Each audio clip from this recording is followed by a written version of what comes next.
Kan du lige skaffe et glas vand til mig og komme ned og give mig det? Bare lige et glas postevand.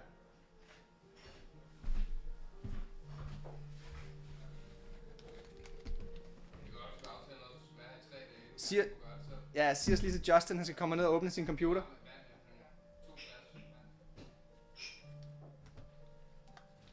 Tue, sig til Justin, sig til Justin, han skal komme ned og åbne hans computer.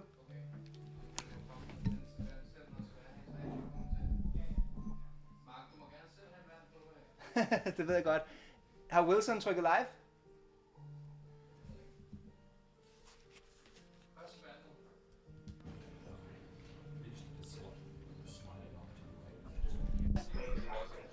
What's up, Backgammon fans? The wait is over. I'm Mark Olsen. I will be commentating for you today in the UBC 2003 final, Sander versus Mochy. So the format here is that they play over 3 days. They play a total of 12 7-point matches. And they gather 2 points from each match, 1 point for the match win and 1 point for the PR win, whoever plays the lower PR or error rate. So we've got Sander playing as the orange checkers, as bottom player. And we've got Mochy playing as blue checkers, as top player. We're live here at the Numb coffee house in Copenhagen. We've got quite a lot of spectators already. I think we're like 40 people here. So it's quite exciting. And the players are about to begin.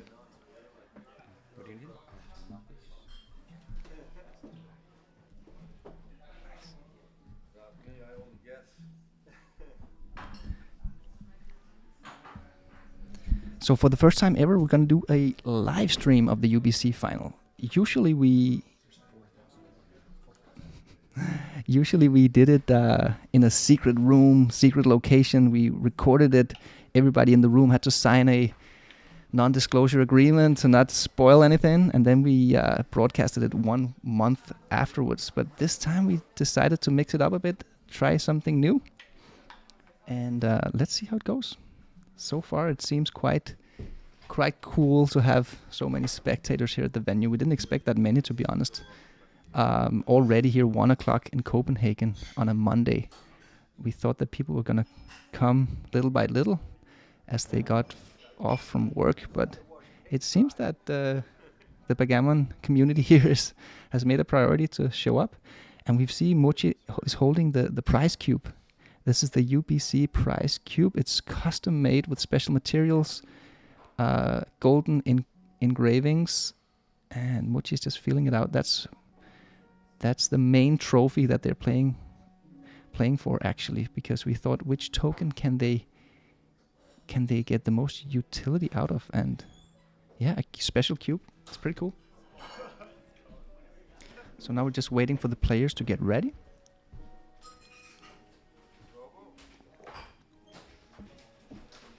I will be able to see your comments on YouTube. Oh wow, we've got 430 live viewers already.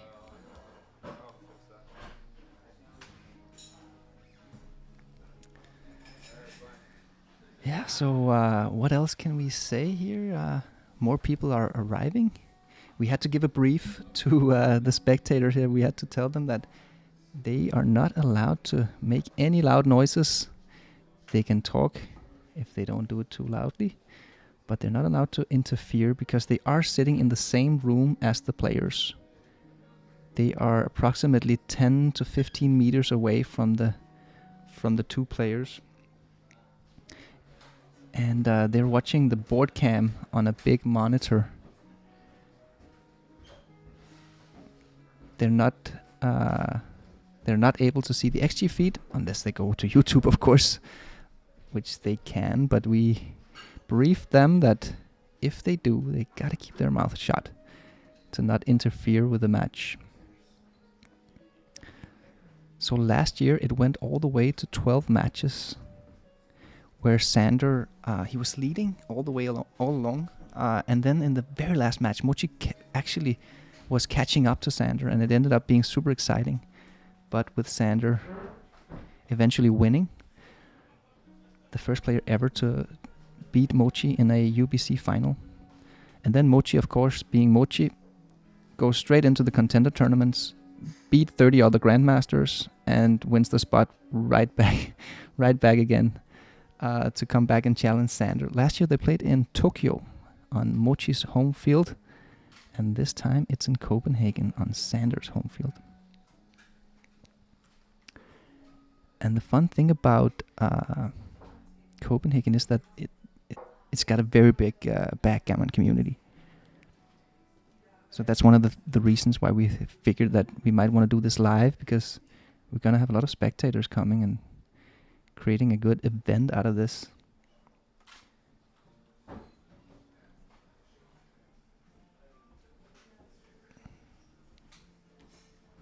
So if you have any questions, you can just write them in the chat. And I'll see if I can keep up. Most of them I'm probably going to miss, but sometimes I do try to check out what you guys are writing.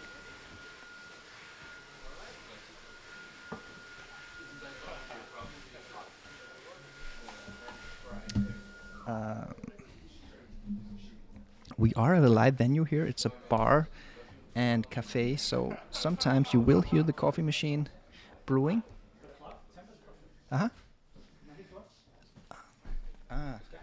Okay, hang on guys, I gotta go help them to fix the clock.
We did it.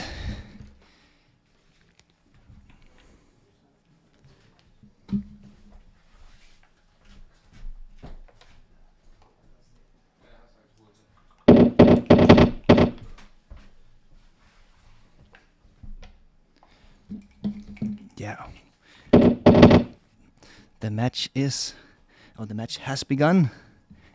Error rate 0.0 for both players so far. We are just a couple of moves in. So I missed out on the chat here for the last minute or so while we were fixing the clock. I think it would be fun if everybody wrote their PR guesses. What's the average PR going to be for each player?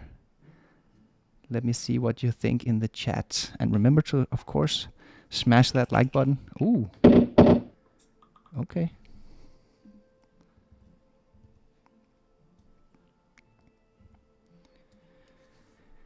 Here we go. So 6-2 for Mochy.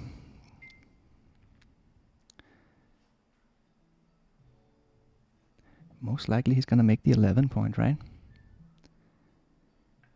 And what about the last two? I think the question is whether you step up. You could do this. Oh, it's a small mistake. Not too bad. 22 millipoints.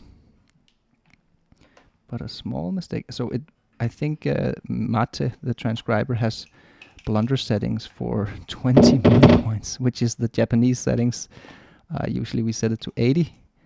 So that counted as a blunder, but in reality it wasn't a blunder. Ooh, double 6 for Sander. The first unlucky anti-joker. Mochy doesn't have a cube yet, but he is considering it though.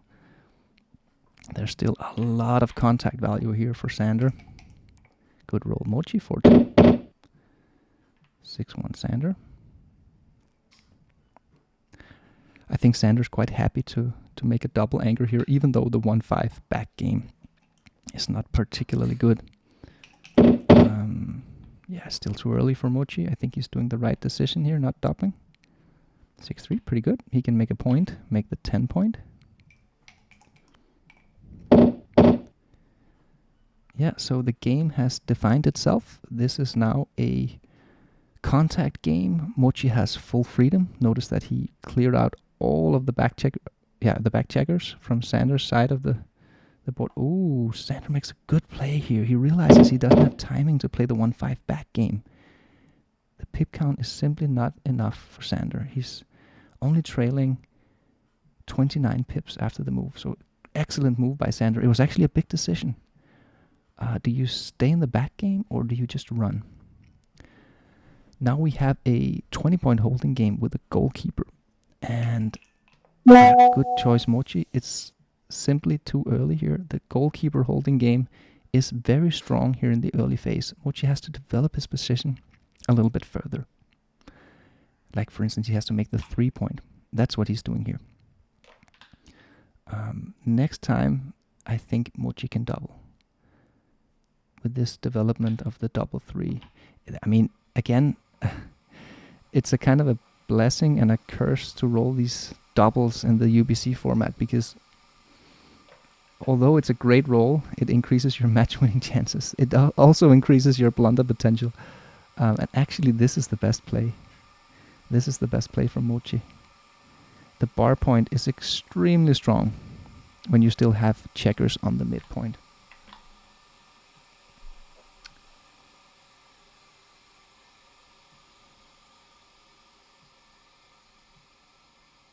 Okay, so I'm getting messages for you guys that we've got XG sound on. Let me go see if I can fix it.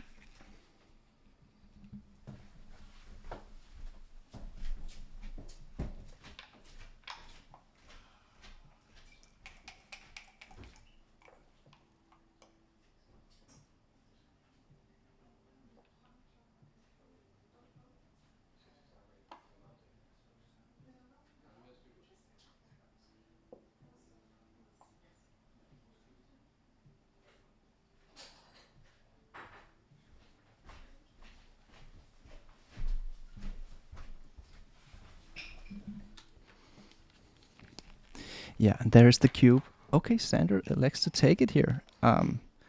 So we're on the problem with the XG audio. It's a classic live stream mistake. You know, we try to test everything, but there's still one loose end, and an audio source from the transcriber Mate hadn't been disabled. So thank you guys for letting us know, and we'll try to fix it as soon as possible. So Sander took a small pass here, but it's very close, and I know Sander, he likes to take these kinds of positions because they're quite easy to play. And that's one of the considerations that Sander always thinks about. Is my position difficult or easy to play? So I think we solved it now. Let me know in the chat in case the XG sound is still on.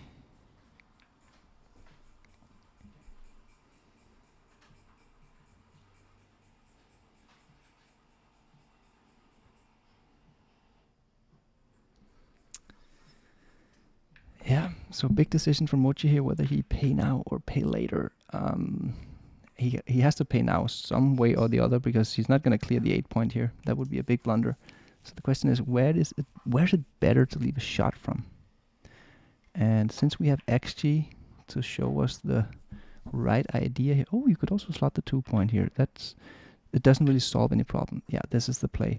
So I think the advantage of clearing the 11-point here rather than the 13-point is that Sander has to break the crucial 20-point anchor if he wants to come off and make a hit. And that's going to leave him in a vulnerable situation. Whereas if he leaves the shot on the midpoint, Sander can simply just hit from his midpoint, thereby preserving his high anchor. So great play by Mochy here. Really, really good play.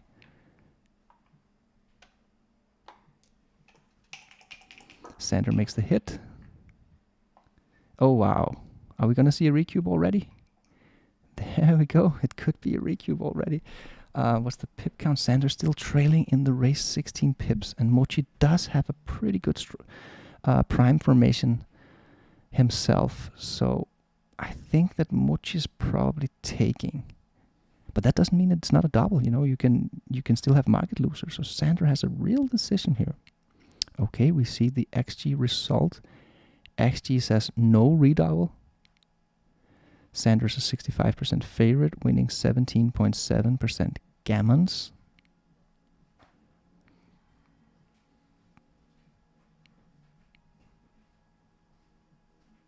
Pretty big decision.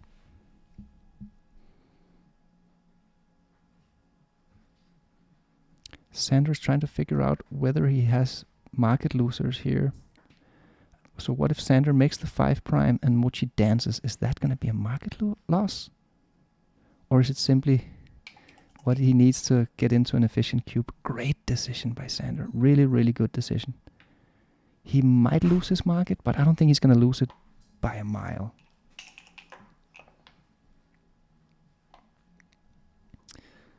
Okay, so we fixed the audio, it seems. Very good. Thanks to you guys. Oh, there's the 4 cube. There's the 4 cube. Was that a market loss? It probably was. Oh, it's close. It's close. Just a 50 millipoint pass. Comes down to a 33 millipoint pass on XG plus. Very interesting. We have a 4 cube already in the first game.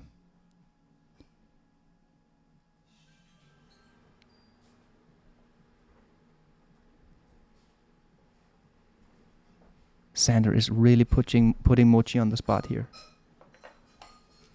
Oh, he takes it. Interesting. Wow. Really exciting. Really exciting. Oh, Sander doesn't get to close his 5' here, so it's not a particularly good roll for Sander. And the question is, does Sander want to leave those 4 shots from the bar by having the 7 point slotted? I think he will, because he really needs that 5'. He's still trailing in the race a little bit. So Sander wants to prime. When you're trailing in the race, you want to prime. Wow, look at the best play from XG here. Yeah, that's a tough... I mean, small error from Sander here, but I get it. Oh, Mochy strikes back with a 1-6 from the bar. Very unlucky sequence with Sander, but Sander hits back immediately. Wow, what a hitting exchange already.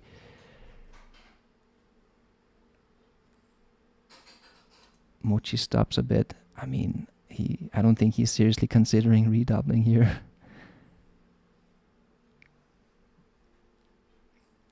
But the redoubling point to 8, and this is something Mochy he knows, it's quite low. Mochy dances. Crucial swing. Crucial swing. So Sander really wants to close out the 5' now. There it is. But there are multiple ways to do it. Yeah, that's the deuce. You always have to look at the coming out play here. Again, a decision for Sander. Yeah, and XG tells us that we have to come out. This is one of those plays where the computers really showed us the way, like showed us how the style of play. You don't want to have a position where you have a back position and a front position and nothing in between, because you just have a higher likelihood of crunching. But Sander, again, error by Sander, but I don't blame him. You know, it was a really tough decision. But it's that computer style, not even computer style, it's a beautiful balanced style where you just put a lot of emphasis on on mobility, on not getting stuck behind a prime, on connectivity. Sander has good position here, but by all means it's not over. Ooh, 5-3, what a roll. I think he just has to cover it, yeah. Good play, Sander. It was an excellent roll by Sander. 2-6, looked a bit like the 1-6. Now Sander wants to come out, yeah. But here, you know, if Sander rolls like a 3-3, 2-2, 3-2, he can roll some annoying rolls, even though it's just a 3 prime that he's trapped behind. But luckily for Sander, he managed to get out. Okay, Mochy is still fighting. It's not over yet, guys. Even though Mochy is down to 17% match winning chances here, or game winning chances. Okay, so I guess Sander's gonna make the 6 prime here, right? Is he gonna go for the Gammon and the blitz attack with the loose hit on the ace point? Or will he simply just make the 6 prime? Yes, it's of course a very clear play. You just make the 6 prime and now you are a 92% favorite.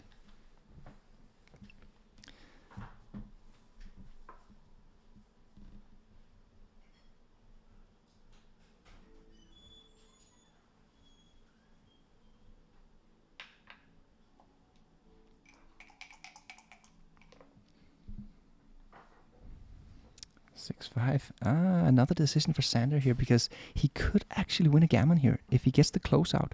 But it's risky to go for the closeout because there's a small chance of crunching when you go for the closeout. But the thing is that when Mochy has 6 men in the outfield, there is a realistic chance of winning a Gammon. Yeah, that's the 5. Definitely the 5.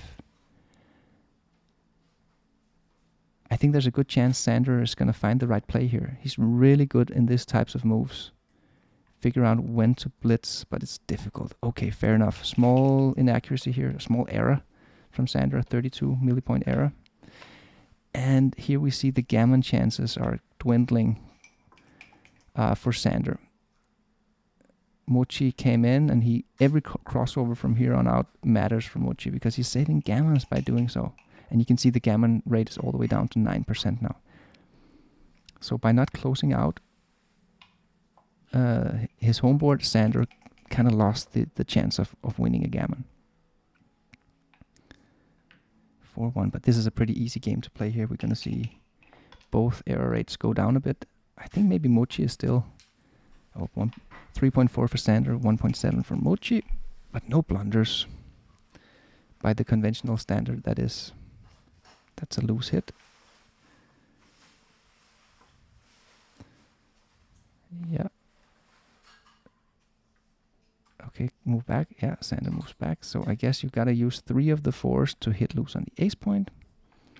And after that, the best use of the last 4 is actually to jump out. Just again, these mobility moves, just so you don't roll an annoying 3 next time. Even though it wouldn't be disastrous. At 3-1, you see? Yeah, that Sander just conceded a little bit of flexibility, which is gonna slow down his bear off a bit. That's an awkward number for Mochy. He has to hit, and all of a sudden, there's a slight chance of Gammon again. If Sander can pick that up, wow, he does. This could be a one game match, guys.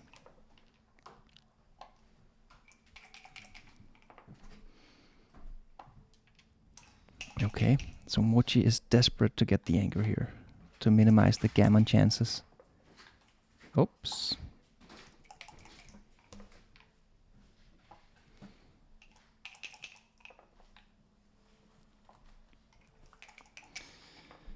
Mochy doesn't get it. Neither does Sander. This could take a while, guys. One of them has to win this dice battle. Sander needs a 5. And Mochy needs an ace. No 5.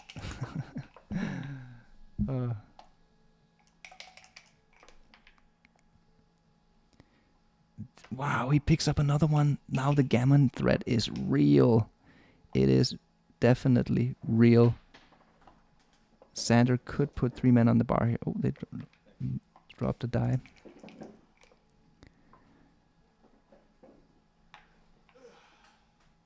$5-2 for Sander. Mochy desperately needs that ace. If he can just anchor up, then the Gammon chances would significantly drop for Sander.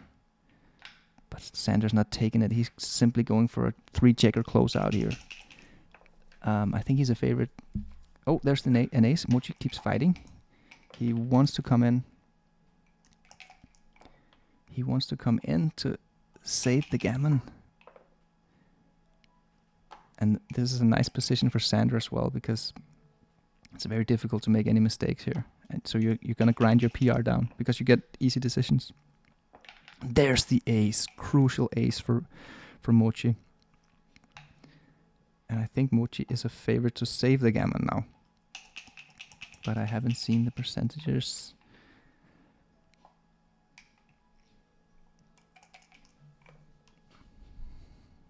Also, I can inform you that the commentary will be done by me and Justin Noel. We're going to take turns, switch match by match. So in the next one, we will have Justin Noel in the commentator booth. Since we're doing it live, it was a little bit difficult to have like a dual mic setup. So we decided to just keep it simple, minimize chances of error, and just go with one mic. So Sander has a deuce to play. He's considering breaking the 7-point while Mochy is on the bar. I think it's got to be rather close because you do have some risk doing it. Like Mochy could roll a 6-1 and somehow get lucky enough to win the game from there.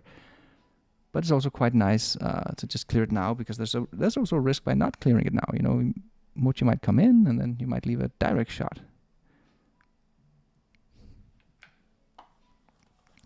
Sander makes slightly the wrong play.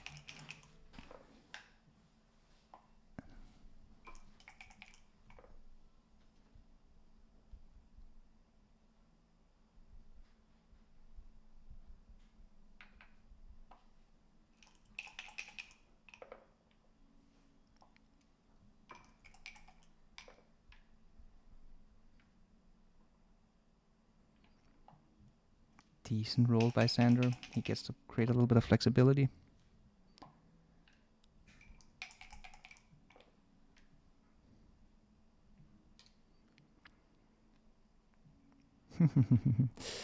Yeah, I think it's better to keep the 5-point board, because you simply win more gammons that way.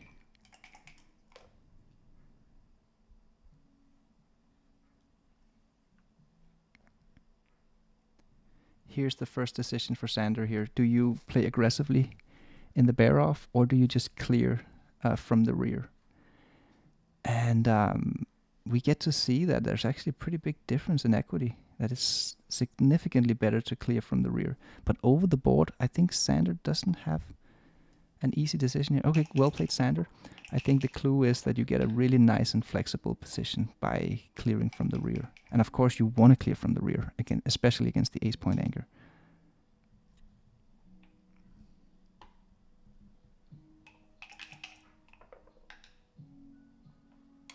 Mochy is in. Oh, this is going to be close call if Mochy can save this gammon race. Double 3 for Sander. Excellent roll. Excellent roll. He's going for it. I think this is a good play. Let's see the hint. Okay, we didn't get to see the hint, but I think the PR went down, which means Sander made the best play, because Sander is really fighting to win the gammon here. There is the shot. Mochy needs to win it. Oh, Mochy needs to hit it, sorry. Double sixes. That's a great shot from Mochy. It's not a hit, but it's... he has a chance of saving the gammon now.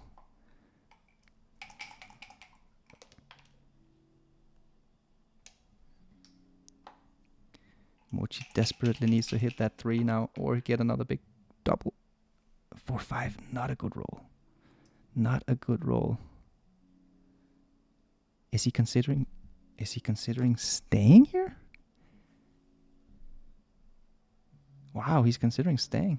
That would be a big blunder.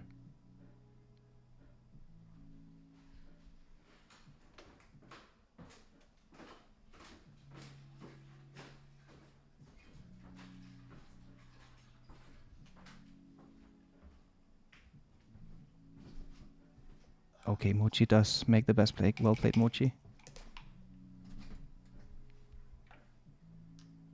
Not a good roll for Sander. He misses a full roll here by rolling a 3. So Mochy is probably relieved. There it is, the Gammon save. Mochy does it, he saves the Gammon. But it's still a 4-point win for Sander Lylloff. He's off to an excellent start. Both players playing really well so far. Sander had a couple of errors, but no blunders yet from either player.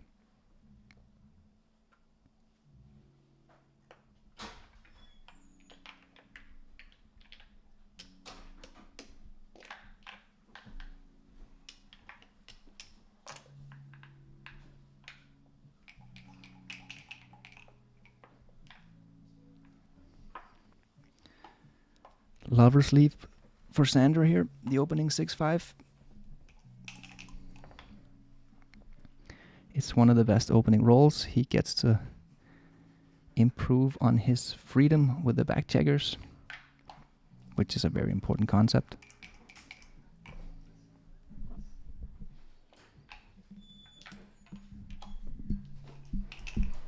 Yeah, Sander's fighting for the 5-point here. Mochy comes in with a hit.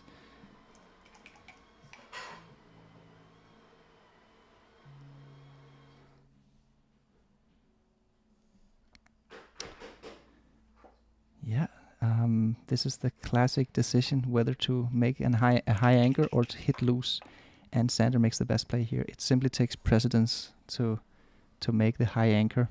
It's just stronger than making a loose hit, especially when you're leading 4-0 to 7.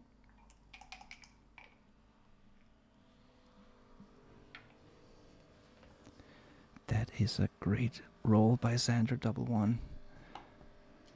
Oh, that's a mistake. Oh, not a big one. 20 millipoints. Yeah, it would have been slightly better to slide up to the 20-point anchor rather than the 21-point. He's up in the race, Sander. No, sorry, he's not up in the race. Okay, that made it close probably. If he was up in the race, you definitely want to slide up. But I guess it's for defensive purposes. That's a good, decent roll. Sander gets to close his 4 prime here. Mochy doesn't really have much of a decision here, does he? He's up in the race, so he doesn't want to leave any shots. So playing 13 to 9 would be a mistake. So just make this play. Aces. This one is a bit awkward. This one is a bit awkward. How do you play this? There are multiple ways here. You could... Okay, there we get to see the computer suggestion. Just slide over to the 20 and slide over to the 4-point. But Sander might be tempted of hitting. Yeah, this is the play.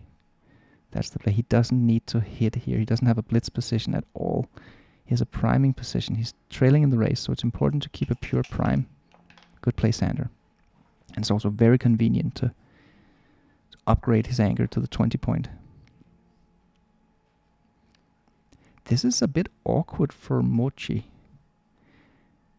As expert players, we are not trained to make a play like 6 to 3 and put a dilly builder on the 3-point. We just don't like it. And look at this. Mochy's actually making a blunder here. The first blunder of the match.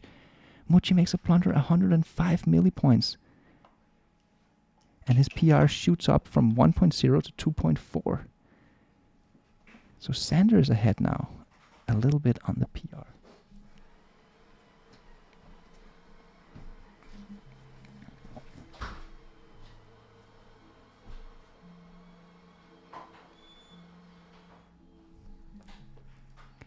Yeah, on XG Plus it was 113 millipoint blunder, playing 13 to 6. But it was one of those awkward rolls where... Okay, Mochy makes another mistake here, burying 2 checkers. Another weird play. I don't even... Oh, it's an 89 millipoint.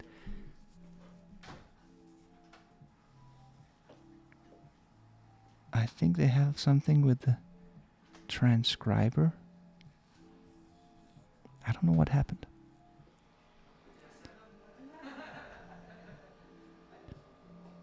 I don't know where Mochy is. I'm too far away from the board here. Okay, Mochy's coming back to the board. Sander plays the 3-1 correctly. Mochy just made 2 mistakes here. 2 small blunders for Mochy. So all of a sudden, Sander is ahead in the PR.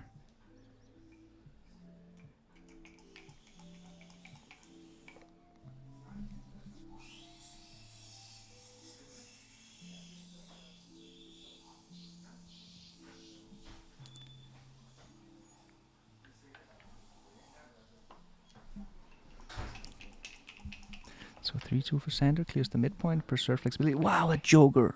What a joker from Mochy, the 6-4. His only escaping number, and not only did he escaped with a hit. So what a joker for Mochy. Sander had the better position here, but all of a sudden, Mochy is in the lead here and has Sander trapped in a holding game. That's a good play by Sander if he finds this play. It's one of those connecting contact plays where good play, Sander, really good play. It's not really that you want to get hit, but that blot there, it does create some contact. Like for instance, if Mochy was to roll a 6-1, for instance, Mochy would be very happy to make his bar point, but he couldn't do so without leaving a shot. So there are contact benefits by putting this blot on the 14 point. That's a good find for Mochy here. He finds the cube. So Sander knows that as long as the position is gammonless, he can take the cube rather easily. And he does find the take. Very good, Sander. It's got 6.5% gammons for Mochy, this position, so it's not entirely gammonless, but it's pretty close to being gammonless. So Sander was comfortable taking the cube. We got to see that it actually wasn't that big of a take, but still a very good decision by Sander.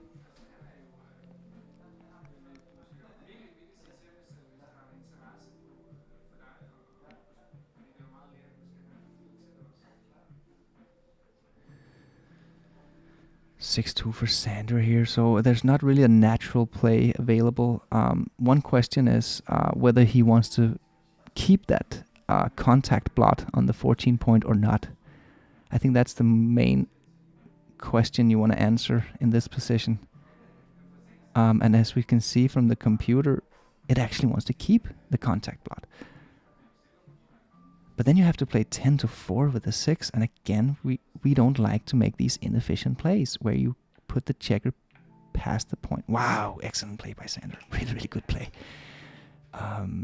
Sander seems to be very sharp so far in these tough decisions. And Mochy, he has to play this game as the holding game leader. It shouldn't be that difficult, to be honest, in terms of difficulty level in his decisions. But there are some small decisions, like here, do you want to clear the 9 point or do you want to preserve the 9 point? The thing is, in these holding games against the 20 point, when you have the 9, 10 or 11 point made, they're not really net assets. Well, it's very close, to say the least. Usually they are very, very small net benefit or net asset. But here, if he keeps the 9 point, then he doesn't have many spare checkers left, which means his flexibility is low. And when that's the case, then it's actually dangerous to have too many points made. I think Mochy is going to find the best play here.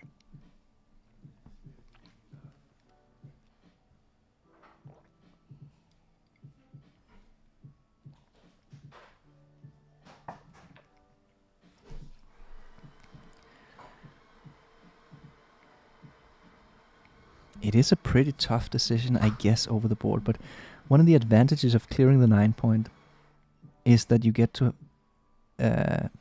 add to your spare checker supply. Yeah, great play, Mochy. Really, really good play. He does find it. I think that's structurally, you probably would slightly prefer to keep the 9 point, since you still have checkers on the midpoint. But as I said, it's very close whether it's a net asset or net liability. I think the deciding factor here was the fact that you create so many spare checkers with this play. 6-5 for Sander, so I guess Sander's just gonna build up his position here.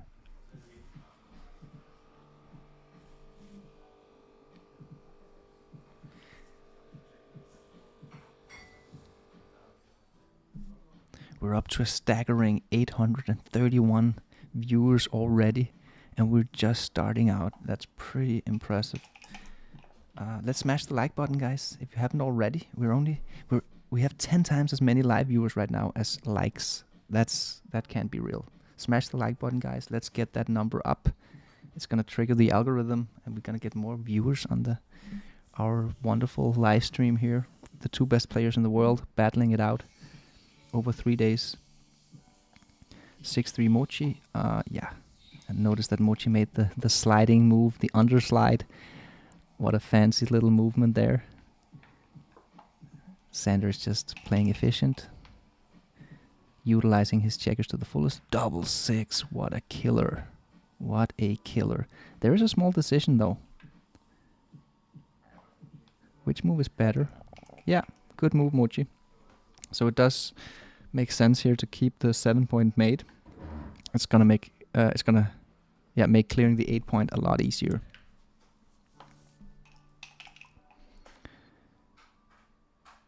3-1, slightly awkward, but he can clear the 7-point, I guess. Not leave any shots. Yeah.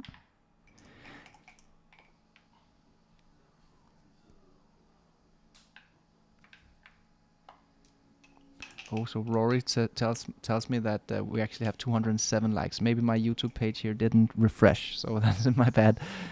So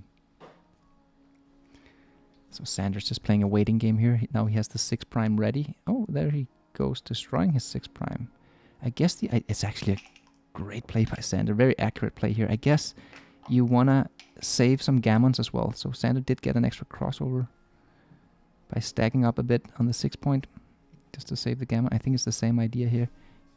You gotta save gammon as well as preserve. Oh yeah, okay, small miss. It's nothing. It's nothing. 5-2. Yep. This is gonna be a win for Mochy for sure.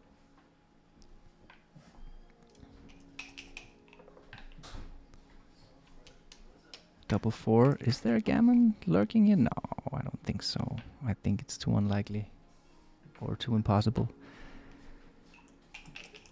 We're playing on the Void Casio board. It's one of those boards inspired from the Backgammon Galaxy app. It was a quite popular, or is a quite popular board in the Backgammon Galaxy app, so we found a way to make it into a live board as well. Oh, I thought Sander gave up there, but maybe Mochy told him to keep rolling. He wants his decisions. I'm not exactly sure if that's what happened. Download the Backgammon Galaxy app for iOS or Android and see how you rank among the stars. Backgammon Galaxy is the main sponsor of the UBC.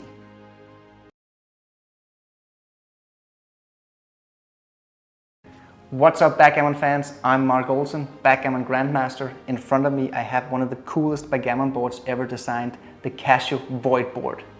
Go check it out on the Backgammon Galaxy web shop and get your board right. Yeah, we got to see some ads there for the Backgammon Galaxy mobile app, of course, and the Casio Void board.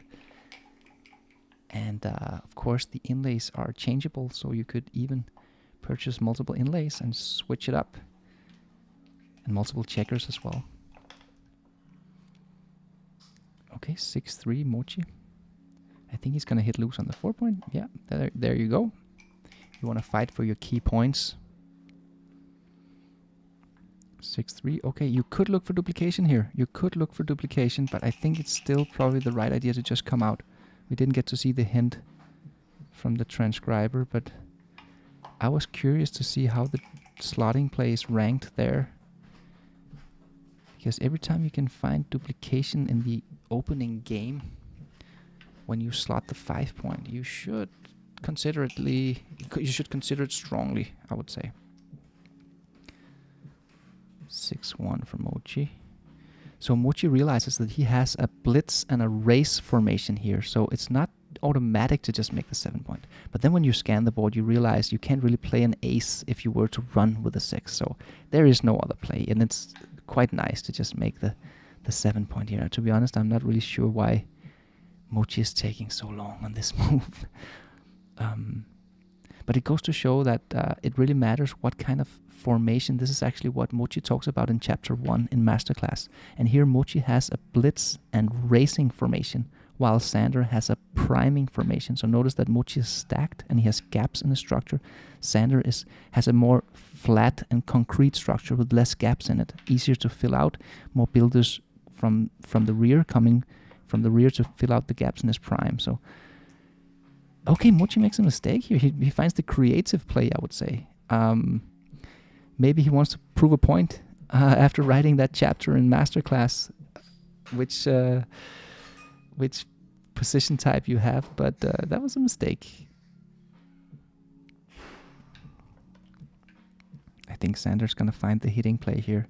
He might be tempted to make the 5 point, but the problem by making the 5 point is that it's not just the 5 that are good for Mochy to anchor up. It's also the deuce where he can hit on Mochy's 11 point. So I think he simply has to hit for that reason. It's just way fewer good rolls for his opponent. He does look at it. Maybe he's considering playing 7-4 here, which is a little bit of a funky idea. Yeah, that's a good play, Sander. Good play, Sander. 4-5 for Mochy. I think he needs to get out of there. I don't think he want to be under the gun here on Sander's 5 point. Yeah, that's the good play. Distraction slot. Get out on the other side, away from being under the gun.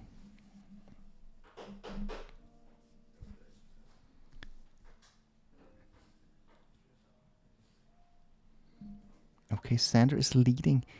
This is actually a score that me and Sander, I've been helping Sander out a bit in the preparation purposes here.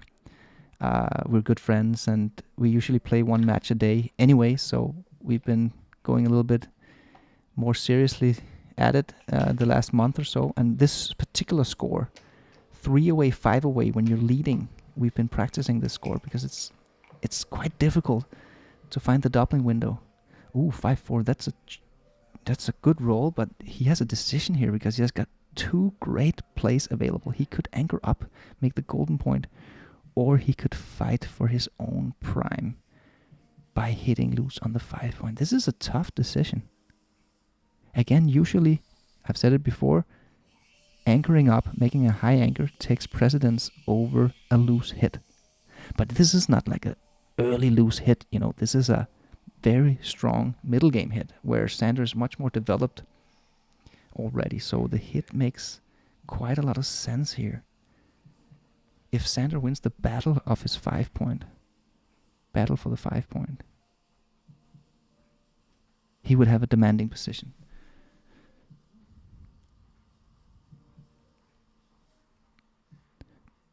Both fours are so good, it's so good to anchor up on the 20 point, but it's also so good to hit loose and fight for your prime. I'm really not sure what I would have played here. Okay, I didn't even consider playing 13-9, to be honest. But he's looking at it. I don't like it. Oh, that's actually a pretty big play. A pretty big mistake. That's kind of a move you make if he already anchored up and you have like a holding game situation where you want to build some priming points. Yeah, Mochy is kind of forced to start the fight here. 3-6 dance. What a terrible roll for Sander. And since Mochy is trailing 5 away, 3 away, he needs to be more aggressive with the cube if he can win a gammon. It's the 4-point threat here and as we can see from the result, this is actually a cube. It's very close. Sander's gonna have an easy take. I don't see Sander ever dropping this cube. Mochy is simply too underdeveloped for Sander to drop this cube, and Sander has a nice and flat structure, so he's not gonna drop it. But that doesn't mean that it's not a cube. Anyway, you gotta look for the market losers. These two players are playing on such a high level that even though there's a little bit of bluffing going on here and there, I mean, especially if you can sense that your opponent's going to have a tough decision. Excellent cube by Mochy. Super cube. Sander instantly takes it. Not much of a decision. Great roll by Mochy. great. Oh, that play. I was just thinking of anchoring up on the 20 point. Yeah, just anchor up. You can make the prime next roll. That golden point anchor is destroying much of Sander's offense. Wow, Sander hits right back. And all of a sudden, Sander is ahead in the race by 7 pips. Uh-oh, this is a great shot, Mochy. I think he's going to put 2 men on the bar here. That's 1. And then he's going to switch. Point shift. Point shift from 5 to 4. Yeah, he's up in the race, Mochy. He's already established an advanced anchor. This is no good. This is a priming move. This is when you... Wow, double 4. Flashback to the semifinal against Wilcox Snellings when Sander won the World Championship in 2022. What a joker this is. But Mochy made a mistake here. Sander would have danced. Mochy was going for the wrong game plan here. He was playing pure as if he was trailing a lot in the race. The point shift is good when you're up in the race. You've established an advanced anchor. You just got to go for a racing style position. Oh, Sander's thinking about not double hitting here. Could that be better to make the 7 point? I would go for the double hit. This is my play. 2 men on the bar.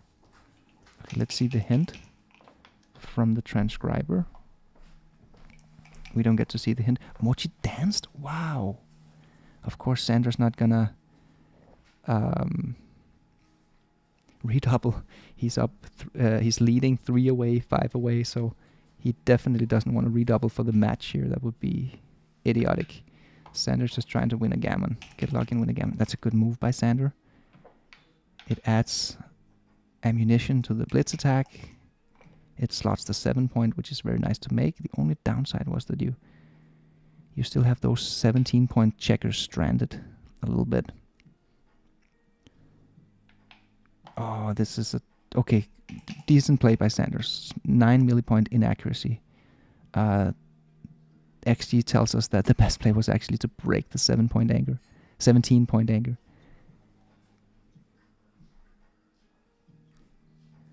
Now Mochy has an interesting choice. He could go for the back game, or he could go for a front game by hitting. This is a tough choice for Mochy here. It's literally 2 completely different game plans that Mochy can choose from here. So you don't get that comparison advantage. It's kind of like cube decisions, you know. You don't have anything to compare it to, so it just makes it difficult. So what are we supposed to think over the board here? I think that we're supposed to assess timing. Like, do we have the timing to play the back game? If not, we should probably hit. If yes, then the decision is tough, because a well-timed back game is very strong. And as we can see here from the analysis, that it's actually very close. I think Mochy's gonna burn more time here. Yeah, that's the 5. Now he's going to have a look at the other move. I don't see Mochy making this play. Okay, good. He probably, because he's already a little bit low on time, he wanted to be faster. But it was a small mistake according to 4ply or whatever level the hint mode was set to. Okay, there's the back game. And it's actually a slightly better back game in this position, because in the early stage of a back game, you prefer the higher, more shallow back games. Like the 5-3 back game is very strong here. Notice how many of Sander's points that are in double contact range with Mochy's anchors here. So, okay. Yeah, small inaccuracy according to the computer, but makes sense. 3-6. Sander keeps it simple. Is that the best play, Sander? He could try to get creative here. Yeah, Sander's PR just went up. I think that was a better play. We didn't get to see it. The transcriber's a little bit sloppy. We gotta go tell Mate to step up his game, as it usually is. Usually he's the gold standard of transcription, but he's been slipping a little bit here, not giving us hint on some decisions. Sander's PR just dropped, so probably Sander did make the best play actually, but again, we didn't get to see the hint. Sander has a comfortable lead here in the PR. He's basically 2 blunders ahead of Mochy, if not 2.5 or 3.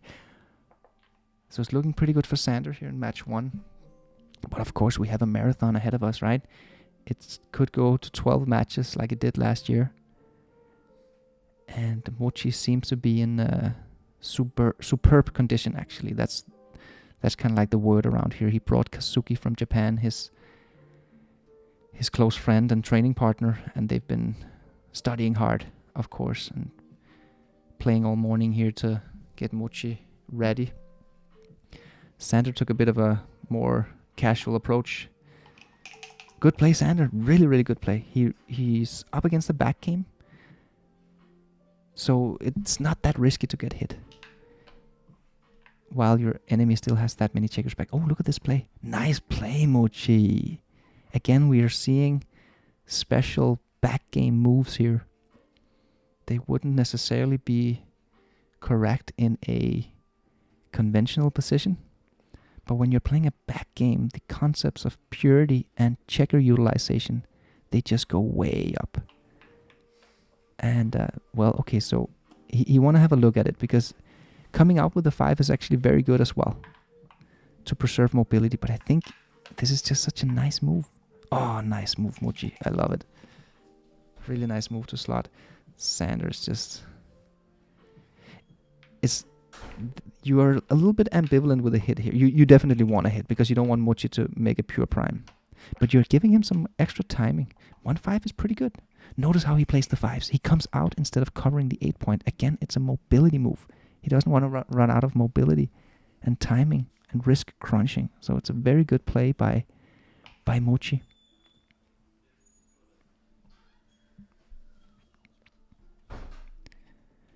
Sander's a bit wary by hitting Mochy here.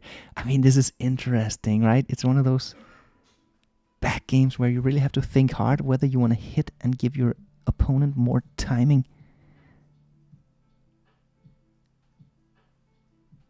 But what else are you gonna do here? I think it's the only way to play that. Oh, look at the best play. It's a 46 millipoint mistake by hitting Sander. He really tried to find another play, but there just wasn't any available. So again, Mochy has a decision here. Do we stay in a triple back game or do we come out? Super interesting game. Mochy knows that, and this is one of the things I had to learn the hard way as well. I've been making some blunders recently actually against Sander by leaving the triple anger back game. So I've very good play, Mochy, very good play. I think I would have found the play myself here as well, just because I had those blunders recently where I left the triple anger back games. It's just so strong, a triple anger back game. It's really, really strong. I like that play from Sander. Okay, it's an 18 millipoint mistake. I mean, this is very difficult, obviously, so we're not going to blame Sander for making 18 millipoint mistakes here. But I like it. Safety is not really an important concept in these kinds of positions, because it doesn't matter if Sander gets hit. You just got to play pure and efficient. The best play is 8-2. Yeah. Okay, I mean, Sander makes the human play, let's say. Mochy's just going to wait in the triple back game, I think. Yeah. The triple back game is pretty strong. Double 3s. So I guess we just clear from the rear, right? There's not much to do. I mean, we could clear the 7 point is actually the trouble point, but you would create so many gaps and you would create an inflexible position with all those checkers on the 4 point. So let's just keep it simple.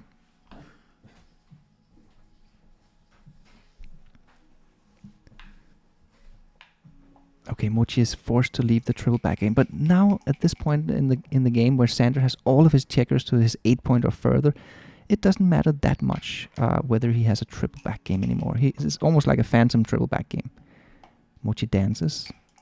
He would have preferred to come in here. Now Sander has a chance of covering. That's an important 3 for Sander. And now we're down to something that just seems normal now. compared to the triple back game, which is the 1-3 deep back game. And Mochy actually has a well-timed 1-3 back game here, which means that in terms of winning chances, this is rather close. I think Sander's just a small favorite to win the game. It's almost 50-50. But of course, Sander's a big equity favorite because many of his wins will be gammons or even backgammons.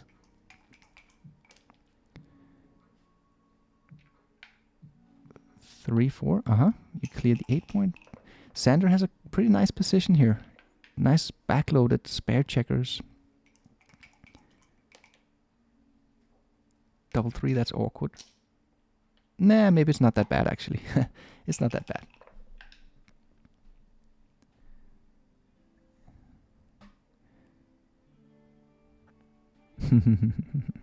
So again, the mata doesn't press hint, but this is one of those. Oh, double five, no move. This is one of those positions where Mochy might start looking for the amoeba split when you split up one of your anchors to open up for bad numbers. So it's a way of increasing your contact value. Oh, the ace is forced. The ace is forced. Yeah. It's not the end of the world to get hit, but he definitely doesn't want to get hit here, Sander. Oh, that's an unlucky roll for Mochy here. He didn't get it. So now Sander has a chance to clear up that problem. And he does clear up the problem. Mochy want to roll small here so he can stay in his back game for one more roll. Oh, that fits. I think Mochy want to stay in the back game. Nope, the computer disagrees. Well played, Mochy. Okay, so I probably would have made a mistake here. Even though there are some killers for Sander here, double one, double three, he does get more or less the best of both worlds with this play because he will get some shots. Okay, there it is. Crucial moment in the game here. Mochy fans. He misses the crucial shot. Can Sander close? Wow, double aces for Sander. Couldn't have been a better roll. 1. Close the gap. 2, 3, and 4. Wow, what a roll for Sander. And now Mochy is left in a terrible position. And there's a lot of gammons. This could be a 2-0 win for Sander Lylloff. 3-2 Mochy dances. Maybe Mochy is even happy to dance now. I think Mochy needs to... Oh, double sixes. Mochy needs to hit a shot. Otherwise, it's game over. Deuces, he dances. That's he doesn't mind. It's a pretty good dance, actually, because he needs to hit a shot. Okay. Basically, this is a double shot. A 3 or deuce, but not double deuce. There's the deuce. Okay, Mochy got the hit. Wow. Crucial hit from the Super-Grandmaster. Super-Grandmaster Masayuki Mochizuki. So now the idea is to play a containment game. Nice play, Mochy. This is really good for Mochy's PR as well, because he's going to be able to grind his PR down here. Now we want to flood the outfield. Okay, that's a little bit early to slot the 7 point because he doesn't have any builders to back it up. Again, Mate is lazy. He's not using the hint button. Aces is not good. It's not a good roll. It leaves another shot. Mochy can be a favorite here after hitting a deuce. Okay, he misses. Is he gonna go for the banana split? I think he will. This is exactly the play Sander made on Mochy last year, where Mochy is the best play. Sander knows it. Look, he's smiling and laughing. Good play, Mochy. It's gotta be the best play. Excellent play, huh? Expert play. But it makes so much sense, right? He kind of wants to get hit, so he has a chance of picking up that second guy. He's not going to cover it. He wants to pick up the second guy, otherwise he's not going to be a favorite. Sander's going to be a big favorite if he can just stay on the bar. Okay, Sander's happy. Mochy is looking to build the 7 point here. Great shot from Mochy. And Sander really doesn't want to hit. He just want to stay on the bar. Uh-oh. Wait, 2-6. Okay, maybe that one. Now, if he had to roll a deuce, that was the best one. 3-1, he misses. And Mochy's going to spread out his back checkers here. What an exciting first match we have. I think Sander prefers to just roll an ace to just pick up that pot. Oh, it's a forced move. He's going to get hit again. If Sander had rolled an ace Okay, that's the hit, and then we're gonna see the slot. There you go. There you go. Mochy knows exactly how to play this position. Oh, let's drop the dice, or the a die. It's easy to stop the Tempest clock. Big shout out to Tom from Tempest for making this magnificent backgammon clock and chess clock. And you can use it for Scrabble as well. Oh, there is the deuce. Mochy does it. Now Mochy wants to go for the closeout. Notice that he doesn't play pure here. He just goes for the closeout. Sander gets the deuce. Very important deuce. That means Sander still has winning chances. 6-3, I think he's going to make the 5 prime here. Or is Mochy going to go for the trap play? Mochy might... He should go for the... Wow, he sees it so fast. That's impressive. 99% of players here would have just made the 7 point to make a 5 prime. But Mochy realizes that you have to go for the trap play. He's trying to squeeze Sander off the anchor and then close him out. Expert play by Mochy here. And impressive, really impressive that he found it that fast. He probably had the idea in his mind already. 4-3. And notice that Mochy made the 14 point here. Why did he do that? It's to block for Sander's double sixes. Again, Mochy plays with high precision here. It's the best play. Sander's happy to not be forced off the anchor. I think Mochy is just going to play 17 to 11, 15 to 13 here. Keep the outfield control and keep your checkers as... Oh, that play.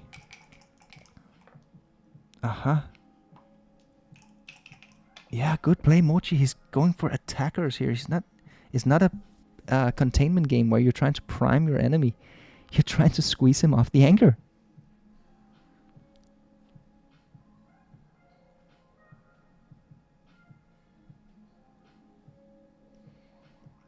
Yeah, okay, Mochy does have a little bit of a decision here, but he just finds the best play again and again.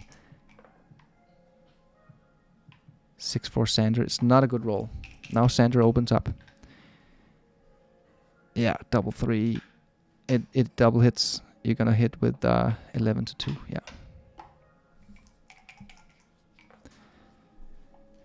Not a good swing of events here for Sander Lylloff. And Mochy is happy to survive. You know, he was about to lose the match. Now he's probably going to get to 4-4. And he gets to grind his PR down as well. So the PR race is... it's rather close. I think Sander is probably one blunder ahead of Mochy here. I'm talking about real blunders, not the current XG settings.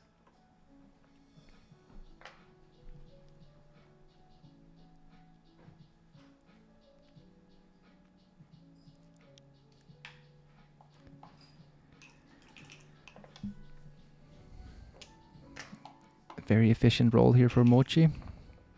Now it's going to be a race. Mochy's a big... Oh, double sixes. This is a gin position, basically. I think Sander has, I don't know, 2% winning chances, 3%. He has to get lucky and hit a shot. Okay, that's step 1. That is step 1. He needs to dance. He does dance. Okay, that's step 2. And then he needs to get a shot. That's step 3. He gets a shot. Mochy just maximizes men off. Good. And now we get to step 4. Okay, he didn't. Okay, he made it all the way to step 4. But it was many steps that had to succeed for Sander to win that position. So 4-4. Very cool. Excellent match 1 here. How to Not Suck at Backgammon, a Grandmaster's Guide for Beginners and Intermediates. Get your copy now at the Galaxy Shop. Test your skill level with our free interactive quizzes. Scan the QR code and join the Telegram group. Only Grandmasters and Masters can play in the UBC. Yeah, some cool ads. The new book, How to Not Suck at Backgammon. Beginner and Intermediates book. Then we saw the new Telegram quiz group. I strongly encourage everybody to join the Telegram group. It's completely free and they have the coolest quiz feature available. So we post cool quizzes there. We just had one with the blunders, cube blunders from last year's position. Last year's UBC final, sorry. And then we had an ad for the next Contender tournament, 2024, in Finca Naundrup in Marbella, Spain. So that's going to be a lot of fun. Ooh, Sander covers. Nice play. Nice play, Sander. Mochy is considering hitting with the 6 here. No, just come out. Good play, Mochy.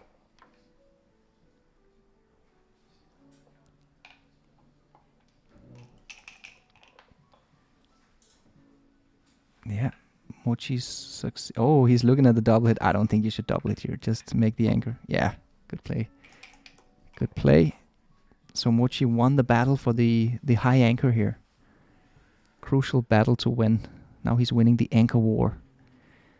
Whoever has the more advanced anchor is winning the anchor war. And look at the PRs, how close they are now. 2.28 for Sander, 2.41 for Mochy. It's getting really close. If Sander could have just won the Gammon in the previous game, he would have been up 2-0. But now it's so close for both the match point and the PR point.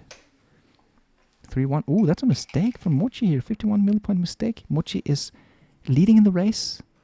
He's established an advanced anchor, and this is when you actually want to play safe. Just go for a running game and don't risk your race equity. So Mochy made a little bit of an overplay here. He's not supposed to go for the blitz attack with 9 men in the zone.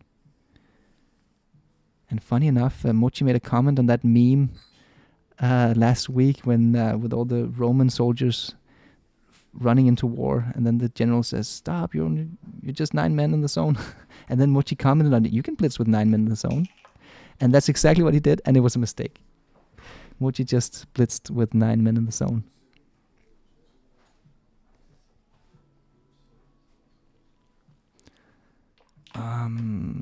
Yeah, now he's kind of forced to make this hitting play. I guess it's the right play, right? Because everything else leaves you so exposed.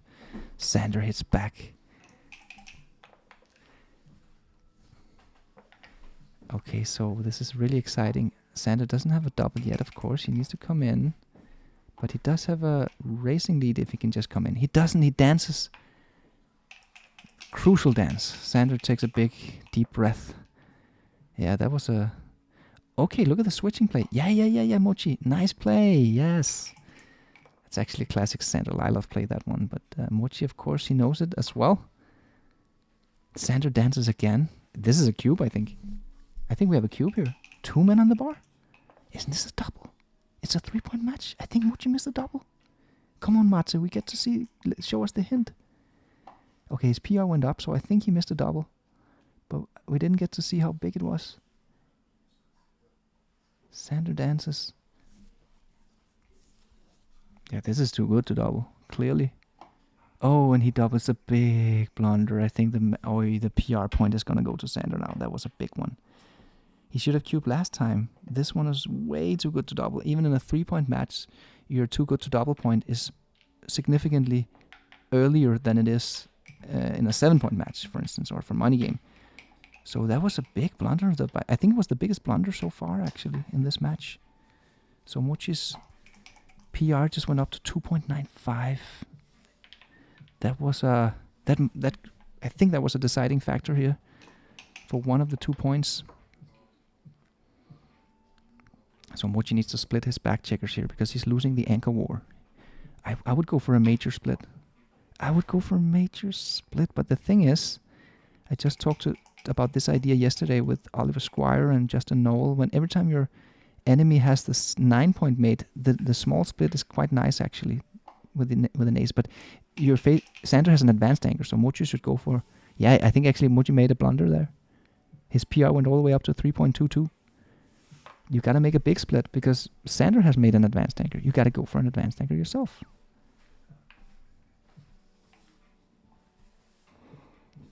Okay, now he finally gets to step up with a bigger split. Sander, yeah, this could be a double. You gotta be super aggressive here. 3 away, 2 away. I call it Gammon Go Light. I think this is a double. Am I wrong here? No, I was not wrong. That was a big cube from Sander.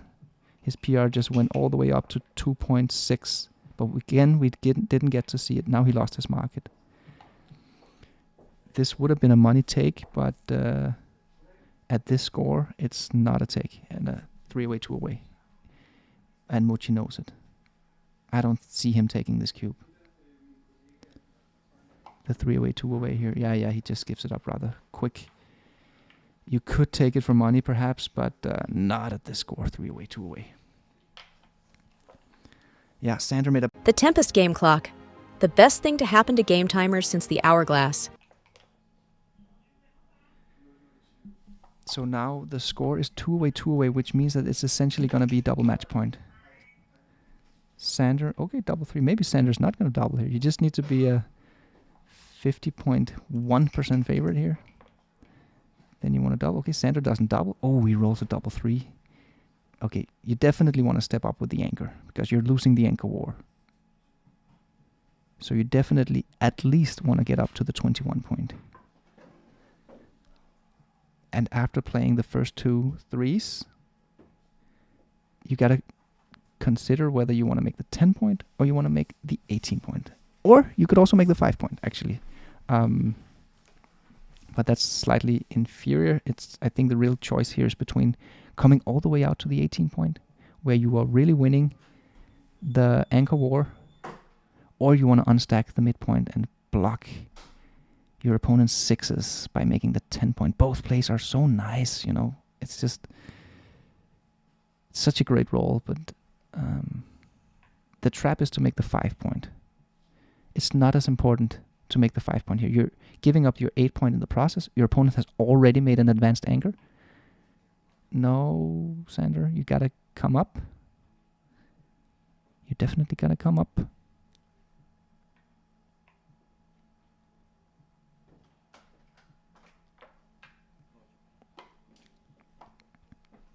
Good play, Sander. Okay, he makes a small mistake, but at least he doesn't blunder. Yeah, okay, there's the cube. You know, I think Mochy might be a slight underdog here. I'm not sure, but there are market losers, and if not, he's going to get doubled anyway next time, so it can never be a mistake to double. I would have double slotted here, actually, with 4-1. Slotting the 5 and the 4 point. Okay, Mate made a small mistake.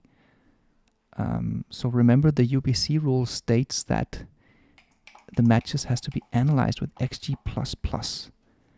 So the error rate we see here is not the final error rate.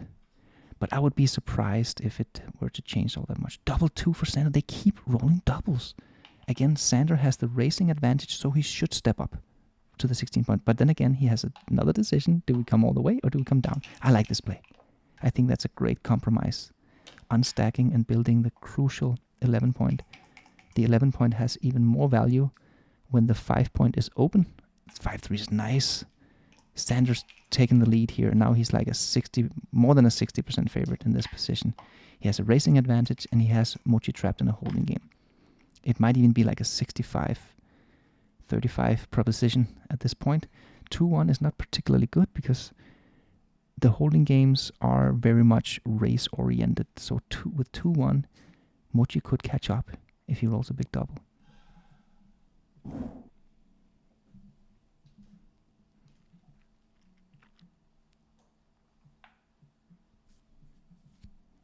Yeah, it's actually the best play. So Sander's taking a look at it. 4-2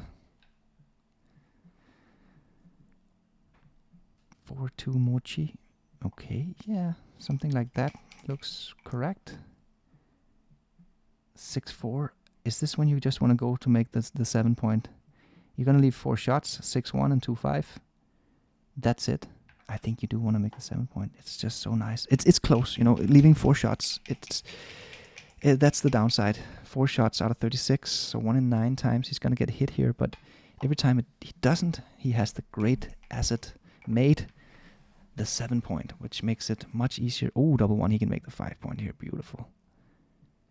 But it's a little bit the same decision here. Do you want to keep leaving 4 shots? But again, he gets such a big compensation for it. You know, he can make the 5 point. It's gonna make it so much easier the rest of the game to bring your checkers home safely. So of course it's the right play.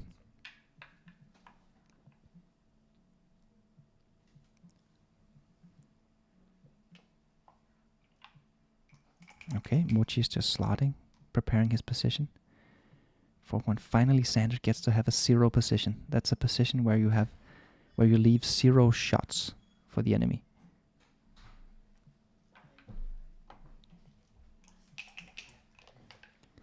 Yeah, 4-4. That, I think it's a good roll for Mochi because he catches up in the race.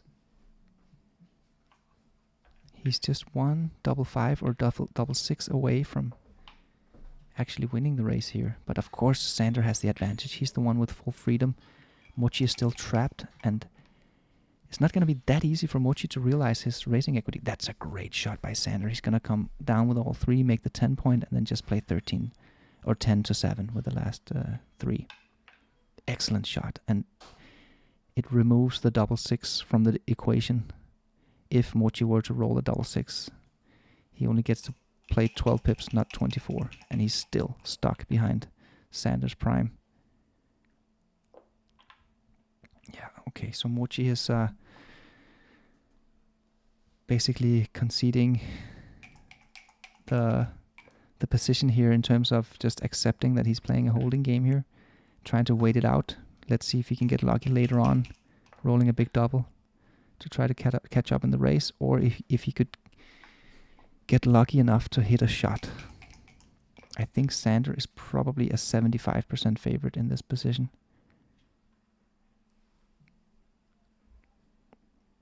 Yeah, this is a question of the race, and Sander seems to be sufficiently ahead in the race, 17 pips after the move. That's enough to you want to clear from the rear. You don't want to keep your prime structure to try to keep your enemy blocked. It's okay to clear from the rear when you're up 17 pips.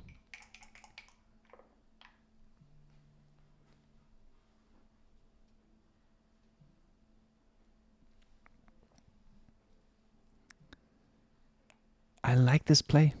I like it a lot. Nice play, Sander. Really good technical play here because he's preparing to clear the rear points, and he doesn't leave any shots if he roll a 6. So a lovely play. Okay, Mochi has to convert into a one-man holding game here by coming out.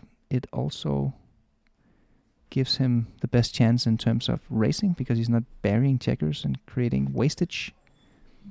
But the downside is, of course, that he could get attacked and be put on the bar, and if that happens, he loses the game immediately.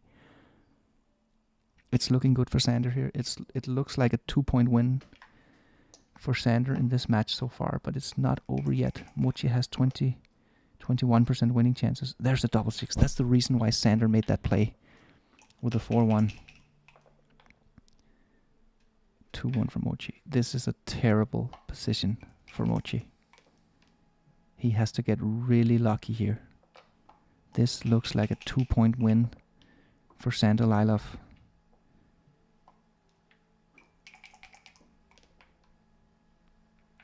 $5-1, doesn't leave a shot. Okay, Mochi's gonna stay back, of course. He's gonna stay back. Is he gonna save a 6 in the outfield there? Or is he just gonna come in and slot the 6 point? Okay, he chooses to save a 6. Okay, he is down to 8 seconds on the clock. I didn't even notice that. But of course, this is... I don't think that there are any more decisions in this match, to be honest. Mochi is forced to run. And he's got very slim chances here in this race. 5% or something like that. Okay, 4-1. It's actually the worst roll for Sander. Mochi actually gained a little bit of winning chances there. I mean, it's not completely over yet. We've seen crazier things, right? Okay, 1. That's a powerful roll for Team Orange. 3-1. Not good enough, Mochi.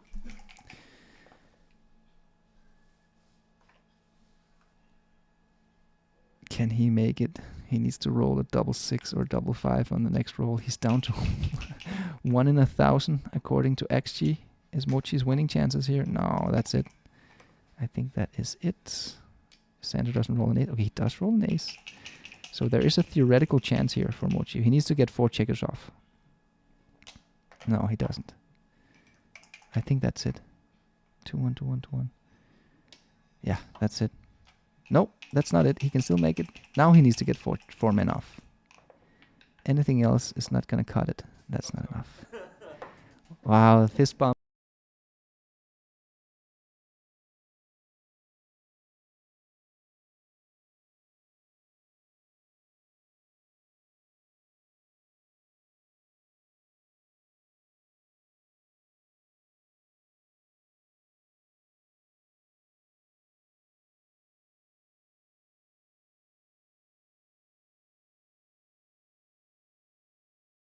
So they're just agreeing to something. They should just follow the rules. 20 minutes break. So I'm gonna mute the mic here, and then next up you will have Justin Noel doing commentary on match 2, and I will be back for match 3. I do give some private lessons these days, so if you're looking for some high-level, top shelf backgammon coaching, I'm charging $200 per hour, so you can write me an email or something if you want to get in touch. And of course, big shout out to all of our sponsors here, Backgammon Galaxy, the Tempest Clock, of course our friends from FM Gammon in Istanbul, who are actually creating these beautiful Backgammon Galaxy boards. Yeah, but that's it. See you later, guys. I hope you enjoyed it so far, and next up will be Justin Noel on the mic.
So tell me if I'm going the right way.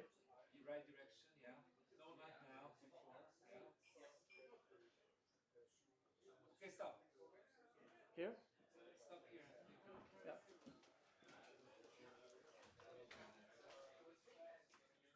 Nice. I sent some feedback for you. Simon Chama mentioned something that you could do in XG, which would be better.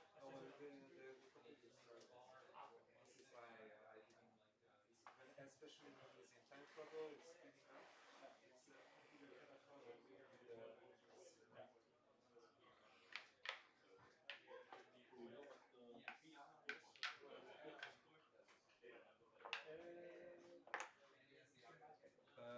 Yeah, Peter.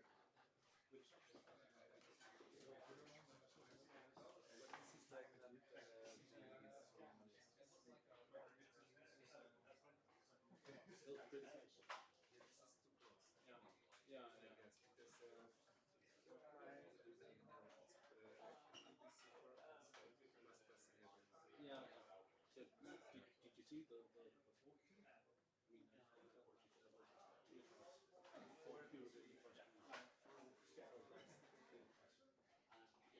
is like Martin, can you send me the score and the PRs so I can update the graphics? Yeah, but this is like close to 4 and it's like 4. Okay, so we don't know what the average PR is for both players now? 7.5 is the score, right? The center. Yes. And then this is the PR still just send me every time you finish, can you just send me this screenshot of the score?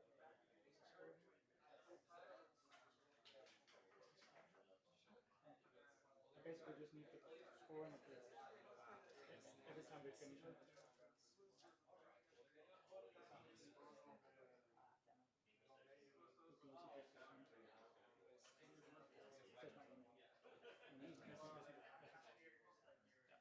Like every time a match finished, just send that.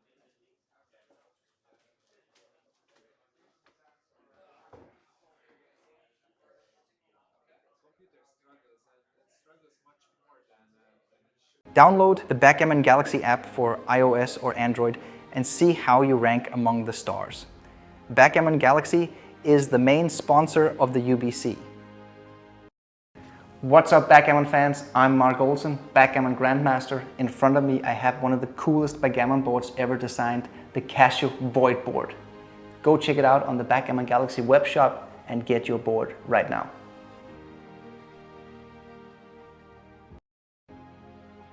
The Earth board is a Backgammon Galaxy bestseller. Place your order now while they're in stock.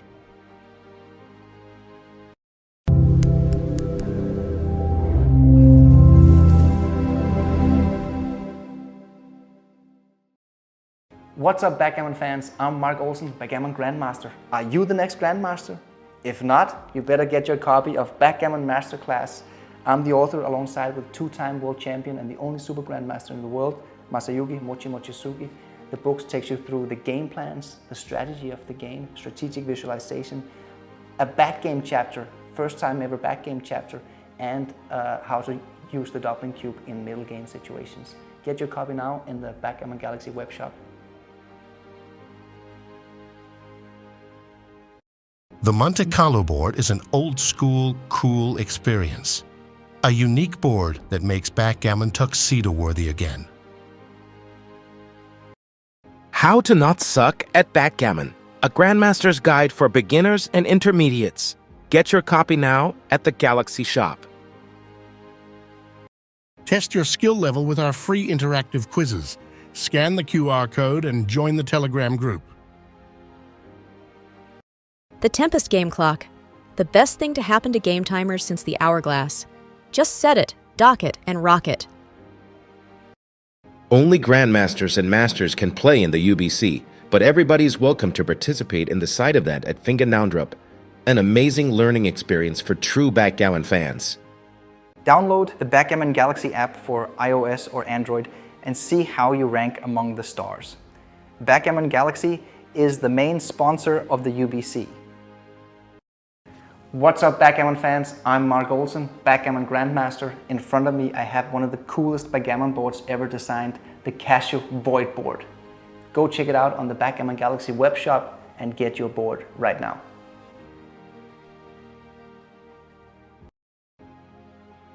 The Earth board is a Backgammon Galaxy bestseller. Place your order now while they're in stock.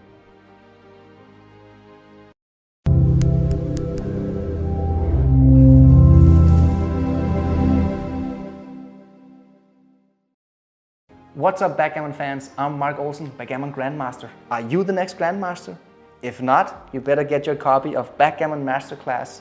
I'm the author alongside with two-time world champion and the only Super-Grandmaster in the world, Masayuki, Mochizuki.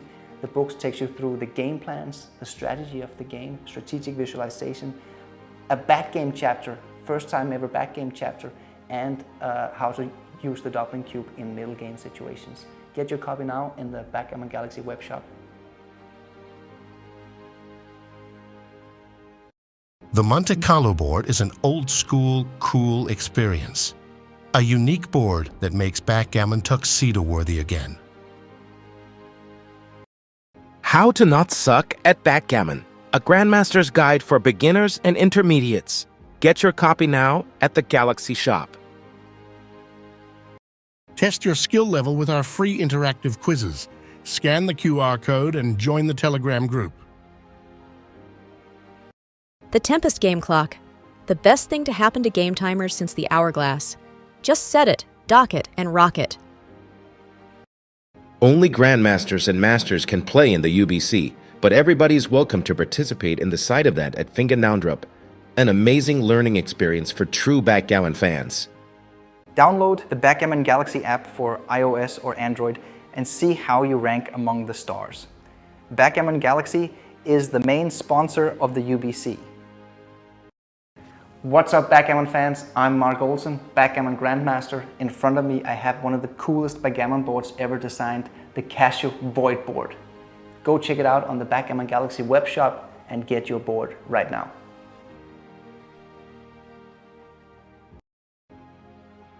The Earth board is a Backgammon Galaxy bestseller. Place your order now while they're in stock.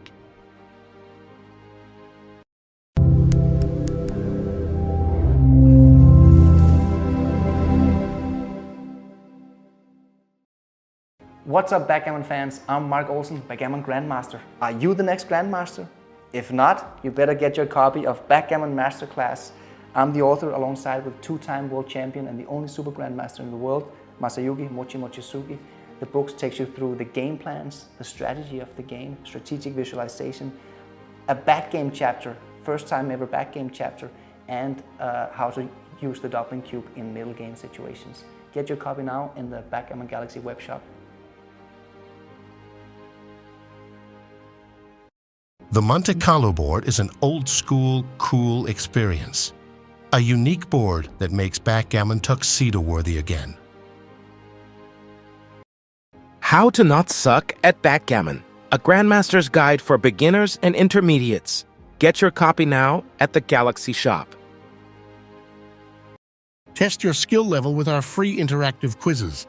Scan the QR code and join the Telegram group.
immediately after UBC, yeah. Yeah, okay, so let's say we put you. That's the hint thing.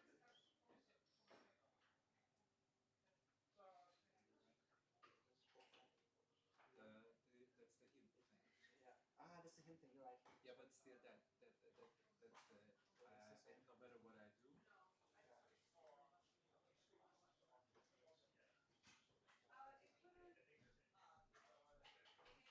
As soon as that's read, that doesn't make sense. So we just gotta survive. I'm going out to get a Shalom challenge. So it's so I can survive like this, but sometimes I cannot provide the hindrance. And I heard you are making bad remarks about the industry. I said you were the gold standard of transcription. So even if I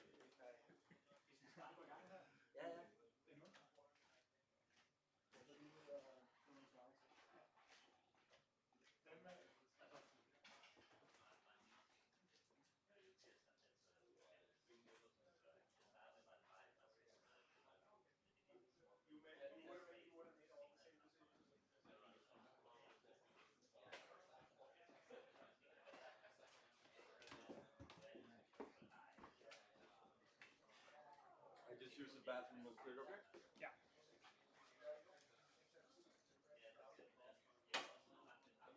What do you want to use it for?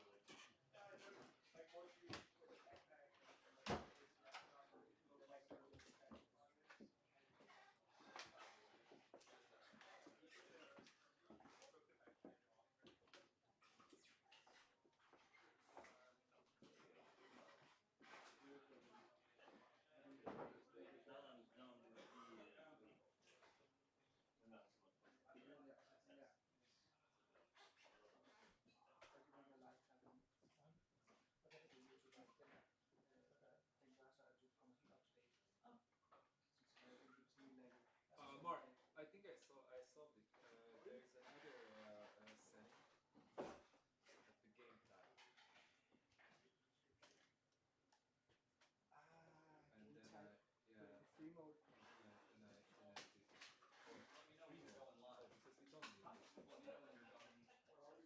Oh, because it's only okay, I think it's gonna be better.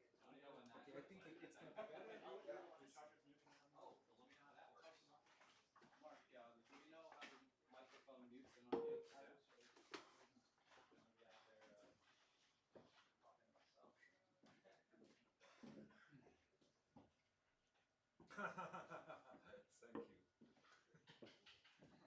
Thank you. Very focused.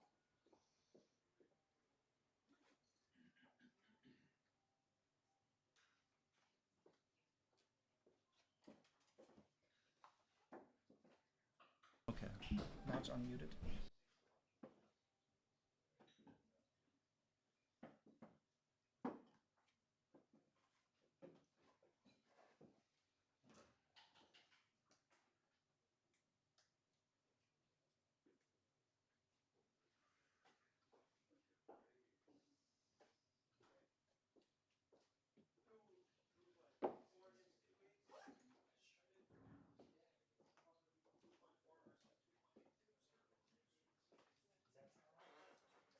Everything's good?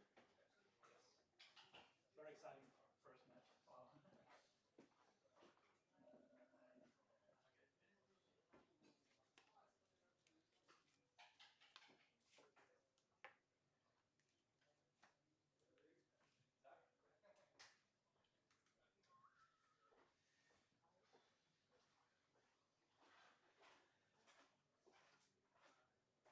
Wow.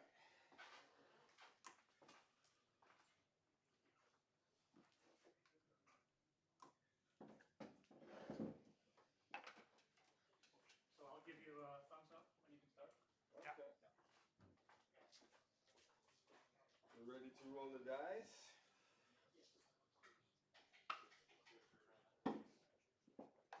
Yeah, Mochy.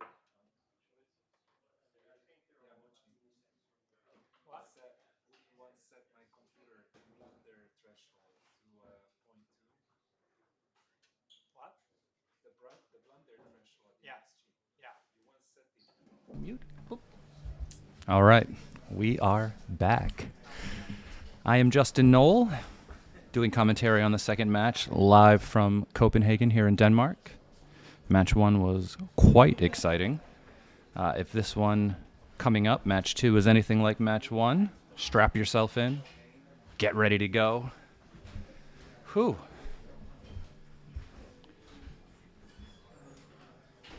All right, the players are at the board.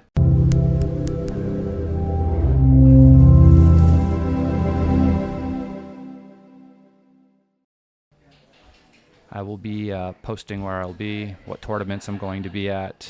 There will be learning material coming on the site soon. When there are ads, they don't hear your voice. Ah, perfect. Okay. All right. First roll. 4-6. Mochy makes the 2-point. 6-5 just runs. No place to put the checker in the middle. 5.5 across, that's right. 6-1 here just makes the bar. All right, I'm going to try to do this without acknowledging the XG feed on the right-hand side of the screen. I'm seeing that currently. I'm going to block it, try to be a bit more organic with this thing here. Whew. I think we're just supposed to just split here. The checker on the 24 is actually a liability. He wants to kind of move up, so forcing him off of that point wouldn't necessarily be good. But the split does add value to our position, so... yeah, looks good.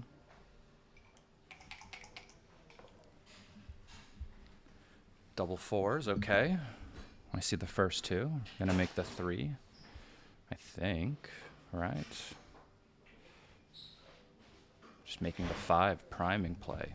Ah, fun. Difficult. Worth thinking about. This looks good. Oh, wow.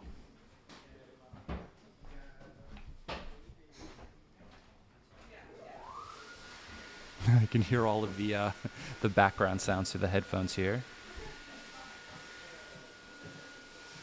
And I think playing the 3 down just allows us to try to make some more points, stay a bit more flexible. Going to the 5 is like immediately safer, but long term maybe not so much.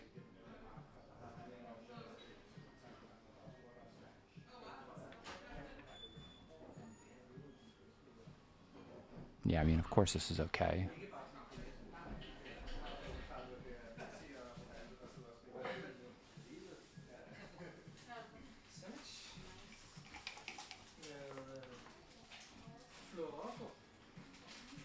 Ooh, okay. I mean, immediately I'm thinking I would just step up, but the 4 feels a bit awkward, right? We have his stack on the 6 point, so maybe I would step up and play 6-2. We are up in the race, so we do want to get out.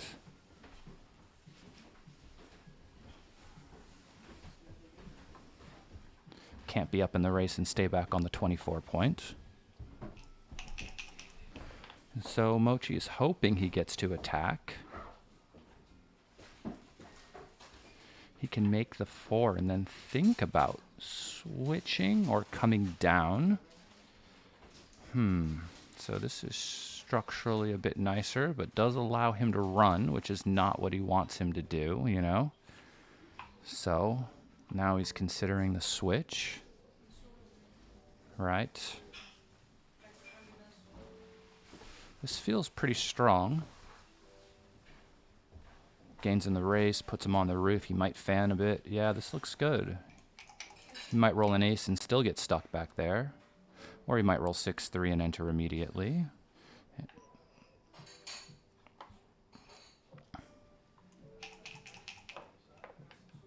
I have to like whisper here because I can be heard in the front room. We're not that far away. If I showed you guys the way the building was set up, if I speak up a bit, they definitely will hear me. So I feel like I'm whispering at the moment. So, I mean, there's no other way to play the 5 except coming out, which is not good. I don't like this. So I think the 5 has to come down, and then the ace would just go to the 7 to minimize shots. You're not up in the race here, so I don't see the benefit of trying to play a racing game. Is it coming out right? Oh my goodness. Oh, that's so brutal. This is what happens. I start talking before looking at the feed. Wait, what is right here? I'm not looking. Okay. They're doing a higher level of analysis. I can see it now. Okay, 13 to 7 is right. Good. I thought I lost my mind for a second there. I was like, really? Just coming out, but you're not even winning the race. Oh, okay. I mean, it makes sense. Difficult decisions. I mean, here we are. It's the highest level of competition that there is for backgammon in the world. We've got 2 of the best players in the world playing, Mochy versus Sander. I mean, I flew from London here just for this event, to be here live, to watch it. I mean, it's the first time this event has been open to the public to come and watch. So, I mean, it's a great atmosphere here. Coffee, drinks, other libations.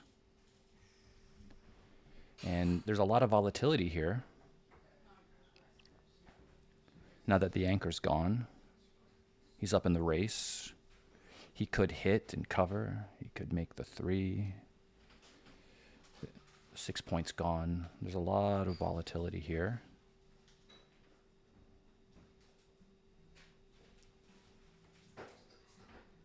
One of the downsides, I guess, of breaking the anchor is it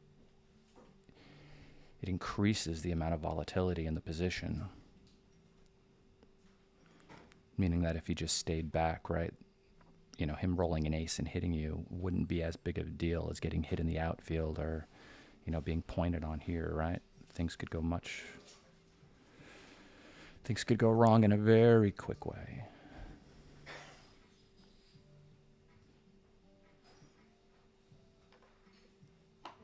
Very strong cube. Very easy take from Mochy. 5-3, okay.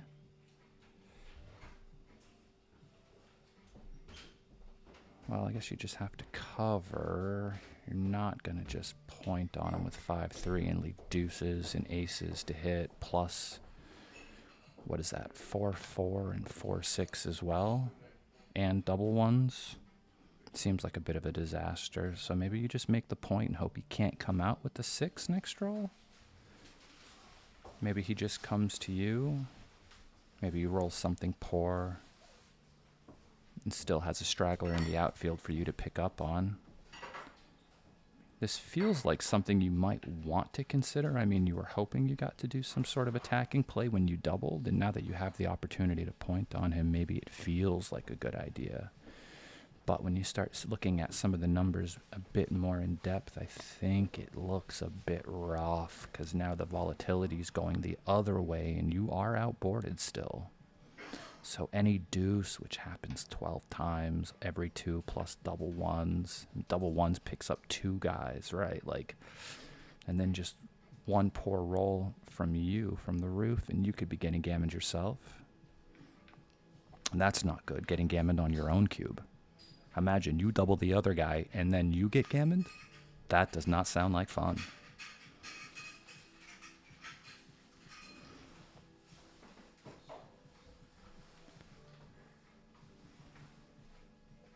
Playing with too many blots sometimes is also like, when you look at it, just feels a bit wrong. You know, you see you have 4 blots and the other guy has the better board. You just go, ooh, so all it takes is for him to just roll a random deuce off the, you know, and into the universe here. And in here, you know, you're up 10 pips.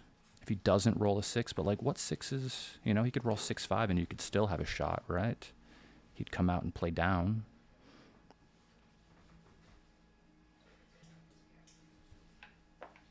Could roll a number like 5-4, in which case he's still back there. He'd have to leave you another shot somewhere. Oh, he did make the point, okay. And now we see if he rolls a random deuce. Okay, dice on checkers plays. This is actually a really poor roll. The 4s are duped to hit and cover, though. A double 5s. You have to orient yourself with this one, see where everything lands.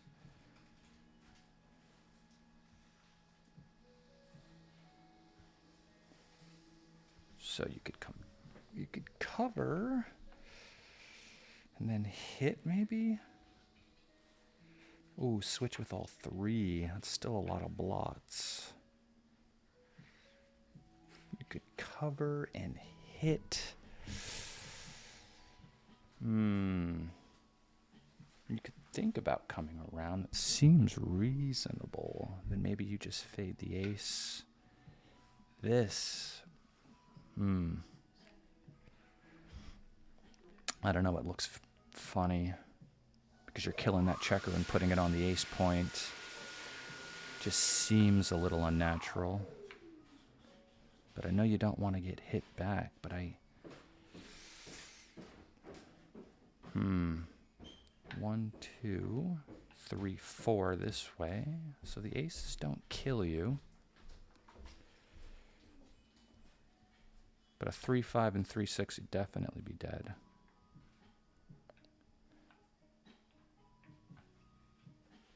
I don't think he's looked at just hitting loose yet and maybe just cleaning up one of the blots.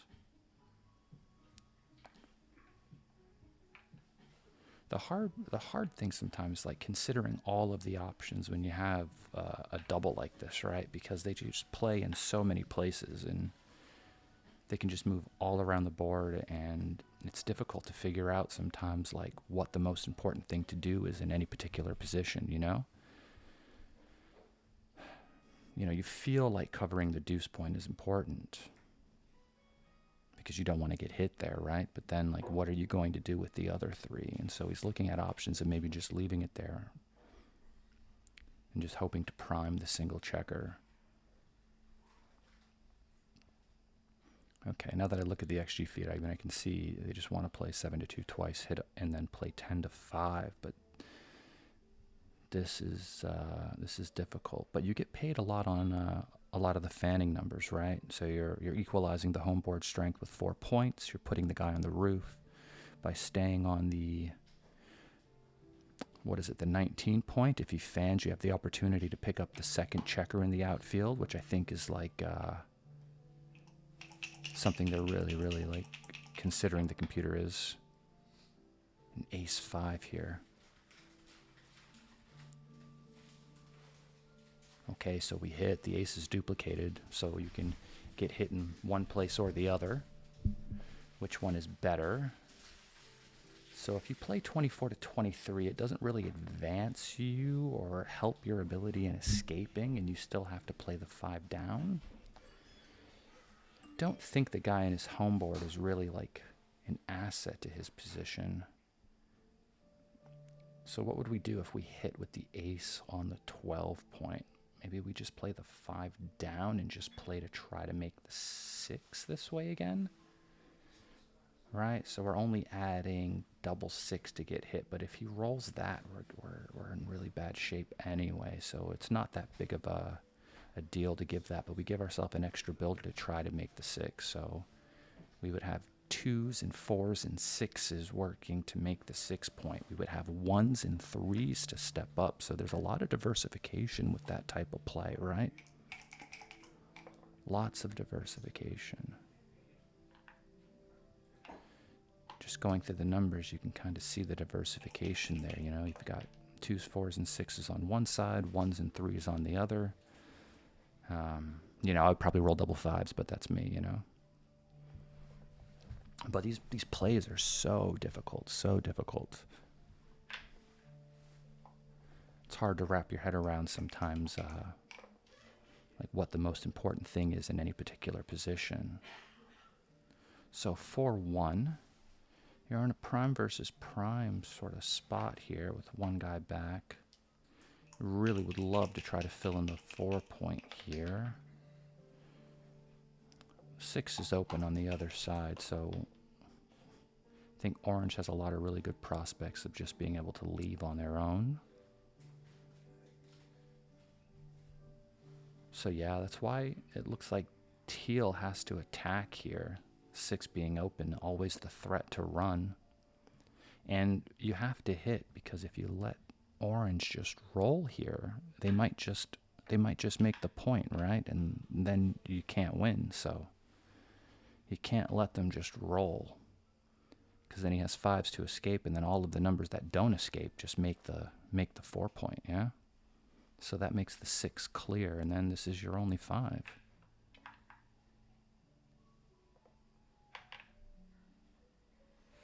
Yeah, but if you let him do this, he gets to roll.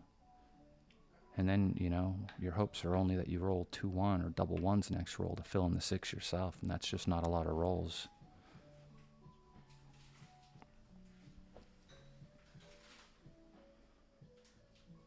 If you think about the rolls in a sequence, right? Like I do this, then the other guy gets to roll, then this play becomes like pretty clear. It's just oh, boxes.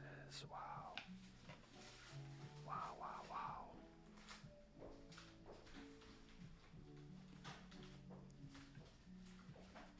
And then he covers, and it appears as if he's going to stay, hoping for the fan, trying to pick up those other guys.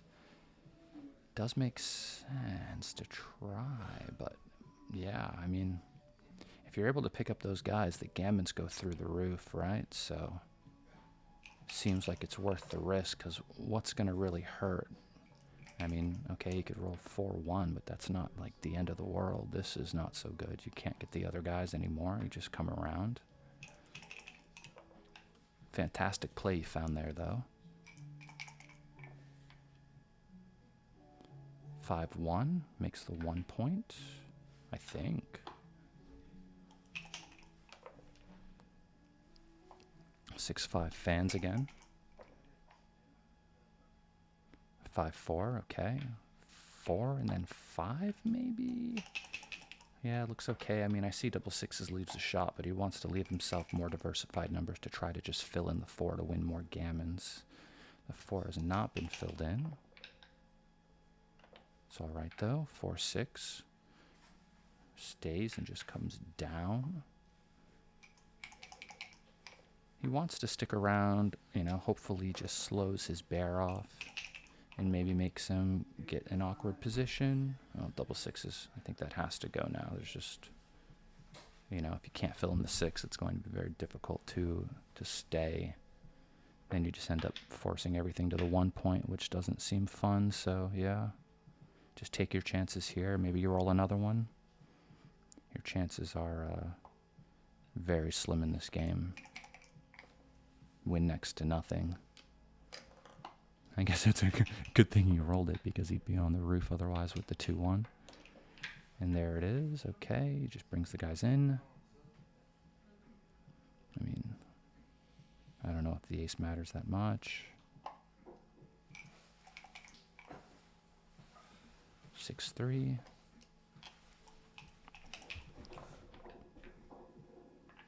Double 1s again. Okay, I guess you play 5-4. You can't play 2-1 really, because you're playing for big doubles here. If you start rolling aces as the teal colored checkers, you're gonna lose anyway, right? So you might as well play for your big doubles, right? If you roll small numbers, you're gonna lose in a spot like this, so you play for your big doubles. 5-3, okay, that misses.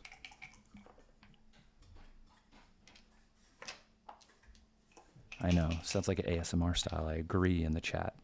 This is me trying to whisper, you know? It's not my forte. If you guys know me personally, I'm the brass and crass American, you know?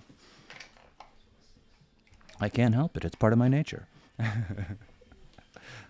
Okay, so it's still possible. He needs to start with a big double here, followed by another one. Double 3s, not good enough.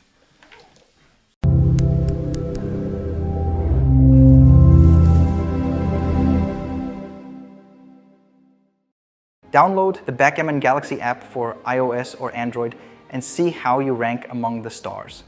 Backgammon Galaxy is the main sponsor of the UBC.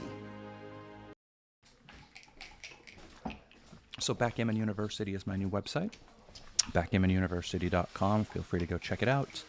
We have a PDF book on there right now. There was an out-of-print book called Backgammon Encyclopedia of Reference Positions Volume 1. It's been out of print for years. I have a PDF copy of that on my website now, and there'll be more stuff to follow. 6-4 splits. 5-3 hits on the outside. It's also a place where you can sign up for lessons. Feel free to join the mailing list there, and the 2-4 enters in hits. I don't know what will be on the mailing list, but feel free to sign up. I promise I won't spam you. Double 2s, enters. And wow, so we have 6 checkers on the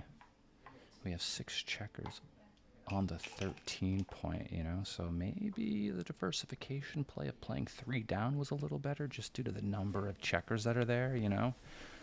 A lot of backgammon questions are answered with like questions of distribution. You know, if you just have so much material in one spot, even though it feels natural to make the 4 points sometimes, it's like, you know, we only have so many checkers to play with, so maybe it's better to just redistribute some of the checkers to better spots, just looks a bit more even around the board.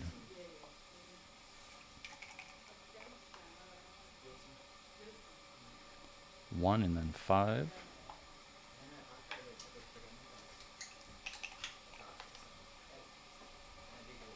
Six 5's a great shot. I'd probably just continue. Although I can see the value of bringing the 5 down, but I think I would just continue.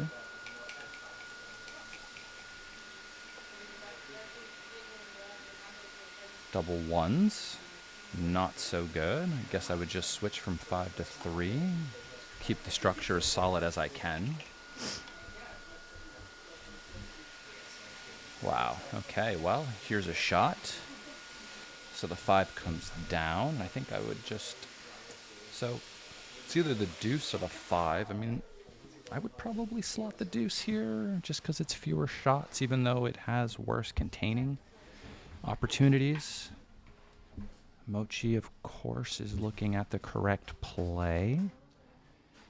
Maybe he sees that the race is very close, so the priming value of this play makes it worth it if he can get away with it. He does not get away with it. There is impossible for me to laugh, actually, in this building. We are, I don't know, maybe around the corner, but I swear we're not more than 50 feet away from the players. So me laughing, or cackling as some might call it, is just against the law here. It's not allowed.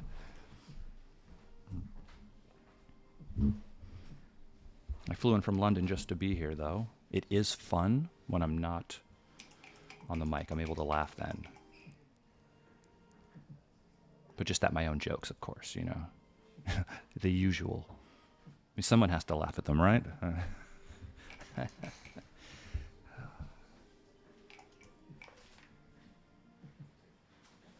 Ooh, 2-1.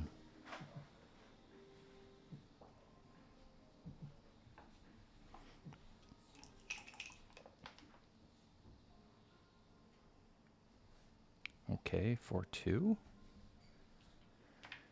Ah, yes, just make the best point. Get rid of the 8, which is a bit annoying.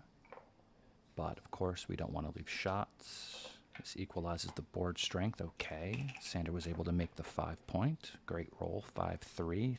3-2. Not ideal. I think he might be smelling a cube here. You know, because yeah, now there's a blot in the home board. You're up 20 pips in the race. The guy's got you outboarded 4 points to 3. And they're the best 4 points. The 8 point is also bearing down on you. He slow cubes him, hoping he gets a take, praying he gets a take, right? But, oh, it's very close. Okay, okay. Maybe because of the score it ends up being so close, because I know for money I don't enjoy it. But that's because I pay when I lose, you know? So...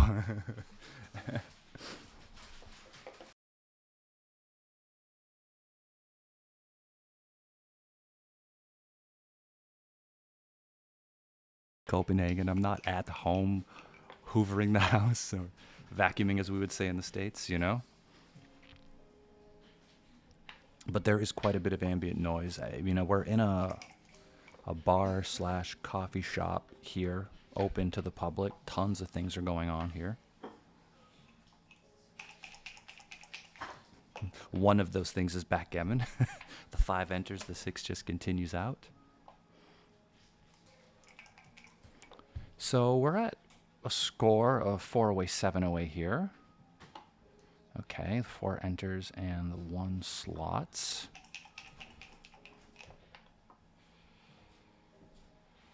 I think Mochy should just make the bar. Yeah, this is just better long term. Even though, of course, he could have cleaned up the checker, it just feels better to not do so. Unless, of course, he rolls to 1, then it doesn't feel so great anymore. But the game is still early, should just come out. Yeah, I mean, this feels like the right idea. We don't want to just take the last spare from our midpoint and play it down to the 8, you know? We have to come out. So maybe the 5 should just come out and we can make the 11? What else are we going to do? Maybe the 5 can hit as well? But I would just hop out, I think.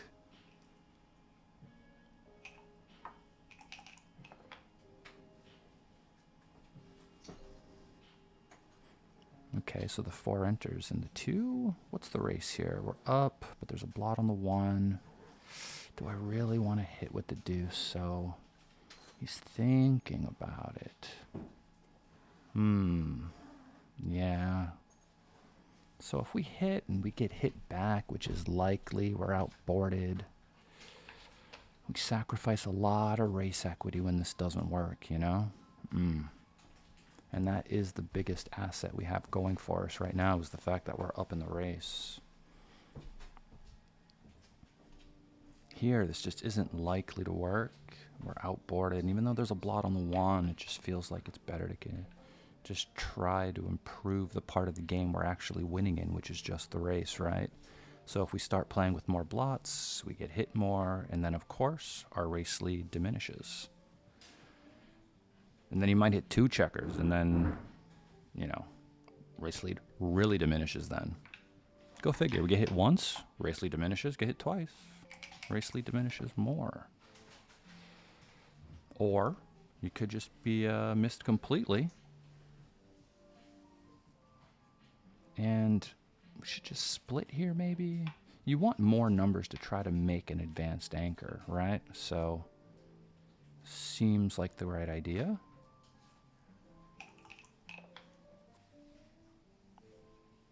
Double 3s, wow. Wow. Very strong. And now which one are we making? Are we making the 4 or the 3? I guess we just make the best point, which is the 4. I guess, because there's 2 on the roof, so there's not any combination numbers to hit you. And if you get hit back, you do have the best 3 points in your board for the rest of the game. And this is very flexible if you do get away with it, right? I mean, imagine he just fans here. You're playing on, right?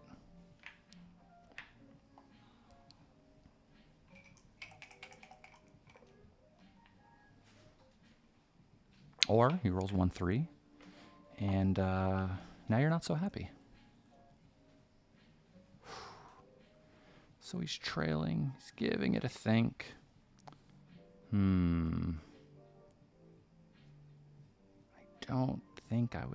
don't think I would double it. You know, if the score was like 7 away, 3 away, I would obviously offer a cube. But here, I just don't think you have enough, but maybe you do.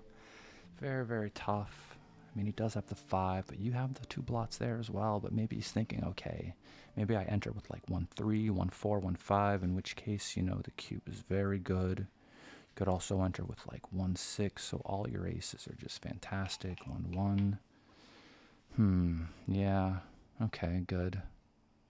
I mean, good if it's correct. I'm not sure if it's correct. I'm not really looking at the XG feed here. 2-5. It just comes out. And you cube. This is much better now. You're not on the roof. And there's definitely a lot of like situations where you're happy to no longer be holding the cube here.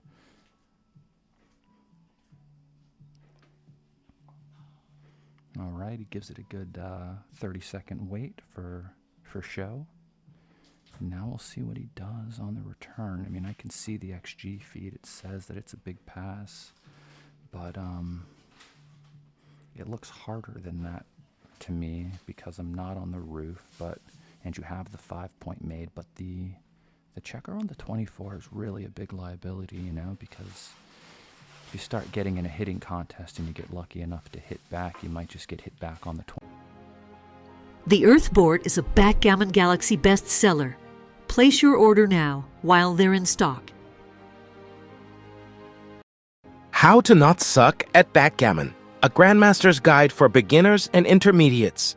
Get your copy now at the Galaxy.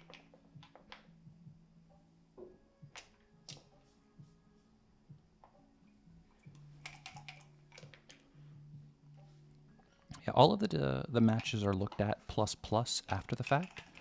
You know, the computer just can't handle the one that we have here. The higher level of analysis as the match goes on, but after the match, everything is looked up at plus. Double sixes makes the 1 point, I think.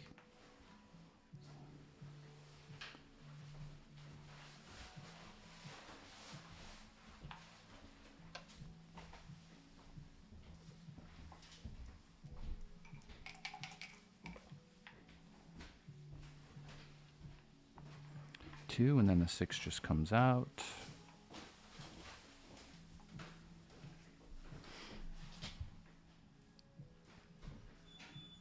So what was the deal with the cube? Did he miss one, or was it right on?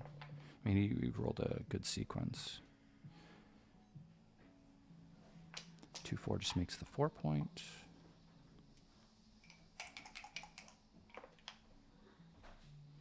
And wow, 5-3 just runs out. What a beautiful shake. I was just looking at the position thinking maybe we had a bit of a cube there. Difficult to keep up with in real time, you know? They're playing at a pretty good clip this match. It's always good. Ah, no, you could do the other way looks a little bit better. You're initiating a lot of contact here for no reason, I think. That's okay. Because both just go to the 8 point.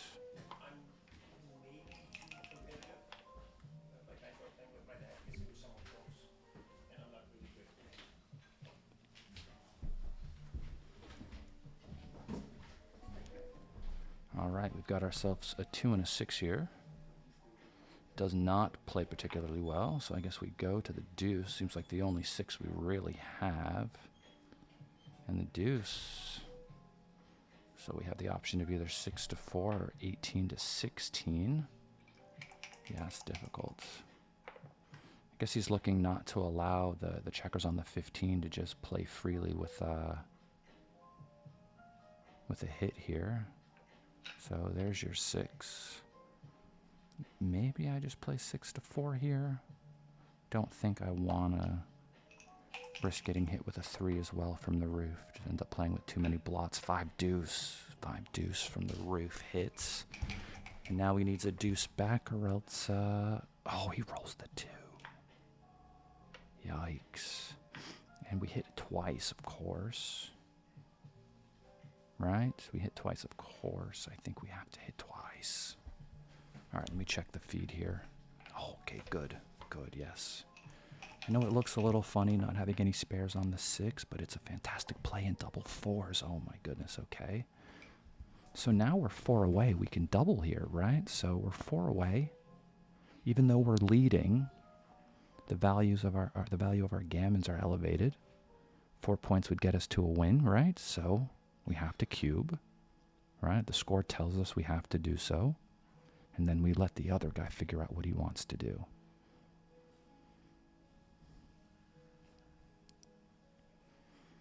But the score tells us about the cube. Being 4 away, right? Double to 2, win a gammon, 4 points wins. Therefore, we have to activate that as a possibility, so the cube must go flying. And I guess for the same reason, we have to pass. I mean, I don't like passing ever in general, unless it's like super bad, but the score tells us too much about the situation here, right? We've got 2 on the roof. And that just spells a lot of gammons. Lots of gammons. But Sander plays this game for money, so a lot as well. So he can see the take might just be too easy for money, so missed it at the score. But after the hit in cover, we can see that, wow, is this... So he's doubling now. My question, is it too good? Not nearly too good. Okay, good. That is the question I was asking myself. It's clearly a pass now, though.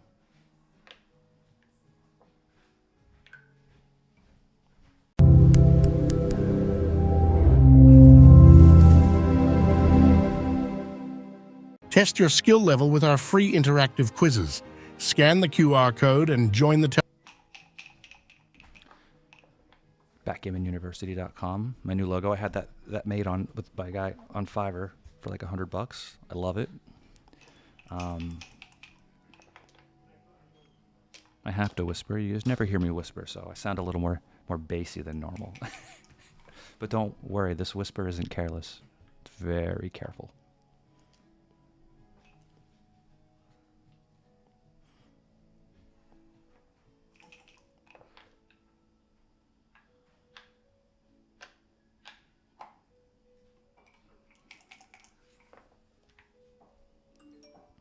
Five 3 hits.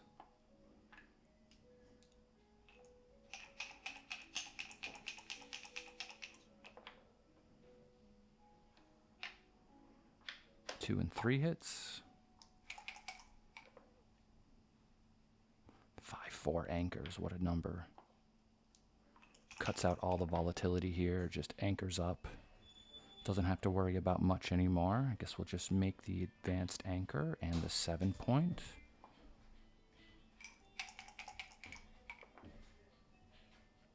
Six one just gets to make the bar. Find ourselves in a bit of a holding game here. We get to make a more advanced anchor with this 3-1. This stops a lot of the priming attempts with 4 2s. Okay. 5-2 now. So just come down. Yeah. Don't really want to get rid of our advanced anchor yet by running. That just induces too much volatility at the score right now. Plus, I think it would just be wrong for money anyway. Here we can just hop out. I think the 6 should hop out.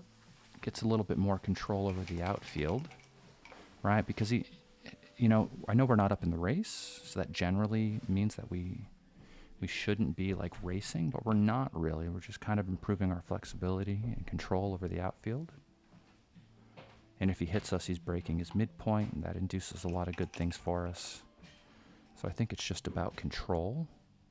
Now he rolls double 6s, so now the race we're winning. And so we can come out with 2. That seems for sure. 13-7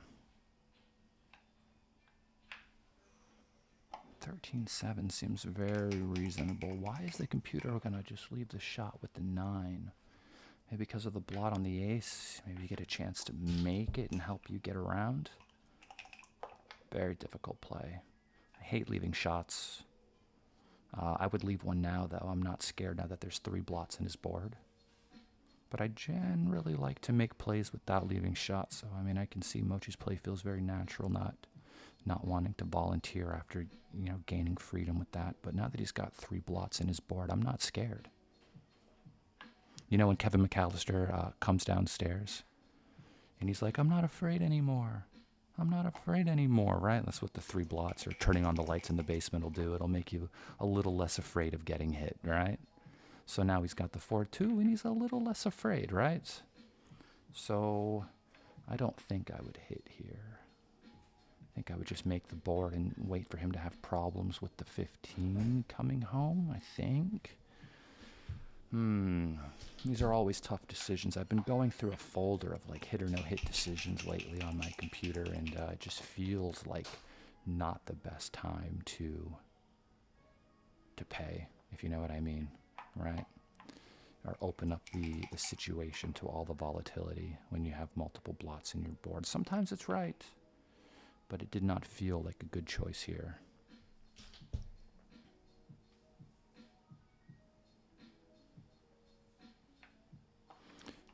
Yeah, the art has been noticed by someone in the chat here that the background colors on the player's profile pictures actually match the color of the checkers they're playing with. I'm glad people are noticing all the details there. Wilson's art PR is like a 2.2, you know? Very strong, very strong.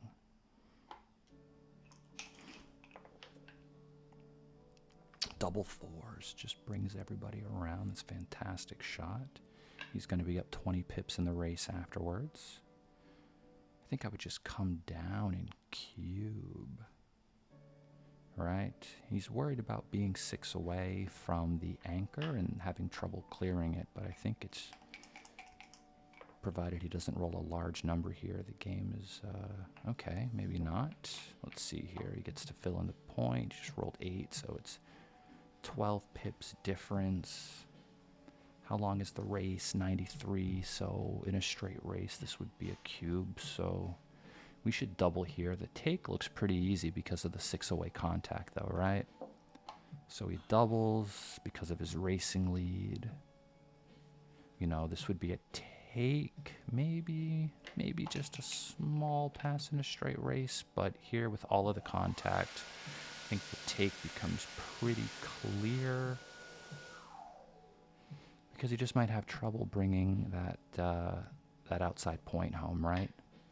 There's no numbers. There's not many numbers, I'll say, that just clear it naturally. I guess he has like 5-2 and 4-2 and just some of the doubles, but that 6 away contact ends up being very, very strong and hard to bring home, especially when the race is relatively close.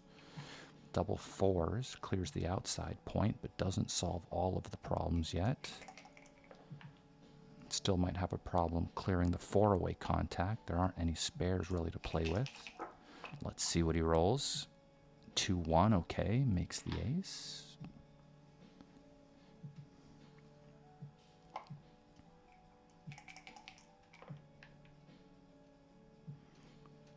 (4-1) just sits tight, just brings the checker in, just hoping for a poor roll. 2-1. Well, I guess we just go 4-1, right? Seems reasonable. We could go 3-1 and maybe 3-2. Maybe having more checkers on the 4 point is better for the race. Right? Yeah. Maybe if you're just looking about just race distribution, having a gap on the 4 is worse. So there's the 2, that's for sure. And yeah, he finds it very strong. 6-4, so the 6-4 has to go. And now another 6-4, okay, what's the race?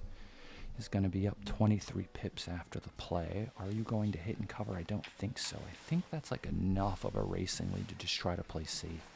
I mean, in theory, you shouldn't have too much trouble bringing this guy home, but, I mean, we've seen that he hasn't done it yet, so, I mean, there already is trouble. 6-1, okay, the 6 comes in, the 1 just covers, and now he's just waiting for one of those bad ones. Does he roll it? No, he does not roll it. He just jumps over his head with the 6-5. And now the 6-2 has to run. He wanted to stick around for the 6-1, 5-1, but he was not able to. 5 and then 4 off. Oh, boxes. Oh my goodness. 3 men off. Mochy doesn't flinch.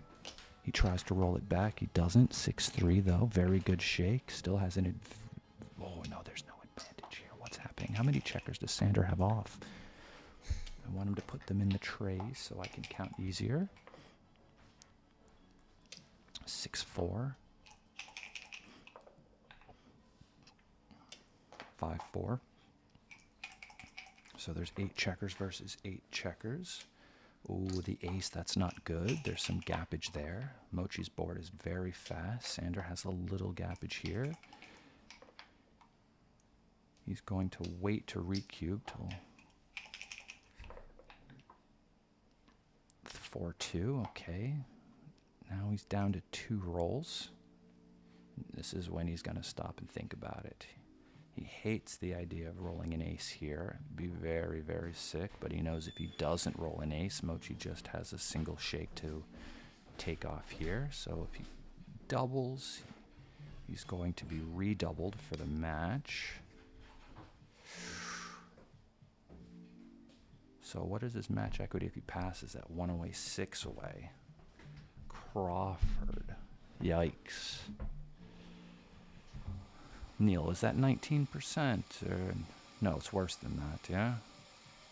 Yikes. Yeah. It's the threat of the ace is just too much. No, did I say 19? I mean like 9. I don't know, but there's just no way I can cube this. Looks too scary. In my mind, I roll an ace immediately. My opponent doesn't even need to roll a double, and I can just roll 2 aces and just lose. I still have a really good advantage, even if I do lose this game, and if I just win on a single 2 cube. He does roll the ace. Oh no.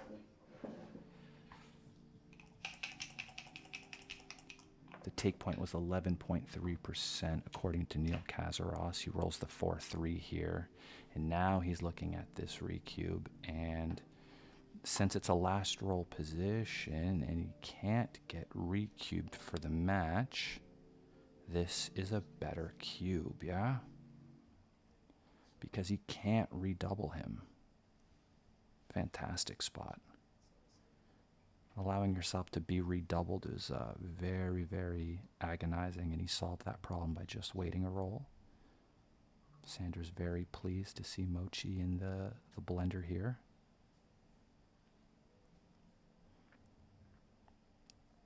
I mean, I think Mochy very easily knows this situation and is just going to take this. He's just waiting for the random number generator that is the universe to tell him when it is safe to take, and by safe to take, I mean when Sander is going to roll one of those aces, right? He's just waiting for the moment.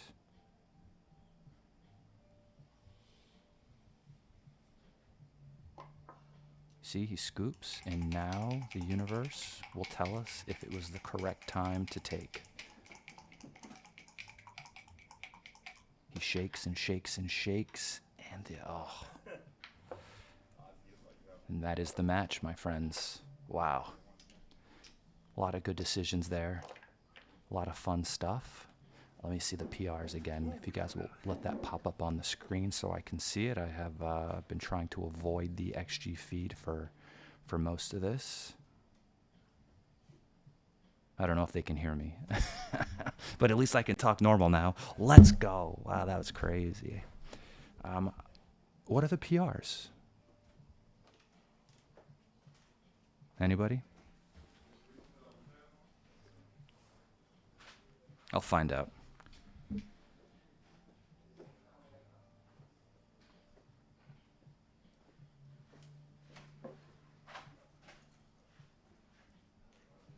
I will find out. Oh, we got a purchase of the book as well. Well, thank you out there for getting a copy of Backgammon Encyclopedia Volume 1. I saw that on my website. Just got a notification.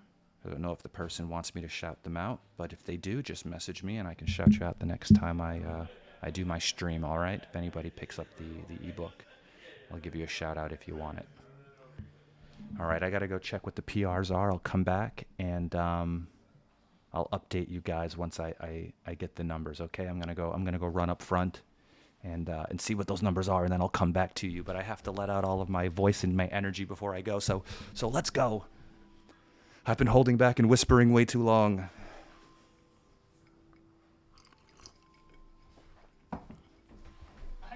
What's going on, Mochy? Yeah, that was a great match. Okay, so the PRs are back on the screen. You won the PR in that match. Very good. May the dice be with you the rest of the way. Get some wins in. So what are you guys up to now? Heading off to get something to eat or going to go study some? Oh, there's another match in 20 minutes. All right, well, I'll see you guys then, yeah? All right. They say I sound like Jim Nantz, which is like a NFL commentator guy because of my less than careless whisper over the microphone. Sounds like I'm doing ASMR, Mark. That's what it sounds like. The next match is in 25 minutes. All right, we've got 25 minutes. Ladies and gentlemen out there, please stick around. Mochy has gone off to review the match. Sander will be reviewing the match. I will be letting out the energy I've had to subdue for the last hour here. And we'll be back with Mark Olson, everyone. So please give us some thumbs up for the content here. And...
Download the Backgammon Galaxy app for iOS or Android and see how you rank among the stars. Backgammon Galaxy is the main sponsor of the UBC. What's up, Backgammon fans? I'm Mark Olsen, Backgammon Grandmaster. In front of me I have one of the coolest backgammon boards ever designed, the Casio Void board. Go check it out on the Backgammon Galaxy web shop and get your board right now.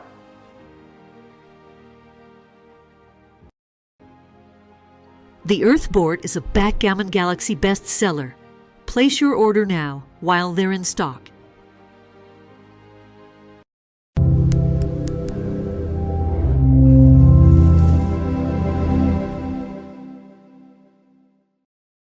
What's up, Backgammon fans? I'm Mark Olsen, Backgammon Grandmaster. Are you the next Grandmaster? If not, you better get your copy of Backgammon Masterclass. I'm the author alongside with two-time world champion and the only Super-Grandmaster in the world, Masayuki, Mochizuki. The book takes you through the game plans, the strategy of the game, strategic visualization, a backgame chapter, first time ever backgame chapter, and how to use the doubling cube in middle game situations. Get your copy now in the Backgammon Galaxy web shop. The Monte Carlo board is an old-school, cool experience. A unique board that makes backgammon tuxedo-worthy again. How to Not Suck at Backgammon, a Grandmaster's Guide for Beginners and Intermediates. Get your copy now at the Galaxy shop.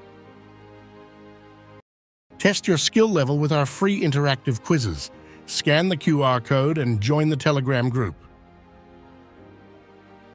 The Tempest Game Clock.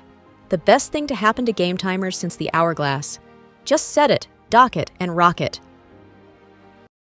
Only Grandmasters and Masters can play in the UBC, but everybody's welcome to participate in the side of that at Fingernaundrup. An amazing learning experience for true backgammon fans. Download the Backgammon Galaxy app for iOS or Android and see how you rank among the stars. Backgammon Galaxy is the main sponsor of the UBC. What's up, Backgammon fans? I'm Mark Olsen, Backgammon Grandmaster. In front of me I have one of the coolest backgammon boards ever designed, the Casio Void board. Go check it out on the Backgammon Galaxy web shop and get your board right now.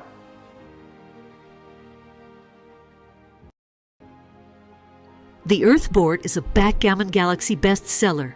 Place your order now while they're in stock.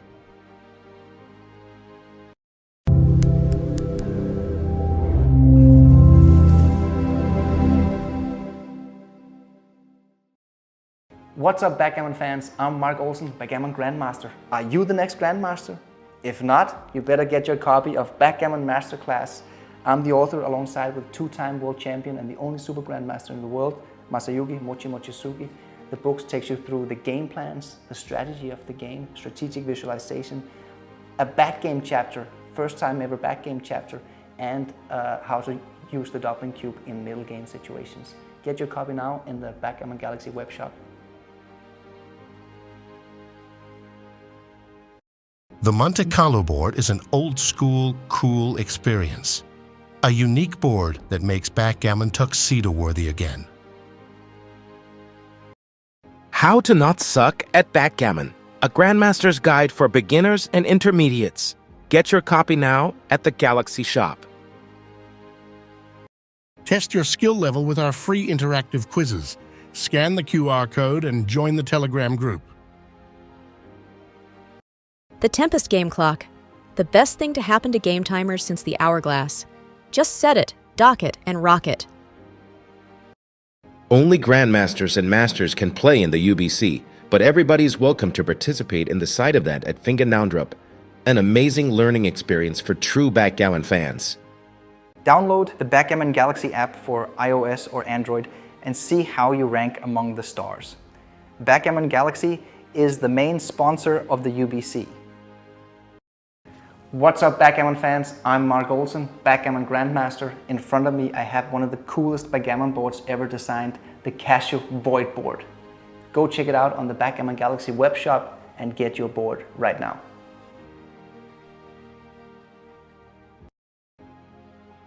The Earth board is a Backgammon Galaxy bestseller. Place your order now while they're in stock.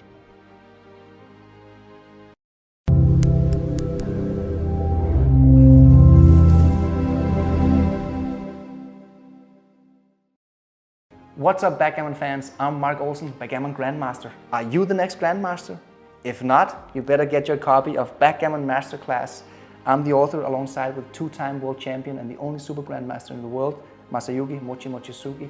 The book takes you through the game plans, the strategy of the game, strategic visualization, a backgame chapter, first time ever backgame chapter, and how to use the doubling cube in middle game situations. Get your copy now in the Backgammon Galaxy web shop. The Monte Carlo board is an old-school, cool experience. A unique board that makes backgammon tuxedo-worthy again. How to Not Suck at Backgammon, a Grandmaster's Guide for Beginners and Intermediates. Get your copy now at the Galaxy shop. Test your skill level with our free interactive quizzes. Scan the QR code and join the Telegram group. The Tempest Game Clock. The best thing to happen to game timers since the hourglass. Just set it, dock it, and rock it. Only Grandmasters and Masters can play in the UBC, but everybody's welcome to participate in the side of that at Fingernaundrup. An amazing learning experience for true backgammon fans. Download the Backgammon Galaxy app for iOS or Android and see how you rank among the stars. Backgammon Galaxy is the main sponsor of the UBC. What's up, backgammon fans? I'm Mark Olsen, Backgammon Grandmaster. In front of me I have one of the coolest backgammon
Download the Backgammon Galaxy app for iOS or Android and see how you rank among the stars. Backgammon Galaxy is the main sponsor of the UBC.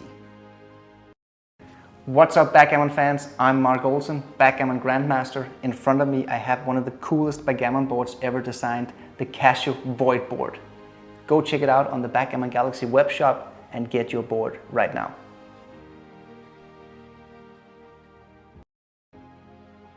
The Earth board is a Backgammon Galaxy bestseller. Place your order now while they're in stock.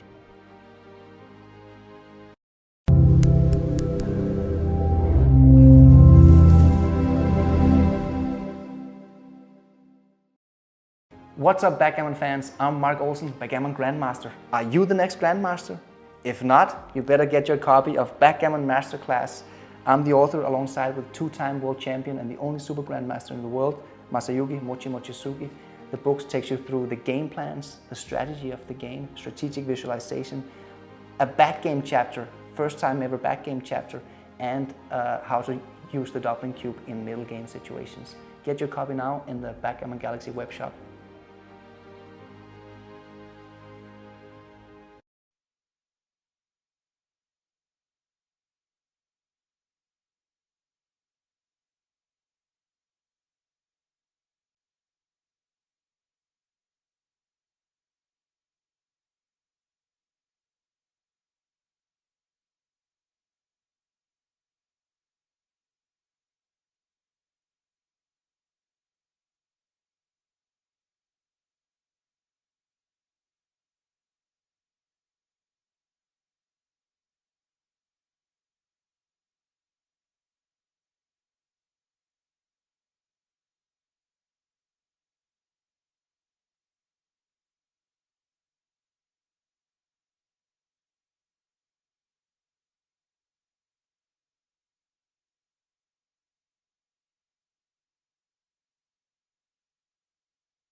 How to Not Suck at Backgammon, a Grandmaster's Guide for Beginners and Intermediates.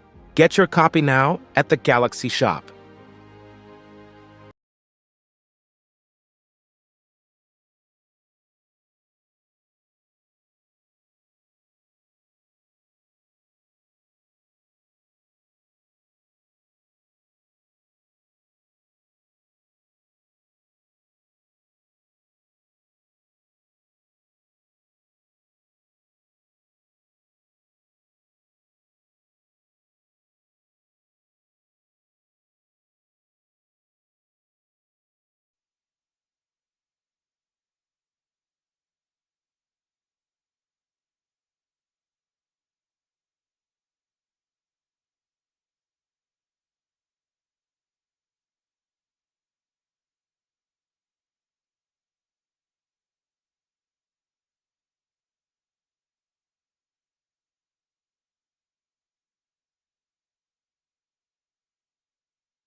What's up, Backgammon fans? We are about to start match number 3, and Sander Lylloff is off to a magnificent start so far. He's up 4-0, which is, I mean, that couldn't have gone any better, huh, for Sander Lylloff. Mochy is probably feeling the pressure. I know that he leaves the room after each match to go out and analyze the match move by move. And yeah, okay, so we just have Justin Knoll coming down, distracting me here. Yeah, so I guess Mochy is feeling the pressure a bit here. He knows he needs to step up. They had quite a difficult match, of course. But yeah, let's see. I see a little bit of some of your comments are surprised that that the PR went all the way up to 4.1 for Mochy. I mean, I can ask them to verify, but I guess if it's in the scoreboard. Okay, we're off to match number 3. I can see that Wilson has swapped the player cam just to show the viewers how it looks like at the venue here. We've got this cool bar here in Copenhagen, and we have about 30 people now. We had more earlier, but this is a marathon. People can come and go as they want, and I expect that we're probably going to see more and more people as we get closer to the finals, the final decision. I guess we have a technical issue. They seem to have stopped. I wonder what's going on. So again, we're doing this live, guys, so we don't have the luxury of editing anything. We just gotta go with the flow. Oh, there's a... Aha, okay, so... yeah, there's a bit of a power issue on the Tempest clock. Yeah, it's been running so far for two matches, and probably been on during the breaks as well, so that's quite a few hours for an old iPhone. So they gotta plug in the power cord. There you go. Yeah, and it's charging. I'm telling you guys, doing a live stream like this, there's like probably like 100 contingencies that could fail. Like all of the different cables, all the connections, Ethernet. Oh, I think I gotta go help them because this is my old phone. Hang on, I'll be right back. Oh, no, Wilson solved it. Wilson solved it. He figured that he just had to swipe up. So this is our producer, Wilson, trying to... I don't know what's the... I mean, either it has power or it doesn't have power.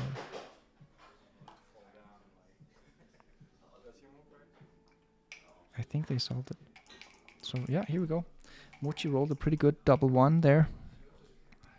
Got some. This looks like an early prime versus prime formation. I think we're gonna see Sander splitting the back checkers here. He wanna jump. Oh no! Wow, that's a big one. What a careless play, Sander Lylloff. That was a huge blunder. You gotta combat your enemy's prime formation. Split. Oh my god. What a terrible start from Sander. Yeah, Mochy does the right thing, you know. You need to fight the prime by splitting the back checkers. You gotta react to the priming threat. 3-1. I mean... so what's Sander gonna do here? I think we're seeing some game 1 syndrome. It could be that distraction of the clock that kind of like shook Sander up a bit, distracted him.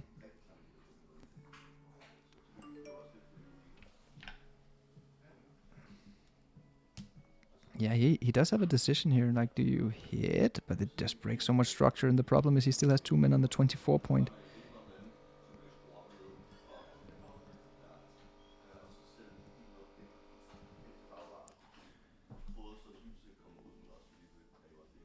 You need to split, Sander. Mochy has already split his back checker, so he has an incentive to split his own. Go ahead and split your own back checkers. Yeah, that's the play. Good move, Sander. Oh, that's a good roll from Mochy here. He has two ways to play it. He can anchor up on the 21 and hit loose on the 2 point, or he can just make the most superior anchor on the 18 point. Yeah, I don't think he's going to make this move. He's just taking a look at it. The thing here is you're still getting primed a bit. Mochy's anchor on Sander's 4 point is behind a 4 prime, essentially, a double gapped 4 prime. The 18 point anchor is simply superior. It's worth leaving that shot because this move also leaves a shot, right? So you're gonna leave a shot either way. So why don't you just go ahead and make the superior asset? There we go. You simply get more out of it.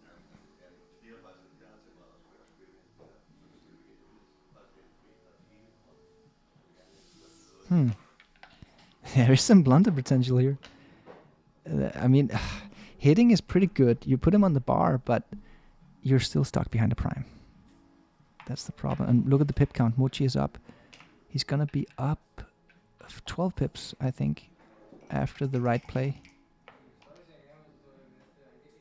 Yeah, 12 pips. So, 6-4. Good roll, Sander. He did manage to find the best play. Well played, Mochy. It took his time, but he did find the best play.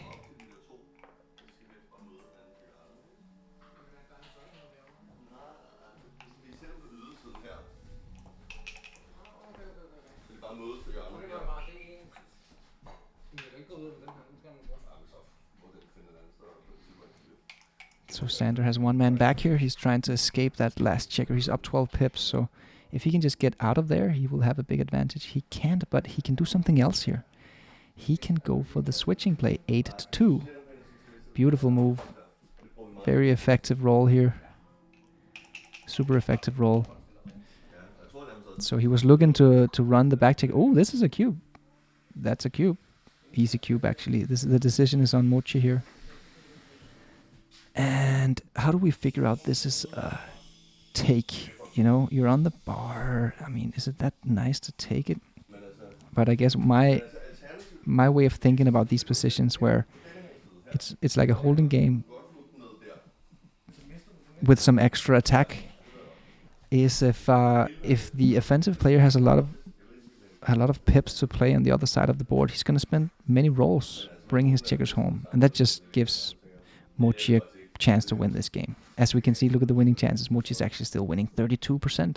It's because Sander still has a lot of work to do, getting that checker on the 21 point all the way back home, and the checkers in the outfield as well. The bar point anchor is actually very strong.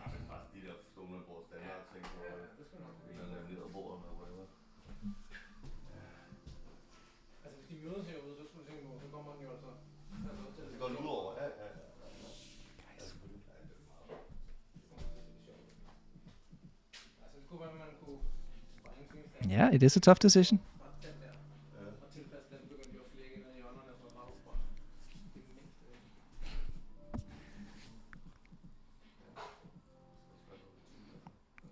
It is a tough decision. It really is. I mean, there's a chance that he might pass this cube. He knows that he has high winning chances. He can come in with a 1 and you play a holding game with a goalkeeper. A lot of contact still. Okay, he does drop it. Yeah, I mean, this is for a human player, this one was tough. I hope that I would have found the take. I feel like I'm a favorite to find the take there, but that was a tough decision for Mochy. And the cruel thing about it is that you get penalized with a blunder. You know, even though sitting there over the board, this was such a tough decision. 6-4. Let's see if Sander knows how to play the opening here. Very good. The opening reply. Not one of Sander's strongest elements of his game, how to play the opening reply roll, second and third roll, but he just have a great intuitive understanding. So usually he does find the best play. 6-2, that's a good shot.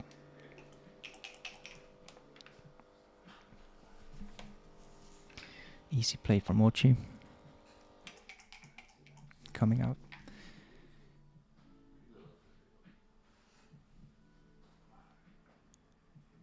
Huh. So how does Sander play this one? There's so many options here. I mean, you hit with the 6, right? And then you gotta figure out what's the best. Yeah, that's the play. It's the only logical play, actually. After seeing all the possible combinations.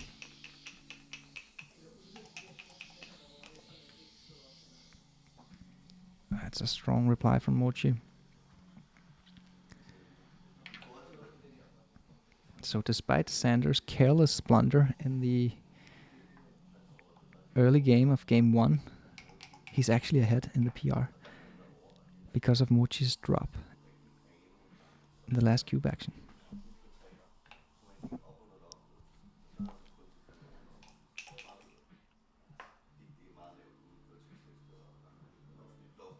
Did Mochy make an illegal? Ah, there you go. Oh no. And then 2-1. So just the transcriber Mate has to keep up here. We had a little bit of troubles with the transcription PC. That's why he didn't put hint on all moves. Something about the XG settings. It was actually a bug in XG. It kept reverting the settings. So it was slow. So he had to make the judgment call of which moves to display hint with and when he was able to do it. But I hope we've solved it now. Yeah, this is getting close. If it wasn't for that that hanging blot on the 14 point, Sander could probably cube this, but let's just safety that blot first. It's gonna take away those few anti-jokers that leaves a shot next time, and it's gonna give you the market losers that you need to clear the midpoint when you roll a double. Okay, that's a good shot. And now next time, let's... Oh, actually, we have to look at the pip count as well. I was just looking at the structure. I think with 6-5 and 5-1 here for Mochy, I think Sander can double next time. And Mochy's going to stay back with the goalkeeper. Yeah, this is a cube. Standard cube. And with 14 pips down, it's a very easy take for Mochy. He could even catch up in the race here. The decision is more in Sander here. So my rule in the holding games are that you need to be 14 pips ahead before you double. And that's exactly what we are here. But this is better than a standard. Yeah, good cube, Sander. It's borderline decision, but he does have some market losers, right? If you roll a big double, for instance. It's really cute. Cool, that cube, by the way. The UBC golden cube.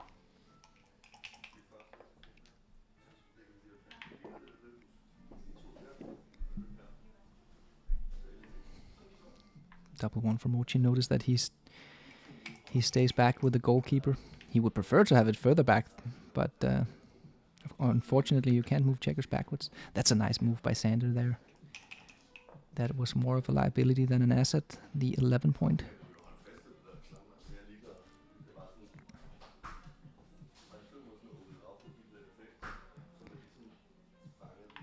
Deuces. Is he? Maybe he's forced to move from the midpoint here, Mochy. And if he does, he has the single... Yeah, that's the play I was thinking about. Yeah, the single checker midpoint. Because look at Sander's blots in his home board. He can't just hit him with an ace. So I like that play from Mochy. The double deuces, that was a market loser. So luckily for Sander, he already cubed.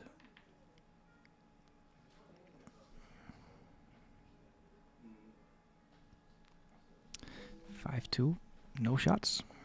No shots, Sander. Yeah, that's the 5.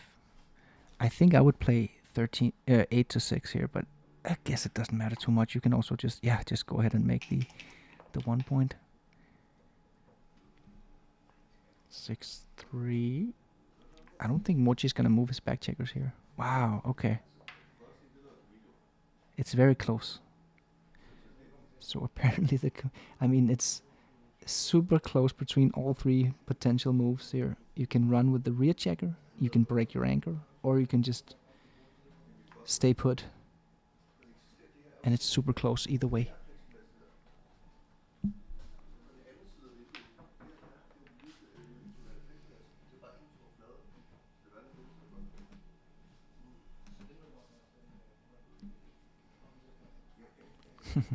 So Mochi's gonna burn some time here, but little does he know that it's a complete tie between all three move candidates.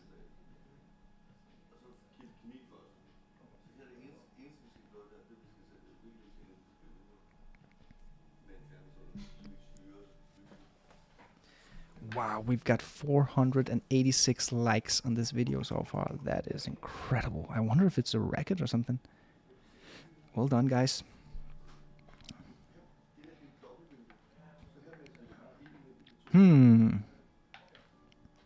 This is a tricky one. Nice play, Sandra. The race is sufficiently close. There are some advantages to keeping a 4' here. Plus, it was a very nice and flexible move. That was a good play, Sandra. It's not over yet, this holding game position. Oh, that's incredible. When the dice, when a die land on the corner, of the die.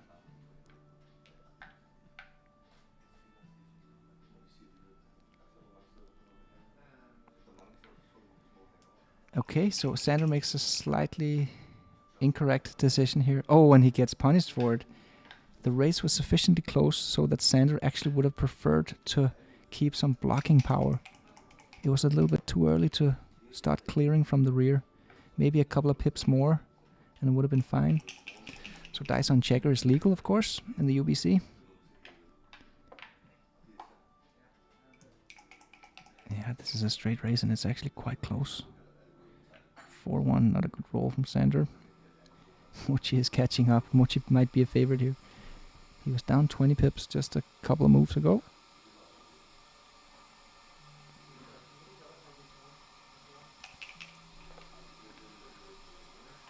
Double 5, 1, 2, 3, 4. We might see a recube next roll. I think we will actually, unless Sanders rolls. Nope. Not good enough, Sander. Yeah, this is just a huge market loss, the double 5, so redouble pass, easy play on both sides. Yeah, no need to think much here.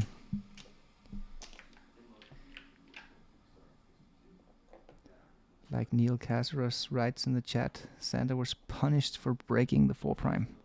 He really was, immediately. And he probably regretted it after seeing that double 4. I think Sander's looking out in... See him staring out into the open space here, probably wondering whether it was correct or not to clear from the rear before that double 4, because that actually lost him the game. But he's still ahead a bit on the PR here, but it's early in the match. We're going to see the PRs change a lot, most likely in the downwards direction.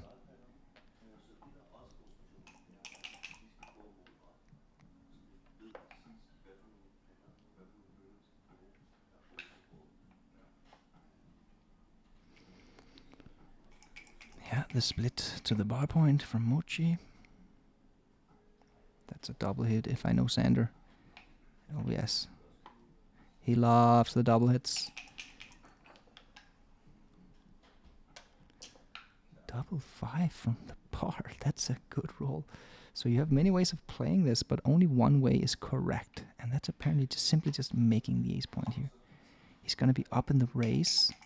There are 2 other plots in the position that he can shoot at, so making a blitzing play here really makes a lot of sense. Well played, Mochy.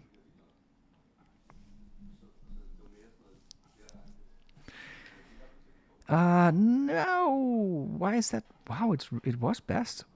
I thought of duplicating deuces by playing 15 to 14, but maybe Sander's seeing something I didn't.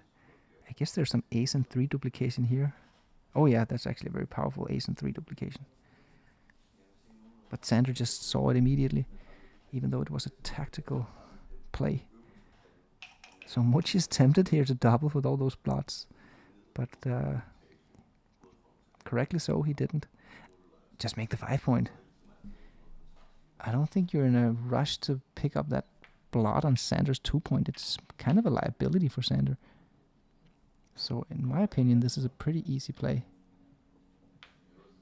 Save that blot for later.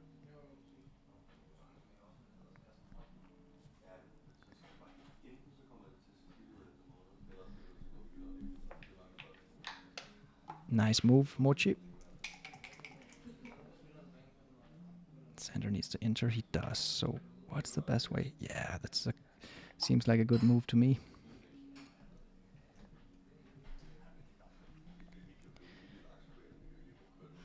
Again, Mochy is slightly tempted, but now Sander just got stronger. Doesn't make much sense here. He's trailing 5 pips. You need 2 out of 3 points in order to have a cube in a middle game situation like this.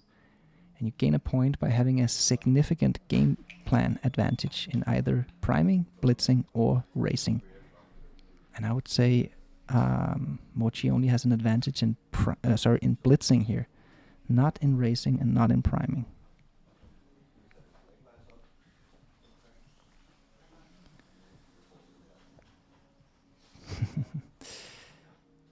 Yes, it's the blessing and the curse of rolling double fours. It's incredibly difficult to play it correctly. Mochy sees it though. This is a cool play, the double switch. I mean, Sander would make this play any day of the week. But of course, Mochy finds it as well. He didn't fall into the trap here. You gotta know that idea. That's the key. And that's the thing about playing this well. Playing at this level, like these two guys are doing. You gotta have the right idea all the time. You know, you gotta know all these ideas and know exactly when to apply them. If you've never seen a switching play like this before, where you go for the 6 to the 2 point, it's very difficult to find it. But when you do see it, then you realize that it makes logical sense.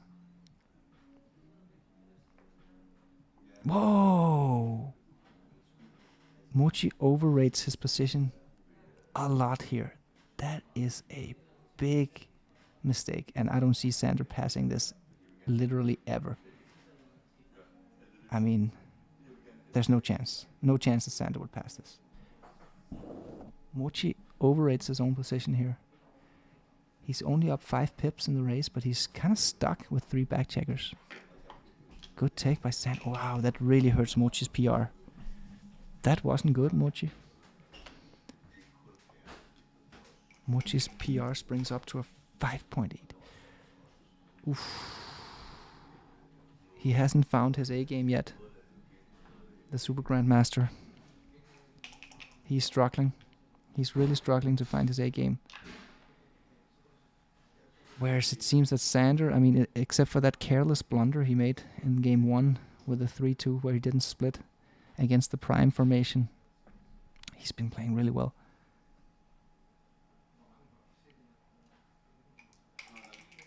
Okay. What about the 5 Sander? Because you have a great incentive to unstack that heavy midpoint. Yeah, he does. Good play. And Sander's actually down in the race now, so it doesn't make much sense to race. So he's trying to stay back a bit with the rear checker. Okay, Mochy is looking for any creative plays here.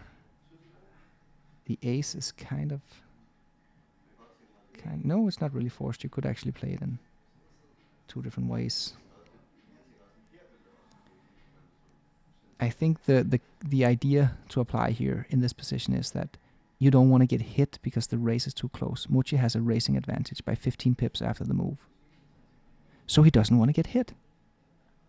Safety is really important. Nope. That's not the wrong idea. Not the right idea. It's the wrong idea, Mochy. It's the wrong idea. You're leaving a shot when it's really painful to get hit here. Oh, you would give away the racing advantage to Sander. Okay, this is a close game. It's almost 50-50 here because Mochy has a slight racing advantage, but Sander has the freedom advantage, while Mochy is still stuck on Sander's 5 point. Sander does want to hit here because of the race. Okay, no shots. Sander knows that. Very clear play.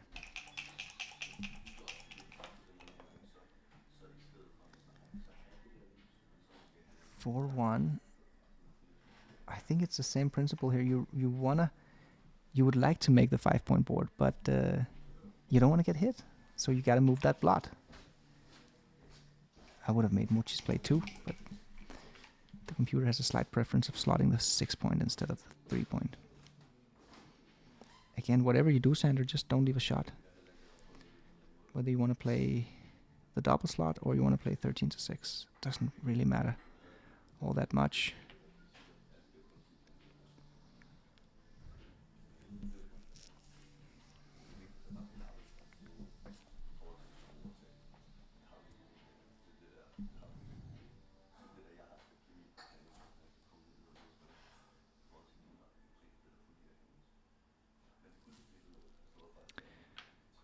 He's taking his time here, Sander, but he has plenty of time bank. 11 minutes to go. Mochy has slightly less than 7 minutes.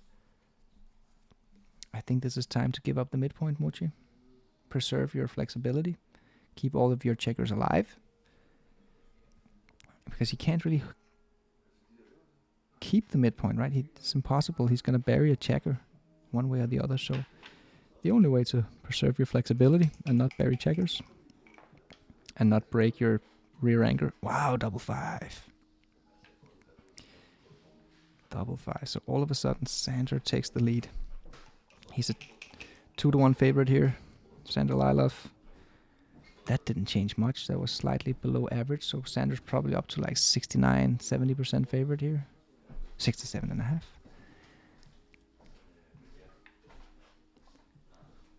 And now the score comes into play.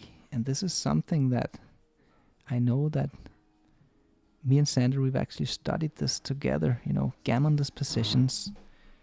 What is your Recube doubling point at 6 away and 5 away? And let's see if Sander remembers.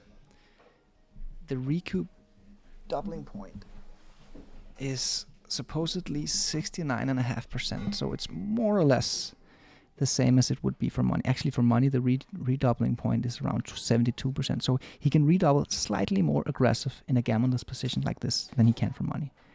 And I think Sander intuitively knows this. So 7 pips in something that's almost a straight race, it's not a whole lot.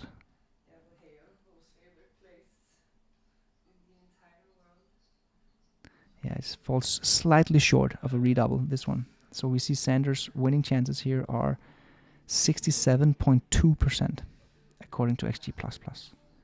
And he needs 69.5%. So it falls just short. I think Sander, he knows he has to be slightly more aggressive with the redouble than he would be for money. Wow, he's shaking it. I mean, really good call by Sander here. He thought long and hard, and there's the market loser.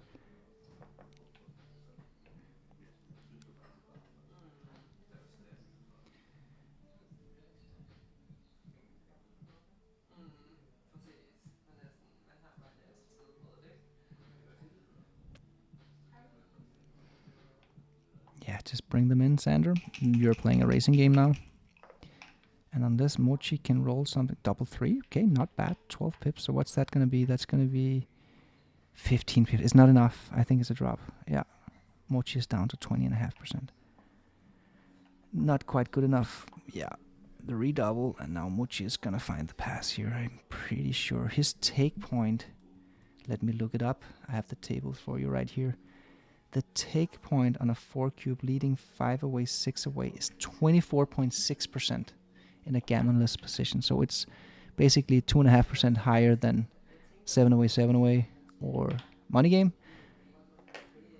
which is equivalent of 1.5 pips more or less in the race. So that's quite significant. So good drop from Mochy.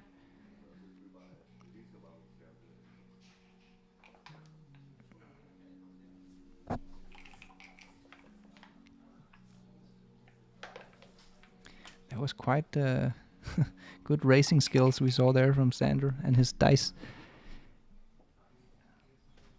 Rolled double 5 twice.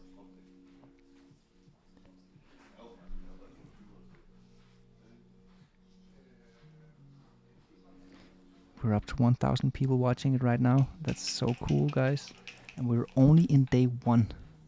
I expect the view count is going to go up as we progress and get closer to the final decision.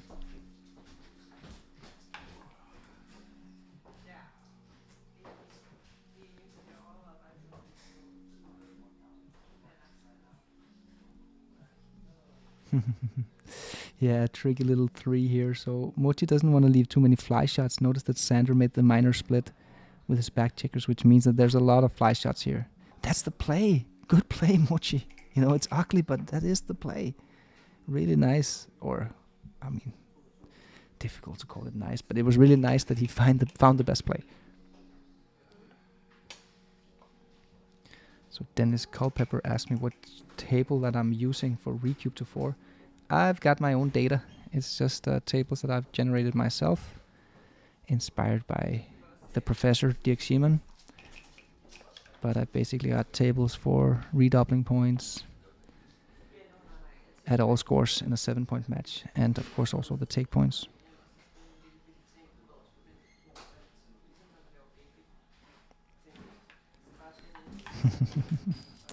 Oh, that's actually a blunder. I don't think he's going to play this play. So usually Mochy looks at the alternative play first. The play that's not his instinctual play. That seems to be the pattern of his checker movement. So I don't think he's going to make this play. And it would be a blunder to do so. It's too many shots and 2 blots. So you can leave fewer shots and just a single blot by playing 13 to 5. And you can leave even fewer shots if you play 13 to 11, 8 to 2. Which is another, I mean, that's a difficult move to find as well, because it's so ugly to play 8 to 2. But he is taking his time here, Mochy. Mochy's up in the race slightly. He achieved full freedom, so safety matters for Mochy here. He want to minimize shots. But at the same time, he's got such a stacked position, you know. He's got 2 super stacks. So you gotta do something about that. Therefore, it seems wrong to move from the 8-point anyway. Yeah, that's the play. Good. So we see it again. Mochy, first he moves his candidate play, and then he moves his intuitive play, which is usually what he ends up moving anyway.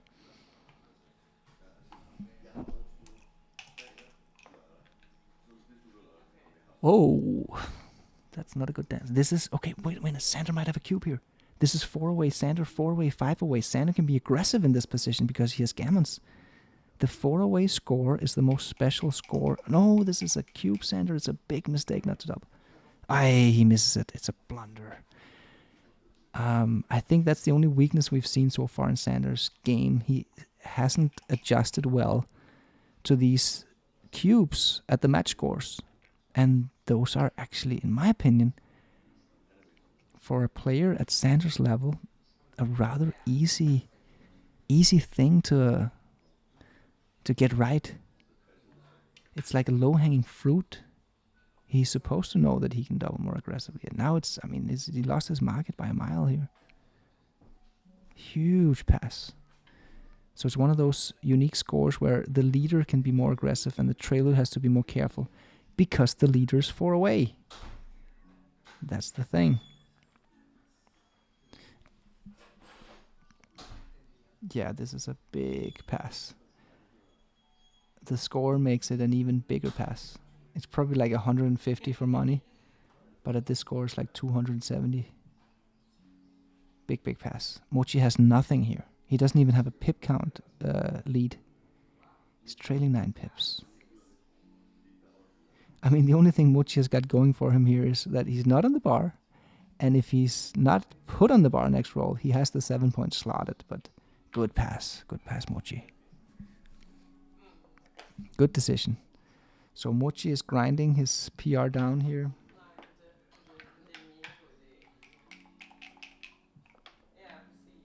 Little by little.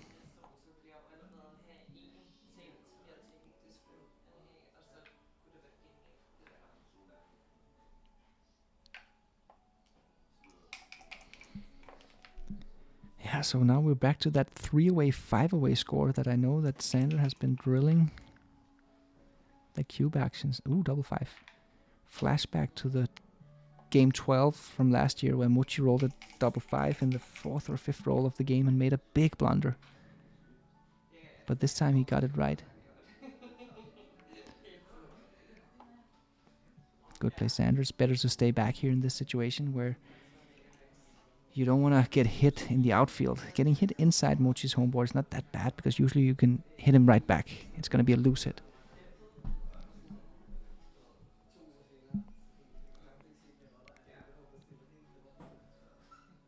Somebody's asking, Pierre Rosenzweig is asking what PR means.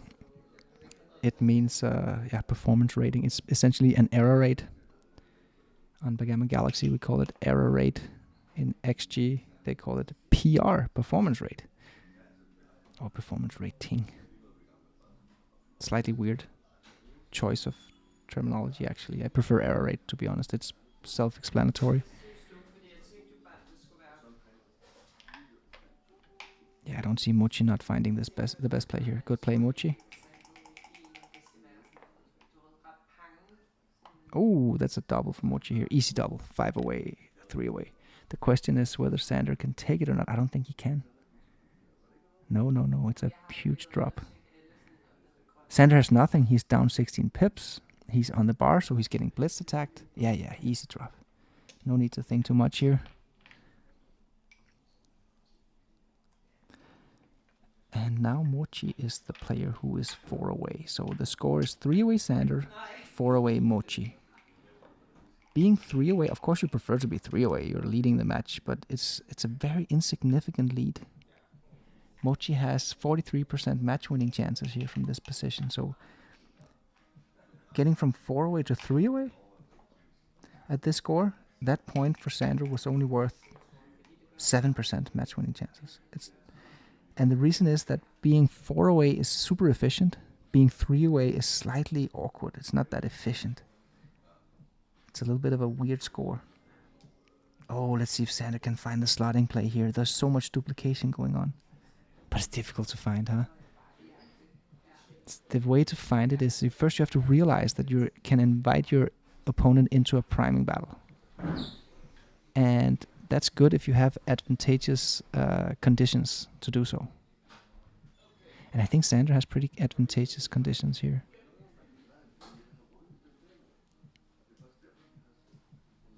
Let's see if he finds it.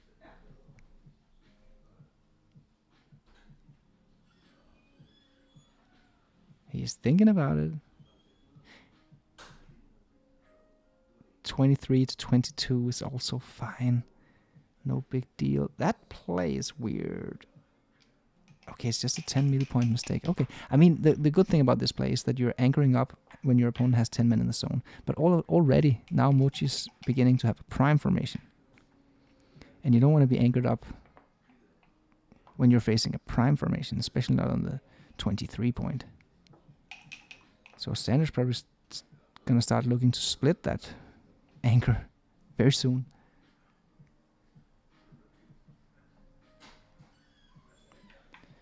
It might be that Sander was biased of the score here since his opponent is 4 away.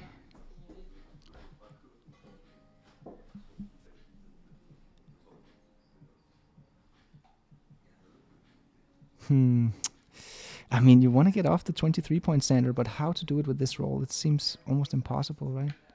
Yeah, it is impossible. Good play, Sander. Nice play. It is actually the only play that makes sense, to be honest. It wasn't that difficult to find. Yeah, and Mochy being 4 away has to double extremely aggressively. That's a great cube from Mochy. Super good cube from Mochy here. He knows that he has to double aggressively at 4 away, 3 away. I call this specific score Gammon Go Light because it's kind of similar to the 4 away, 2 away Gammon Go, just much less extreme. Oh, is Sander? Okay, he did take it.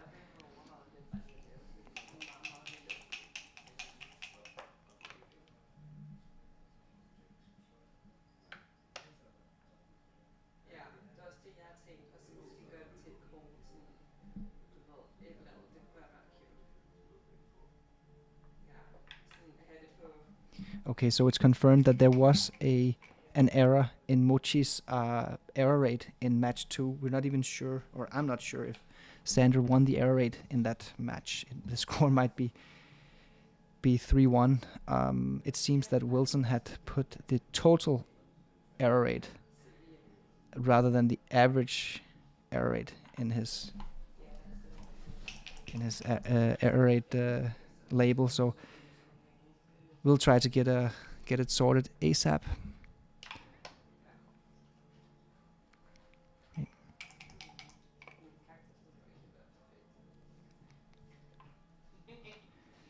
That's a good shot from Sander Lylloff. And the last 3 threes here, he can make the double hit and fight for the missing point in his prime. The key point right now is the 4 point, and how beautiful is it that he can actually hit loose and go for it. But of course, you know, you leave so many blots. You have some nice alternatives here, like making the 10 point. But I think Sander's gonna find the best play here. Yeah, I think he's gonna find it. It's a good move. Good move, Sander. Really nice. Crucial 4 from Mochy. He hangs in there. The match is still open. Wow, double 4 joker. That's just his role, huh?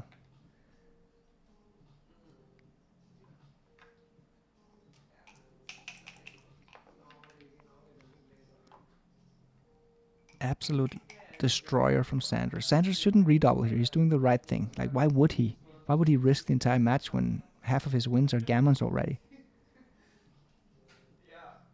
And Mochy can still win this game, actually, because of all the amount of contact you still have in this position. Sander has to bring 4 checkers or 5 checkers home.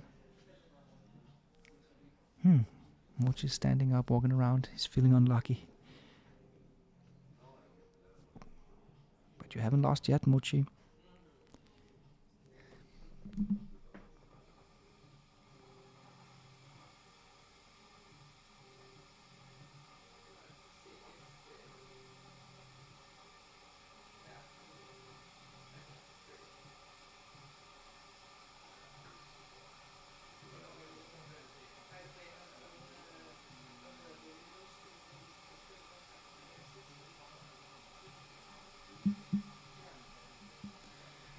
We see Mochy is really feeling the pressure here. Super unlucky so far. He's not playing his A game. So, I mean, we've seen this before with Mochy having a slow start. Then he did that. Actually, he did that in 2019, and he did it again. I forgot which other year it was, where he started off poorly in day 1, and then he just played majestically in day 2 and day 3.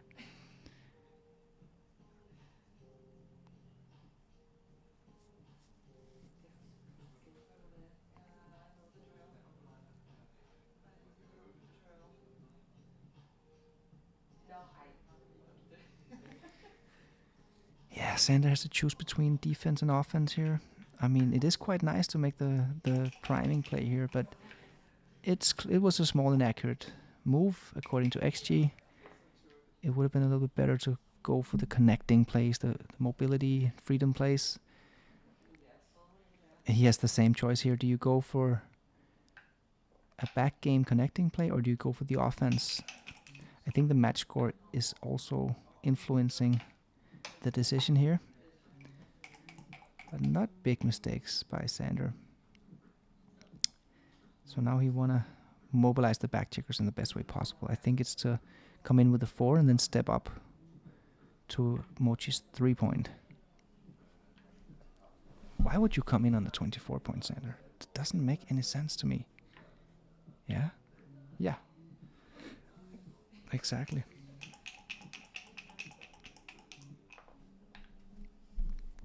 Mochy keeps dancing.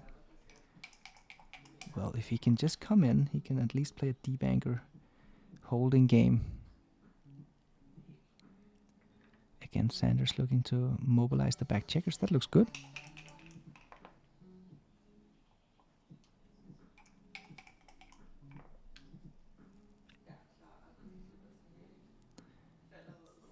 It's the same decision here. Are we playing connectivity during blitz, or are we going for the attack? And it seems that the computer strongly favors connectivity during blitz moves. And I think the match score has something to do with it. Sander's gammon price is lower here since he's only going to win 1 extra point instead of 2 extra points when he wins the gammon. So it's actually a significant error, this one. He's simply stuck too deep with the back checkers. Connectivity during blitz. You don't want your enemy surviving the blitz and then you've got 5 men back. And you end up in the disconnected state. Okay, small inaccuracy, but I don't hate it. There's the ace for Mochy. Mochy is kind of relieved here. He saves a lot of gammons by having an anchor game rather than a full closeout.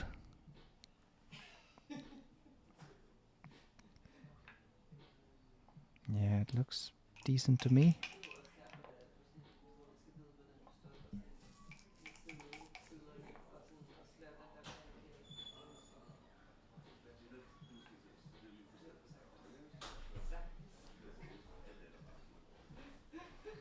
Yeah, Sanders just trying to bring his checkers home. So I think I would definitely move 24 to 22, just to step up, get launch ready. Okay, you could do this. Yeah, it's reasonable. It's reasonable. There's one of the advantages of staying back. Sander got a direct shot.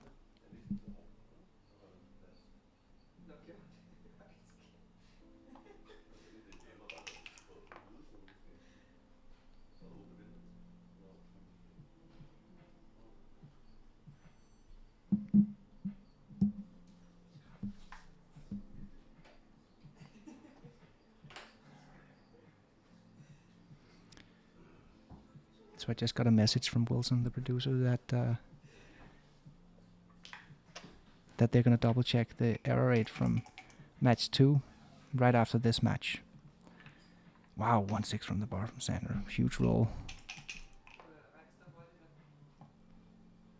Mochy's PR is coming down, of course, 4.5, but it's just not good enough. You're playing against Sander Lylloff.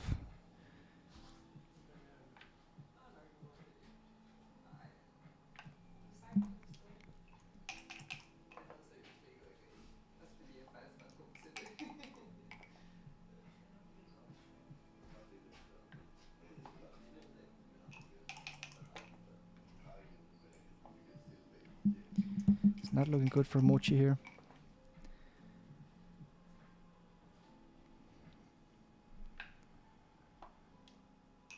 I think one of the key ideas here we saw in this game is how the incentive for Sander to play connecting plays with the back checkers, getting them out of there, rather than going for a forward hit in his own home board. When you have a prime, like a 5 prime or 6 prime. Because of the match score. That was one of the, I think, cool ideas we saw. So it's always about learning from the machine, right? Trying to figure out why does the machine want to play the way it does.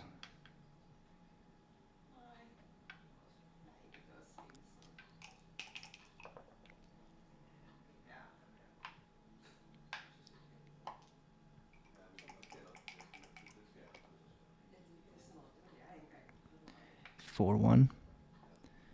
Nice roll. Gets to clear the 7 point, which was the trouble point, with no real risk. Double 3. There's a little bit of a decision here for Sander.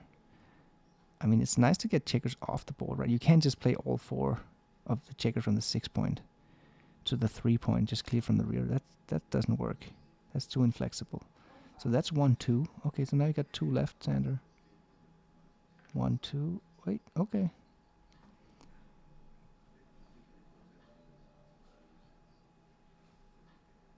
There are quite a few combinations here. 1-2. That seems like a good place to start. 2-4. Yeah, you could play this. That's actually the best play. Well played, Sander. Well played, Sander.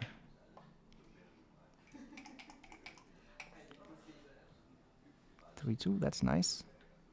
No shots. Is that the best way? Isn't it better to stack them up on the 3-point? It's gotta be close. 2-1, that's an excellent roll. Yes, definitely clear from the rear, right? No, wow, you should clear the 5-point. Oh, wow. That's such a rare play. I mean, it's such a specific tactical scenario where that is correct. It's usually not the right idea. So I don't fault Sander for not seeing that idea. I didn't see it. I don't know if I could have seen it if I was the player playing over the board, but oh, Mochy made an illegal play. Sander points it out. Yeah.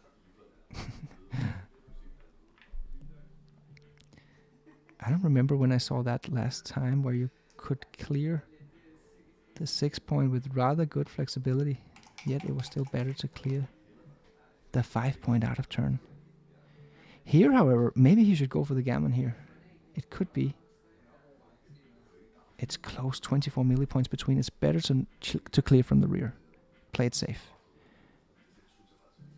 But this is a tough decision over the board, because he's definitely maximizing gammons by making this play. But he's not cleaning up his liability, which is the 5-point. Yeah. Tough decision over the board. He's going to burn some time here.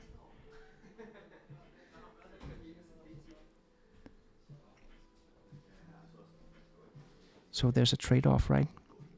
Do you want to maximize gammons here and sacrifice some wins? Or do we just want to maximize wins?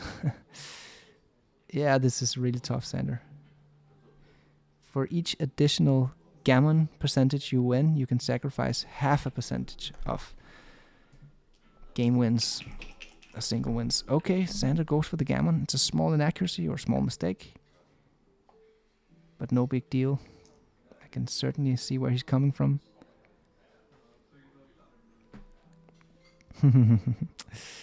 As long as you can win a gammon here. You've got 29% gammon in it. So Sander's probably counting the crossovers here.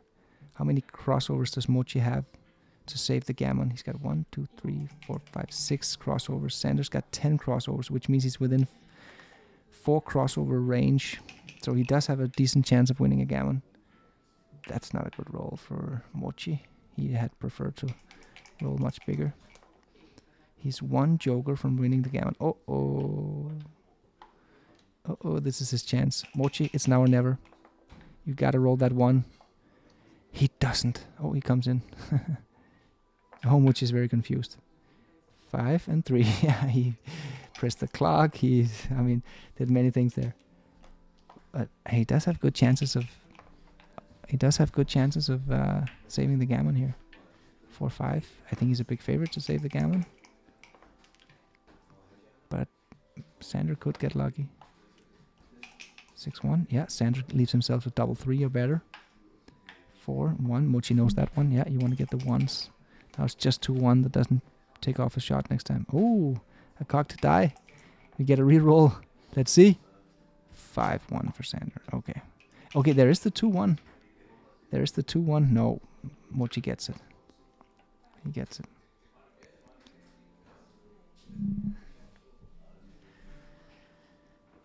He saves the gammon. So Sander's up 6-3 Crawford. He's off to an amazing start, a flying start.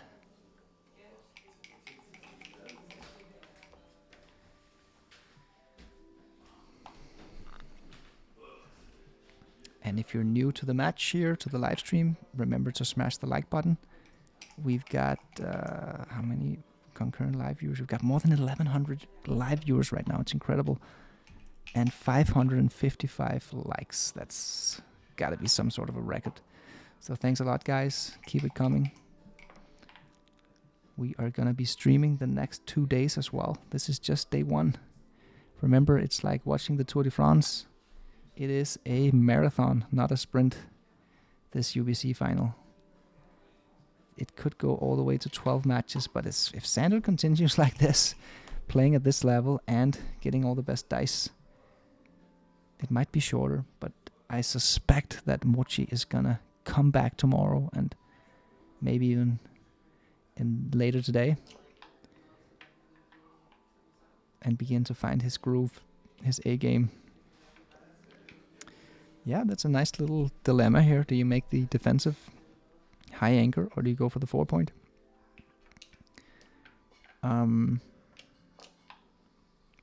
Okay.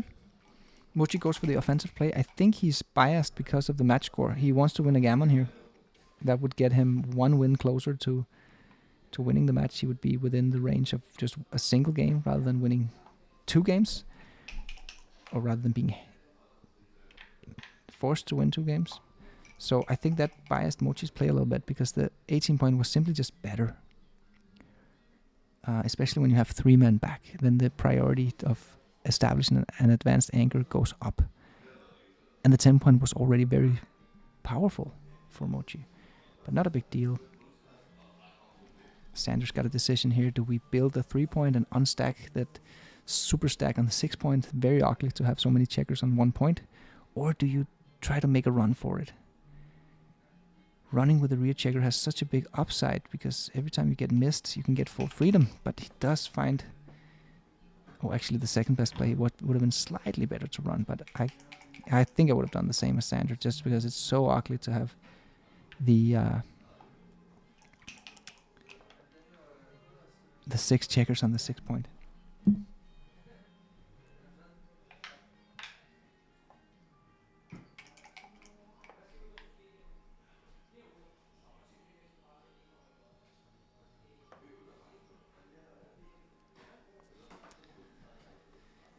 I guess Sander is looking at... I mean, he could be looking at putting the checker on the 3-point.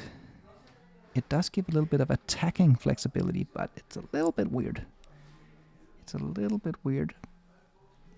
It's not really where the checker belongs, but at the same time, playing 13 to 8, it stacks the 8-point. It's not very flexible. Yeah, I mean, it's not bad. It's actually a tie between the 2 best plays. 5-5, that's probably a really good roll for Mochy. I think we're going to see him step up with the anchor here to the 15-point. Simply because the race is rather close. Actually, no. It is slightly better to just play it like this. Nice play, Mochy. Okay, so he probably just studied this, Mochy. Knowing that 6 pips behind, it's enough to stay back. To simply stay all the way back.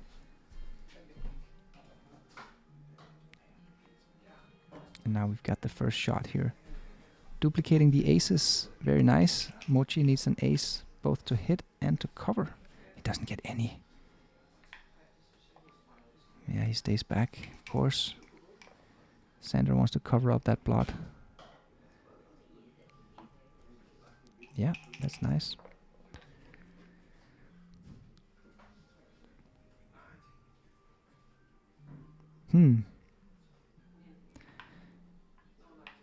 Yeah, good play, Mochy. Really good play. You could have been tempted to come out there with the 6, but he resisted the temptation. So now Sanders forced to dump checkers behind Mochy's anchor to his 3-point there. It's highly inflexible with the checkers there. Sanders restarting Mochy's time bank. Very nice. Yeah, you gotta do something, Mochy. You can't break your home board, so that's the last thing we want to do. And the race is rather close, you know. It's not obviously a good thing for Mochy to just stay back on the 24-point with a goalkeeper. You know, as the race gets closer and closer, the more you want to be out.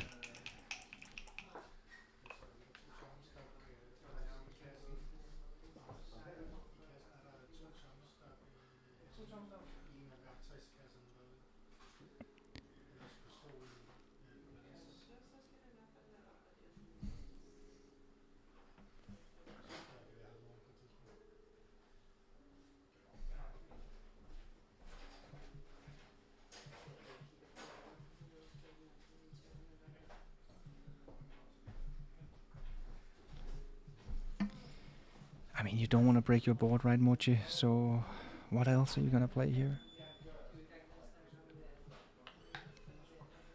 Yeah.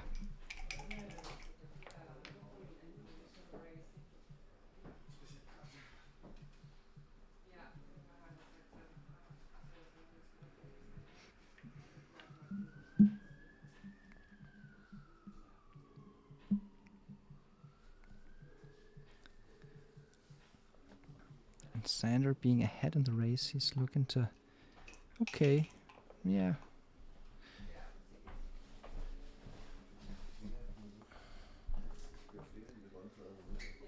He's looking to not leave any shots, obviously. Look at this play from Mochy, huh?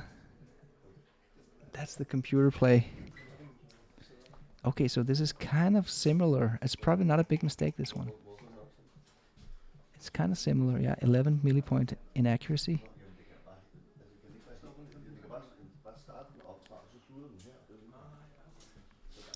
Sander is tempted to pay now, but yeah.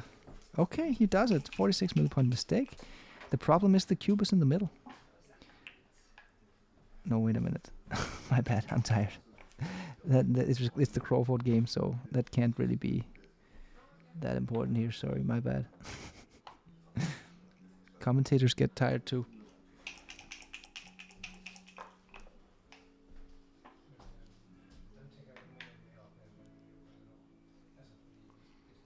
Single checker holding game here from Mochy. He's staying back. There are some ugly rolls. That's not one of them. That's an incredible roll here from Sander Lylloff. And he's all the way up to 89% winning chances in this position. Mochy needs to respond immediately with a 4. He doesn't. And now Sander's in cruise control. Wow, this is almost like a gin position. Mochy has to get really lucky now if he wants to stay in it. And it looks like a 2-point win for Sander again. Wow.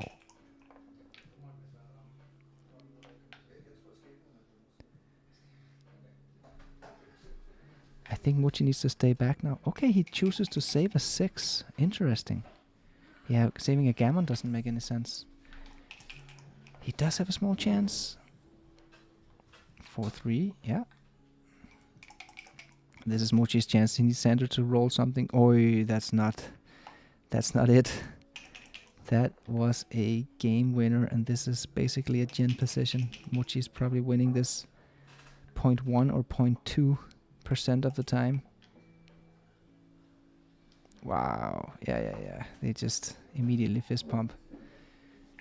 It looks like another 2-point win for Sander. We still have to confirm match 2 if it really was 2-0 for Sander and if Mochy's error rate was correct.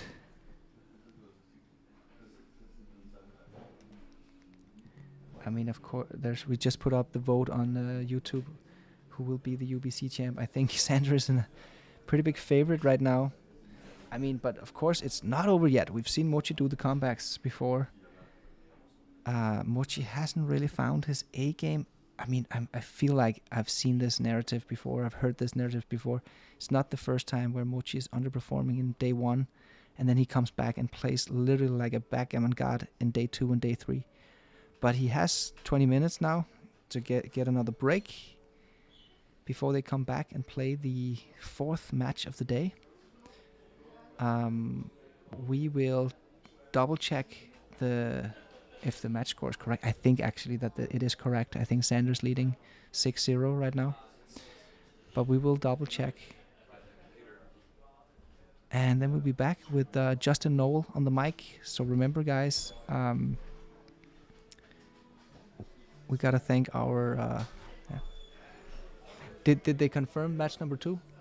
I'm just asking Justin Noel. Was it the correct? Okay, so it is confirmed. Match 2.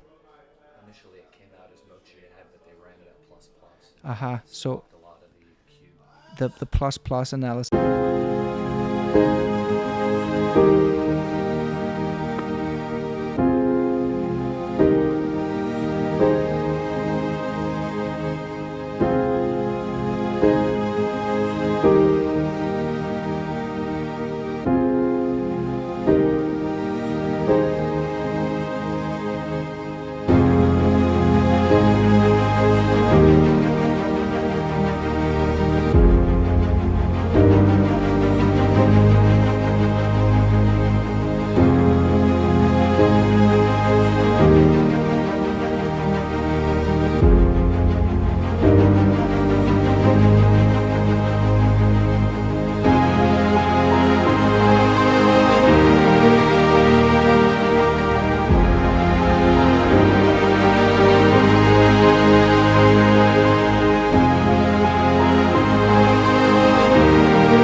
Download the Backgammon Galaxy app for iOS or Android and see how you rank among the stars.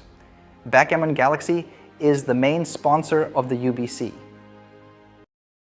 What's up, Backgammon fans? I'm Mark Olsen, Backgammon Grandmaster. In front of me I have one of the coolest backgammon boards ever designed, the Casio Void board.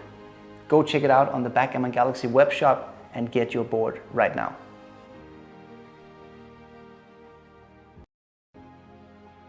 The Earth board is a Backgammon Galaxy bestseller. Place your order now while they're in stock.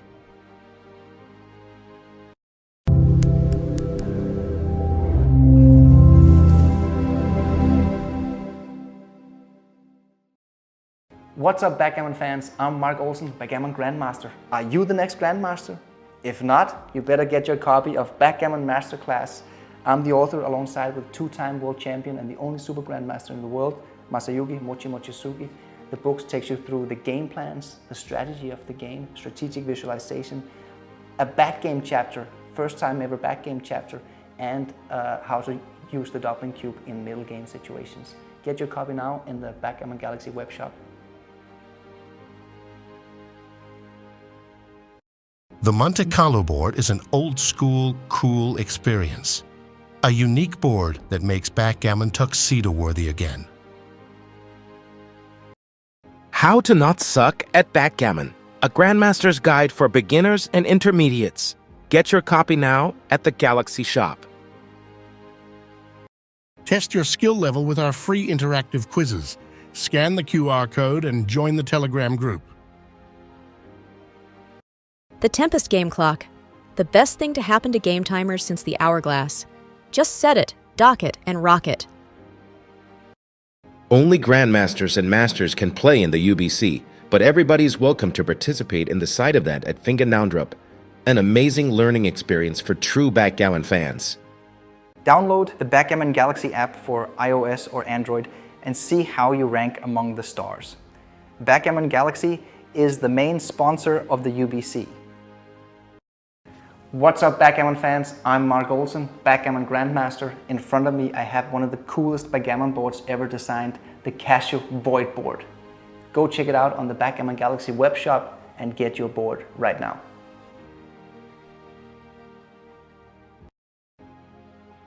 The Earth board is a Backgammon Galaxy bestseller. Place your order now while they're in stock.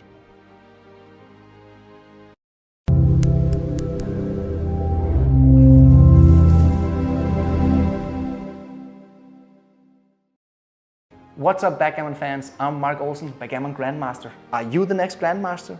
If not, you better get your copy of Backgammon Masterclass.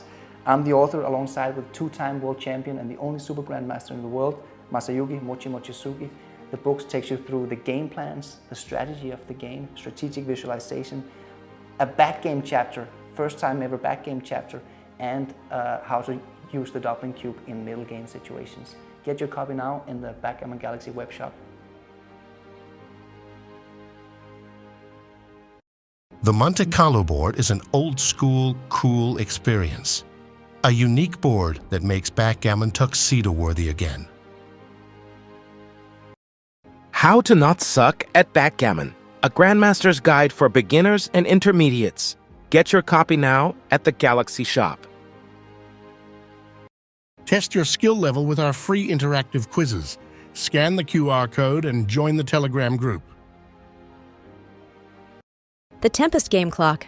The best thing to happen to game timers since the hourglass. Just set it, dock it, and rock it. Only Grandmasters and Masters can play in the UBC, but everybody's welcome to participate in the side of that at Fingernaundrup. An amazing learning experience for true backgammon fans.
All right. It looks like we are back for the fourth match of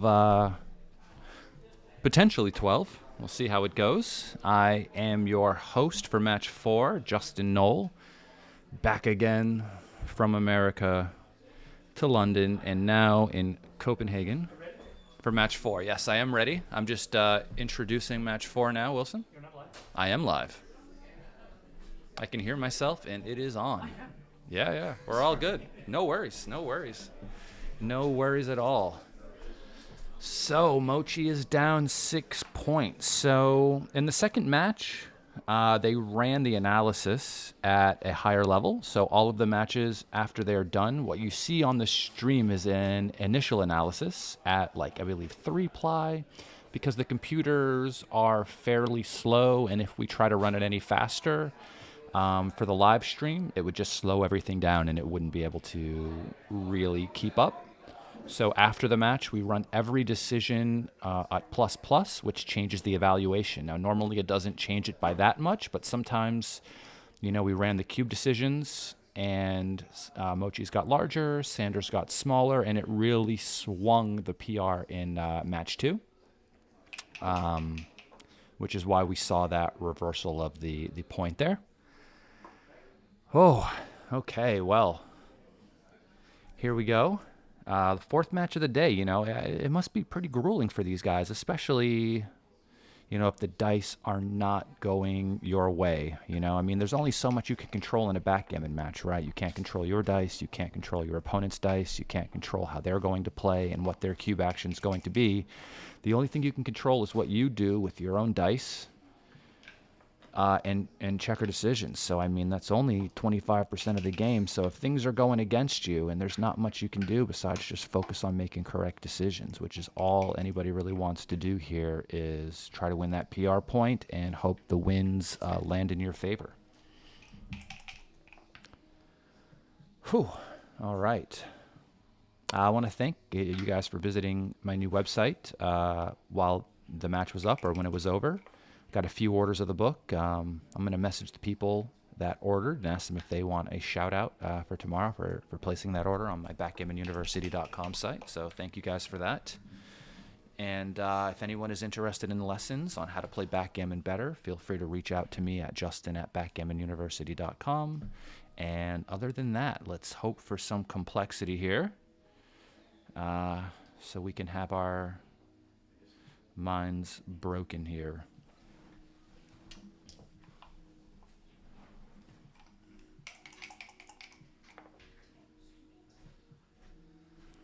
All right, 6-1. This gets to hit, and I think I would probably just continue to the 13, 9-8 lifting. Okay. It's funny how everything just kind of shows up red that isn't number 1. This must be very sensitive settings here. Running it at plus. Yeah. Well, listen, he finds the 1% difference.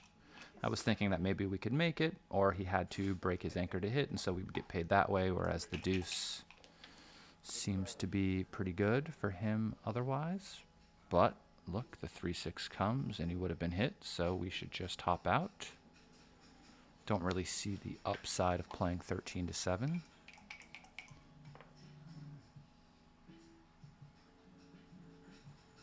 (4-2). What is the race here? Okay, so after the play, we're going to be up a pip, so it looks like we need to hit.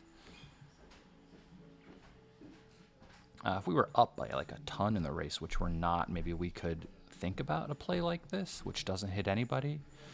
But you're not really gaining much by doing this, right? You're playing with fewer blots, yes, but this is a racing game at the end of the day, and so having an edge in the race pretty important. So I think he's just assessing that, and he'll come to the hitting decision. I'm going to see if I can cover this XG feed here with one of these games by us, so we can try to not just read the XG feed.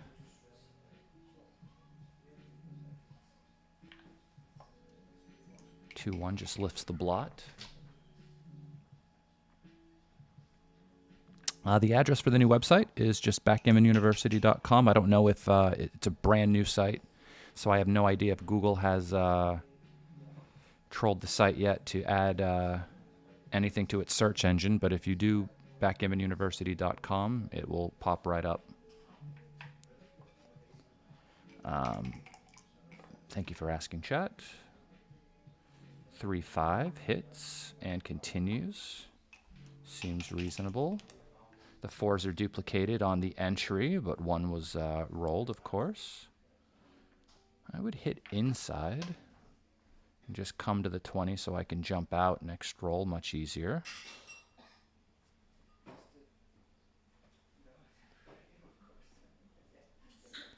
All right, the only other ace would be 8-7, but that just adds an extra liability. But it does have its upsides. This 4-6 is a funny number. Wow, okay, so if we come down, we give 5s, 2s, and 4s to hit.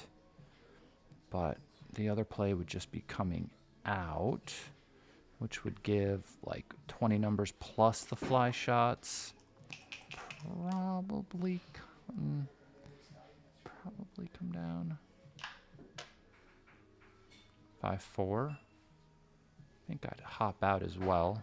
Having 3 checkers behind the structure just seems a little inflexible, and even though you can get hit back, you do have the better board, so the contact does favor you. And maybe he enters poorly, and you can get the other guy as well. I think the other problem is playing 2 down just strips the midpoint. You'd like to keep your spare checkers available to move around the board. And this 4-2 isn't particularly fun. I think you need to lift instead of hit. Yeah, because it's just too many blots, and the race is fairly close. You're outboarded, and playing with that many blots could be bad. All right, so it looks like the 6 is going to make the 9. And then where is the ace? I think I like 8-7 better if you're going to make this slotting play. Only because I think it'd just be easier to cover next roll if you're going to leave a shot. But what's the race? You're up a pip? Yeah, 3-2 seems like a good idea, but very tough to make. I hate breaking my inner board points. But, I mean, leaving a shot, right? That could, it could be hit. It could be hit. And then you would lose a ton of ground in the race. And the race is very, very close. So I'm not sure of the upside of leaving the shot then, right? If the race is close, then all of a sudden maybe some of his 3s that wouldn't be particularly good would now play okay, you know, like 3-1 and 3-2, and now have something to do. Yeah, he's looking at it. Very strong here. Yeah, it's very tough to break the point, though. 6-4 just comes around, I assume.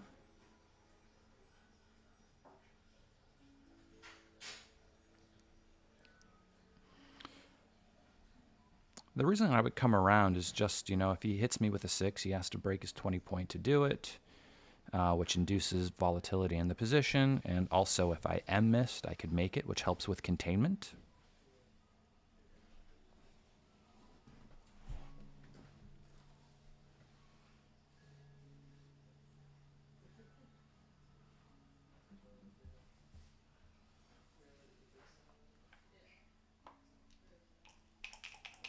All right, what is he going to roll?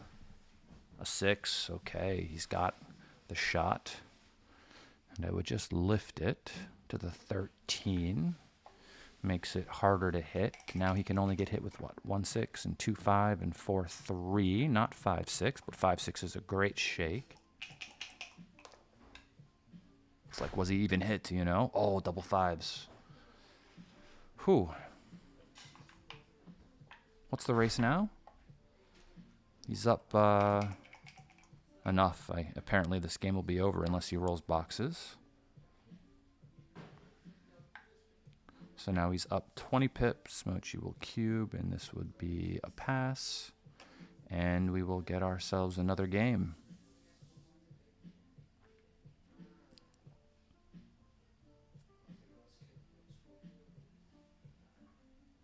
Just doing a count here. I think Mochy on average just keeps like a running count for most of these positions. I know I have a cash game series on my YouTube channel where Mochy is playing a professional backgammon and poker player named Abe Masari on my channel, and it was played at speed, and Mochy kept a running count the entire time. It was a really impressive, a skill that I have not yet acquired, the running count, but I should put some effort in on that because it seems to save a lot of time and effort once you get good at it. 5-4 hits on the outside.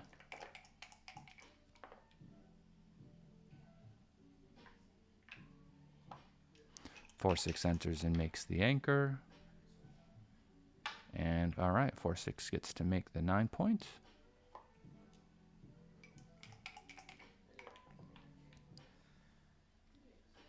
Four 2.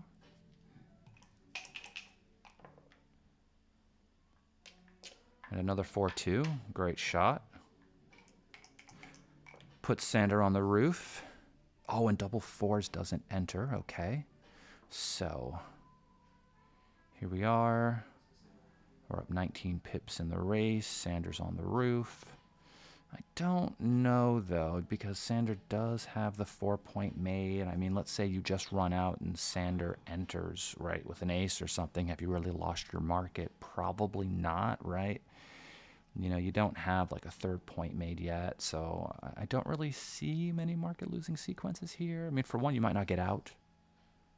2, even if you do get out and Sander enters, it's probably still a take, right? So I guess the only market losing sequence is like you get out and he fans again, which just seems unlikely. So you'll probably get a better shot at giving the cube in a minute where the position's just a bit stronger. But it's worth considering, you know. I mean, you are up 19 pips. You know, if Sander didn't have the 4-point made, I would double, of course, right? But here, I don't think so, especially actually leading in the match here. Doesn't seem like something I would want to do. Let's check the analysis here. All right, it says no double take, okay. Okay, good. Mochy finds the no double. And 6-1 is like, what? What is this number? What is this number? Wow. With numbers like these, who needs enemies, right? So, okay, so what is like the least destructive thing you can do? So I guess any 6 that doesn't come out would leave a shot in your own home board, which is not something you want to do, right? So you're coming out, and the question is either 6-5 or 9-8. And since I don't want to leave a shot in my own home board, I guess we're playing 9-8. The alternative would be just to roll better numbers, which is like ideal, you know, but you don't always get to do that, do you? So, yeah, 6-5 could be hit, right? Then 5-1, 5-6 is just much worse. Whereas if you leave the shot on the outside, it's like virtually impossible to be double hit, right? There's no number, not even double 2s, right? This pays too much on doubles. Oh, not that double, though. I guess we have ourselves a cube, ladies and gentlemen. Yes. Try not to get too excited here by these rolls, but sometimes when there's big swings or really bad rolls, it's hard for me not to get like excited just as an observer, you know? I'll try to keep the golf and tennis voice on, you know? In America, when you watch a sport, everyone's screaming. The announcers are screaming. Everyone in the stadium is screaming. I just moved to England. When you watch a sport there, you know, anyone hits a ball, everyone's got to be quiet. I appreciate it. It's different, but very, very nice. I think I've become adjusted to it already. I appreciate the nuance. 4-1, splits and hits.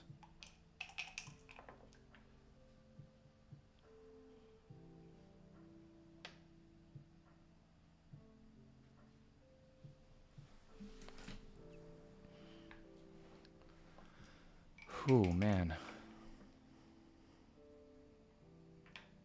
So we enter and make the 5, and I think we play 2 to 3 here. Yeah, okay, good. You know, when someone has the 8-point made, you generally don't like making the 23-point unless they have like ridiculously strong like blitzing or priming potential in front of you. Not priming, but like blitzing potential in front of you. Just because, you know, your 6s are blocked to get out, right? So generally you would play that ace from 2 to 3 instead of from 1 to 2. So if you end up making the anchor on the, what is it, the 22-point, you generally get to see out afterwards, which is nice. Here, double 4s was just rolled, so it's very strong. So we have this as an option. And I guess you can just use the stack of checkers. I mean, I was talking about distribution in my other stream in match 2, and a lot of times these questions are just answered by like distribution. You know, which point has too many checkers on it, and then use them efficiently, right? The computer really, really, really appreciates efficiency in a backgammon position. They want you to just squeeze the juice out of every position, basically, right? Every last ounce of it. So the 4 hits, and the 6 just comes down. I mean, okay, so it doesn't feel great to do this, to break your 8 to do it, but like, if he doesn't roll a 4, which is what you're assuming happens, you're just in a so much better spot, you know? You have to really think about him anchoring being just as bad as you getting hit. It doesn't feel that way when they roll it. You know, you have a visceral reaction about getting hit in backgammon positions, but it's generally the case. You just prefer them not to anchor and to be able to get away with a play like that. Wow, hold on. Was the past last game really that crazy? I really don't have the XG feed up. I'm not really checking it out very often. Wow, the pass. So Mochy is doing quite well in every aspect of this 4th match so far. It'd be nice to get him on the scoreboard if he can manage it. Either that or I'm going to have a lot of time to go sightseeing around Copenhagen. Here it's a beautiful city. Haven't seen it yet. So what's the consideration here? Okay, 6-2. I guess we just come down, I think, right? How many does he have on the roof? Just 1? Okay, no, we're not going to leave that many blots then. Yeah, leaving that many blots. I thought he had 2 on the roof for a second, but he doesn't.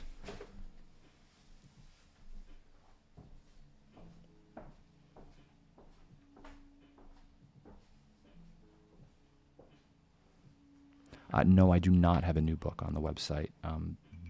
Basically,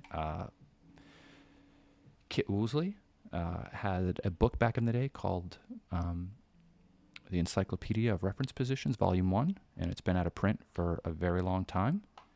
And I messaged them one day, and I was like, hey, you know, I have this professionally scanned. Would you like me to release it on my site and have new people be able to check out this book, which was like instrumental in my learning how to play with the cube early on. And they agreed, so I put it up, and it is now available there, Volume 1, Backgammon Reference Positions.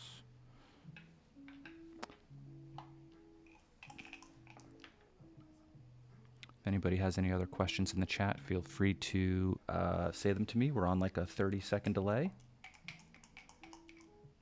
but I should be able to watch and respond. 5-4 attacks, of course. You've got a double anchor game, so you're not really worried about getting hit back, you know?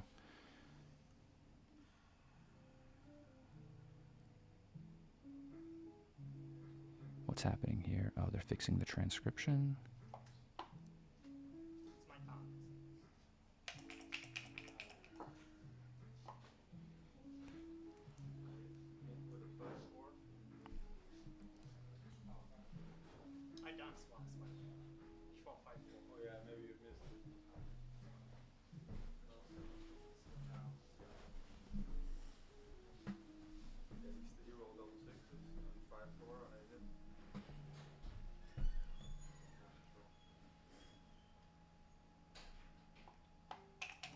Everything appears to be fixed now. 2-6. Nice little anchor there.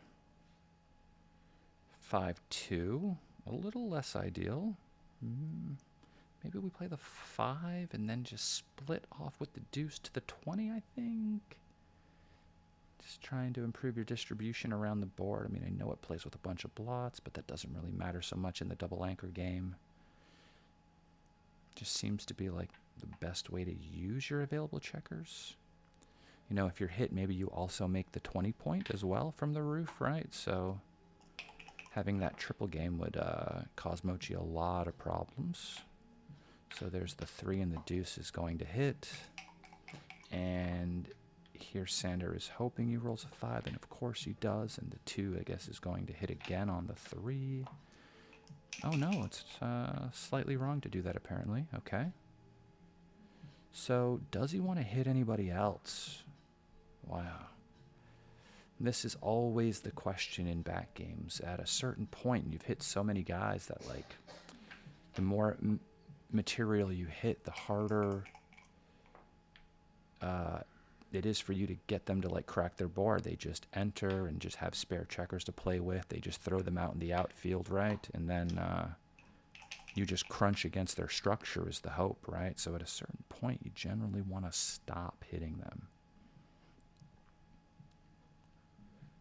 I know Alex Schragen, I'm not sure how to pronounce the last name, just wrote a book on back games that I just got in the mail the other day. Worth checking out as well. Schragen, I'm not a pronouncer of names, but definitely the first full book on back games. There's also a section on back games in Backgammon Masterclass by Mark Olson and Mochy as well. And they kind of have a lot of ideas like this.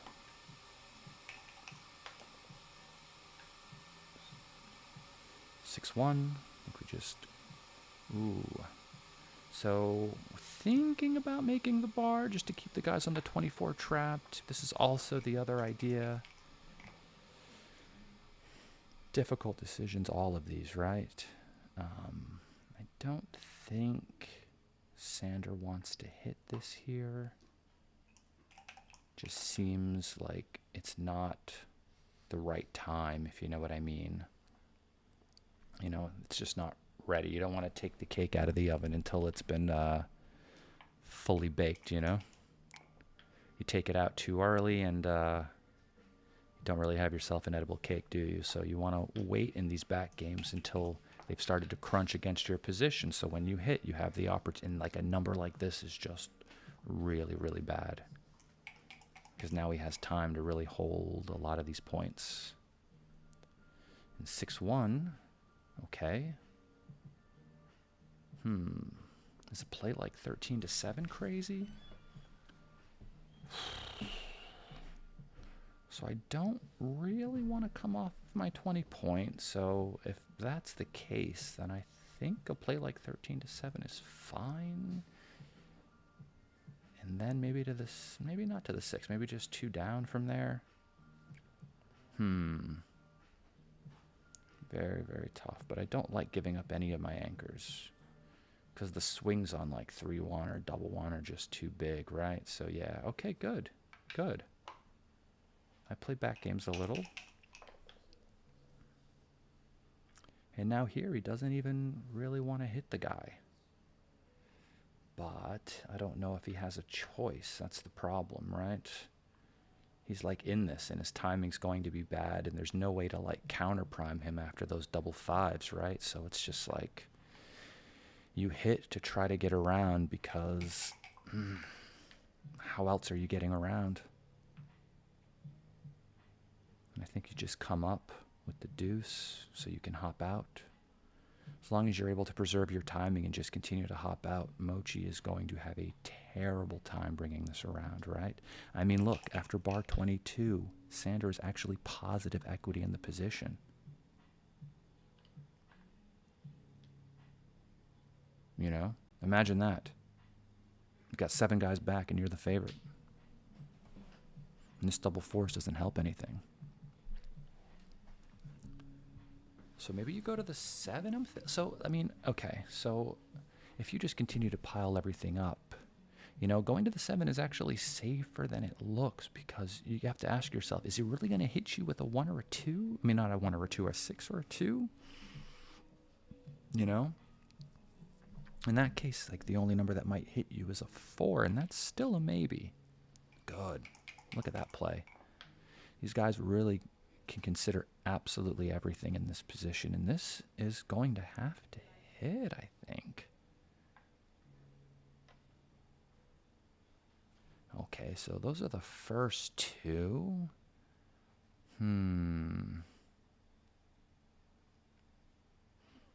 Okay, are there any tactics going on? Maybe numbers like 2, 3 would be funny. 1, 6 is not hilarious. But 2, 3 would be kind of funny if you came off your 20-point, right? Because you'd be forced to leave another shot. Double 2s. That is going to be a difficult point to clear if you don't do it now. Mochy just does the whole thing right now. But if he gets hit, okay. Ooh, should he just come into the outfield? Is that too much? Maybe he can just slot, yeah. Just asking questions to myself out loud, similar to just how I talk to myself over the board, right? Just ask your questions about, like, what is the likelihood of him rolling this next roll versus me rolling something else, right? And just kind of seeing how the position's going to play out. Like that's an interesting 6 to play versus the other one.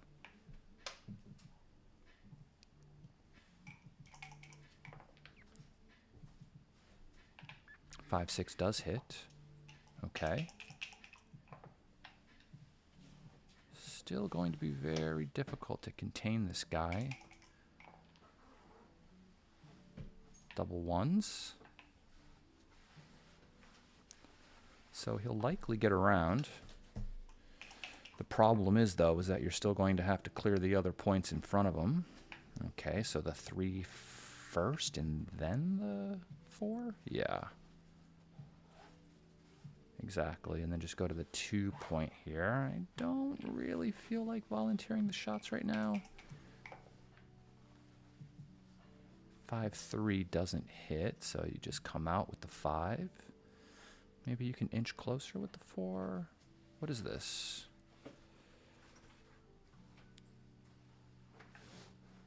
Oh, wow, what?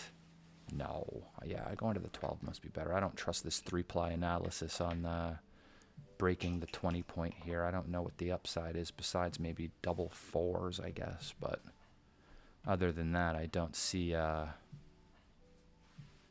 where you gain.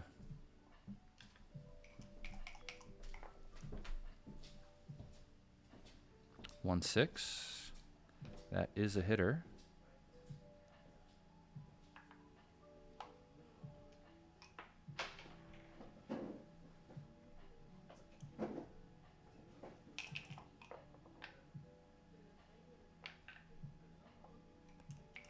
Four, 3 comes out.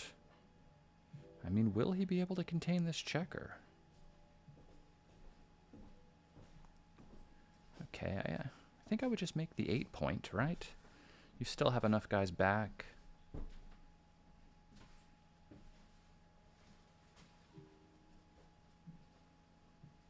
Seems very good for containment. And plus the 8 point will be strong later on when you get another shot, if you get another shot, right? Ooh, okay. I mean, all of this is, like, gotta be close, right? I mean, they're just different ideas, but we all are trying to get towards the same thing. You want to contain and build your board all at the same time, so the question is, which one are you playing for? And there's multiple different paths to get you to the same spot. Just try to find the best one. All right, so 4, 3. I guess we just come around looking for more numbers to just continue to make the board.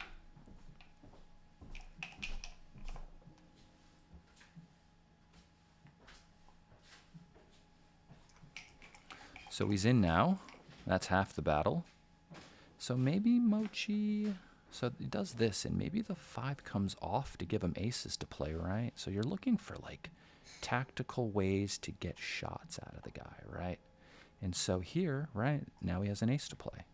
So that could be bad for him, right? He plays an ace, he has to leave a shot. Says no double. It's just way too much going on. The other side just wins way too many games. And then to allow him an efficient recube, I mean, up 2 points, it's just not good enough, I don't think. I look at this and I don't even know if I'm a favorite, right? So if I'm not sure if I'm a favorite, I find it difficult to give a cube in a spot. Unless I'm really feeling strong that day with the dice rolls. Then you never know.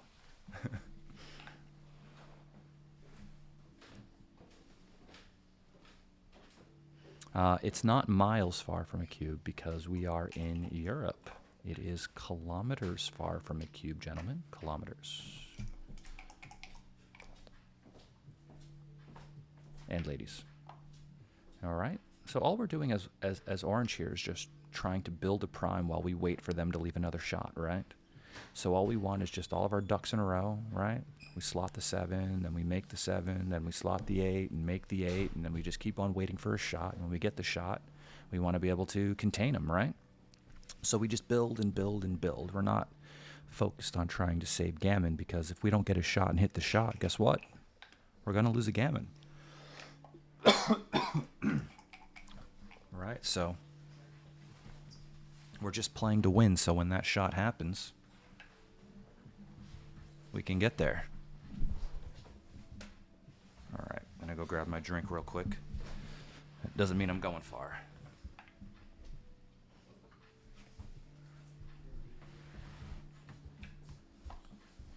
Yep, see, just build the board, just wait.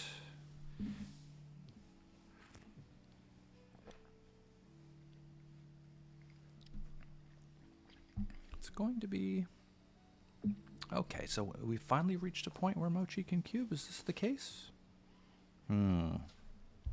I still wouldn't even double this over the board at the score, I don't think.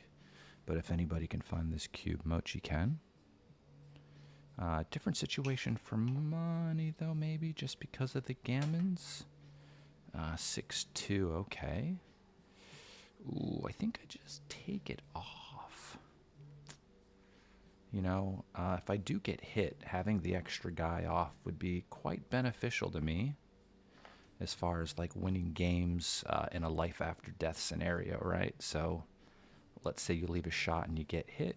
You know, you have more wins after getting hit, the more guys you have off, right? So right now, Mochy has 6 guys off. So there's a chance if he does leave a shot and get hit, he can, you know, just enter after the opponent has taken checkers off and opened a point and still win the game that way. Double 6 is not ideal. You leave off with 1, and this is where, like, you just pray you don't roll a 6-3, right? If anyone can see how that plays, it is not good. This is a much bigger cube, though, now that he doesn't have the 2 points in his board anymore and he's run out of his timing. You can see Sandra laughing over the board. He's like, now you cube, right? So who knows what they were thinking prior to this. All right, they've hit the plus button. We can see that it's a big take, but I mean, do you know it's a big take over the board if you're not looking at the XG feed, right? All of these things are quite difficult without the computer analysis here, you know. I assess, I look at this for money and I go, well, you know, it doesn't feel fun. You know you lose a ton of gammons, but you also know that you win a ton of games still. You see numbers like 6-3 and you just go, well, if he rolls that, I'm doing good. Very good, you know. And he scoops it, of course. The score makes the take much easier. Double 3s, on the other hand, is it's forced basically, unless you want to leave a shot. think that was Mochy's first good roll of the day. 6-5, okay. I mean, this is a small chance of a BG, but also if he rolls a 3 here, there could be a shot. I wouldn't say necessarily a small chance either.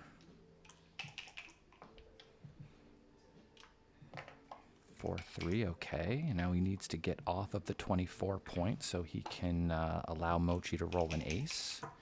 If Mochy does roll an ace here, he'd be forced to leave. Oh no, the double shot. So here's the Coupe Classique. If he can roll an ace here, oh no, there's a chance.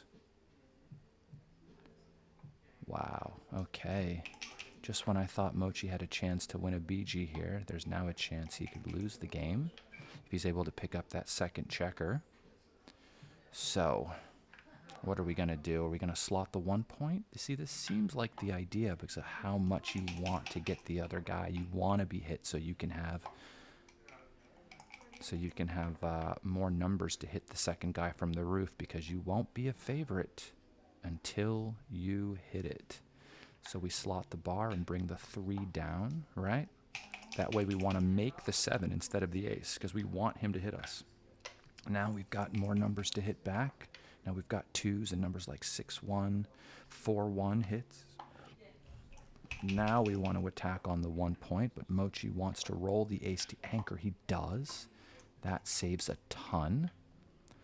So now Sander does not want to make the 7 point because he wants Mochy to roll a 6 to get off of the anchor, right? And that's what Mochy doesn't want to roll here, unless he rolls 2 of them, of course, right? He doesn't want to roll a 6. He hopes the rest of this goes by without him rolling a 6, but he does roll a 6 immediately. Now he gets to be attacked, so he does on the ace point, and then the 3, I guess. Ooh, so there's a few ways to think about this. You might want to unduplicate your 4s to cover and hit, which is what he's thinking about right now.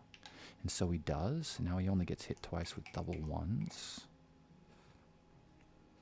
And now he wants to cover. So the 4 covers and the 5 now just comes out. And he's just hoping to pick the second guy up. Double 4s does hit the second guy.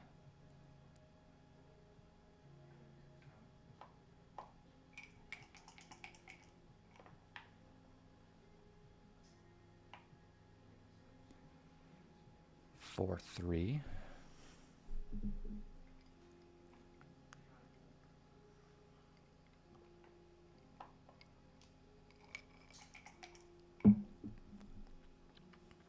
All right, okay, so we want a guy on the 6 point. That way, once we're in and we roll our first 6, we don't have to open up. 3-2.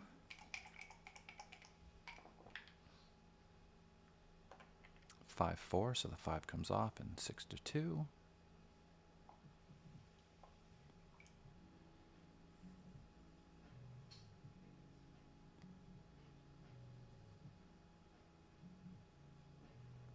Yeah, so I mean, Sander became a favorite in the game when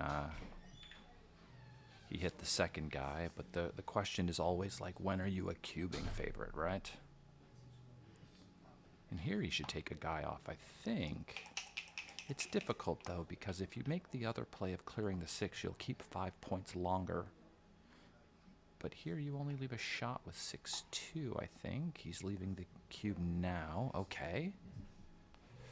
So there's no gammons from Mochy's point of view, right? So this looks like a pretty easy take. What does the XG feed say? XG says no redouble. Okay, easy take. So prove that that's the case by by entering and winning the race, I guess. It's going to take some work. So we do this and take 2 more guys off, I think. Right? Yep, seems like the play. 4-3 fans, okay. 2-3. See, this is one of the problems. You could leave a shot. So now you just have to take the 1 off of the 5, yeah? And now if Mochy rolls a 5, we have ourselves something interesting. 4-3, though. That fans, okay. Nothing interesting yet. double ones, okay. We can make the point, or we can take 3 off. I think making the point is better. I think you're a big enough, like, I mean, really big favorite here, so I don't think you need to take the extra risk by ripping the guy off, because you might leave a shot and get hit and lose that way. Okay, 6-5 though. That's exciting. 4-3, 2 off. 3-2's not big enough. So out with both. This way, yep. Keep it diversified. 5-4. I think Mochy needs a really big double to have a chance now. That is not it.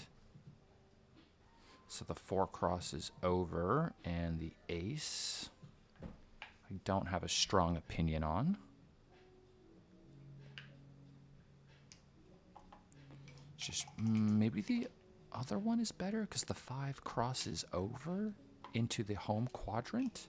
Whereas here, if you roll double 5s, I guess I do have a strong opinion on that. I didn't really think I did until I did. If you need big doubles, you need to play for big doubles, apparently. Okay, there is a shake that will do it. 2.78% of the time, but will it be that time right now? No. And Sander pulls that game out with the Coupe Classique. You saw how he was able to get 1 checker and then successful.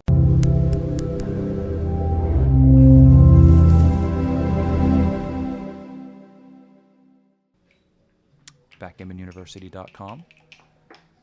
If you want lessons with me, please feel free to contact me there. Justin at BackgammonUniversity.com. Feel free to visit the site, check it out. Just put it up this week. I like it. But I would, of course. You know, I'm biased. Tell me what you think. 5-2, okay. We do this, and maybe the 5 comes out. Yeah, seems reasonable. You know, it's just better to make a point, then come out, try to win the race, hope you're missed. 4-5 here. Mochy just ran. Seems reasonable. Double 4s on the other hand. I guess we'll make the bar and then just come around. Seems like a good way to take advantage of your now like small bit of a race lead. Don't want to get hit. This helps you to contain by making the bar as well. The bar is better than the deuce, though, I think. I don't know how this helps to contain the second guy. If you make the bar, I believe you then just have a lot of spare checkers to then make the 5, and then you don't have to worry about the other guy escaping so easily. Okay, so what is the score now? So Mochy is trailing. 5 away, 3 away, and there's another blot in the outfield. I believe you should just cube this. You're up 19 pips. I guess the question was whether or not it was too good, because the pass is like obvious, I guess, the more I look at it. Maybe he does the slow cube to make the other guy think about it, like, ooh, maybe I'm not sure, but that might work against some players, but not against Sander. But it's a good idea, actually, maybe to take the same amount of time to offer a double versus like a no double or something like that, you know? Just so maybe your opponent isn't reading you instead of the position, you know? You'll notice a lot of these really good players, especially players that like played this game for money for a while, tend to do things like that. 4-5 hits, and I guess just continues to run. 5-6 hits.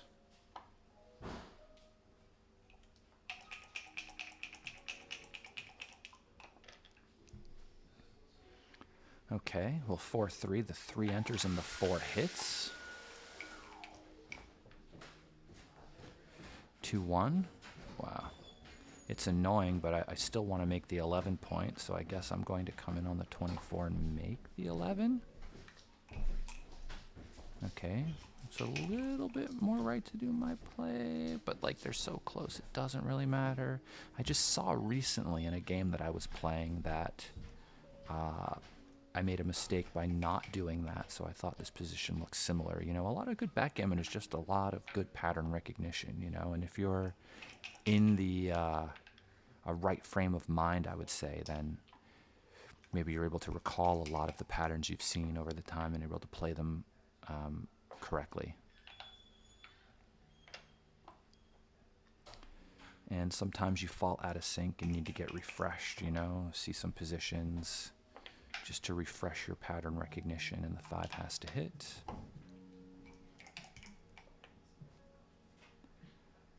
Two, 6. Wow. So what's the idea here? You can either play 13 to 7 or like 8 to 5. We're down 27 pips, so maybe 13 to 7 is better, just so you can make the priming structure in front of the guy, right? Like, what's the upside of this, you know? So 13 to 7 gains on all the times he doesn't roll a 6. Then you give yourself time, if you're able to cover the 7, to, you know, extract your back checkers, right? So we find ourselves in a spot like this, kind of playing a prime versus prime game. And I've been teaching lessons recently on positions like this, so maybe I'm just kind of used to seeing spots like this just right now. Don't ask me in a month, you know, who knows where I'll be then, but as of right now, it just seemed like the right idea in the position, with everybody having so many guys back, that maybe one more didn't matter if you got hit, but it really mattered if you got away with it.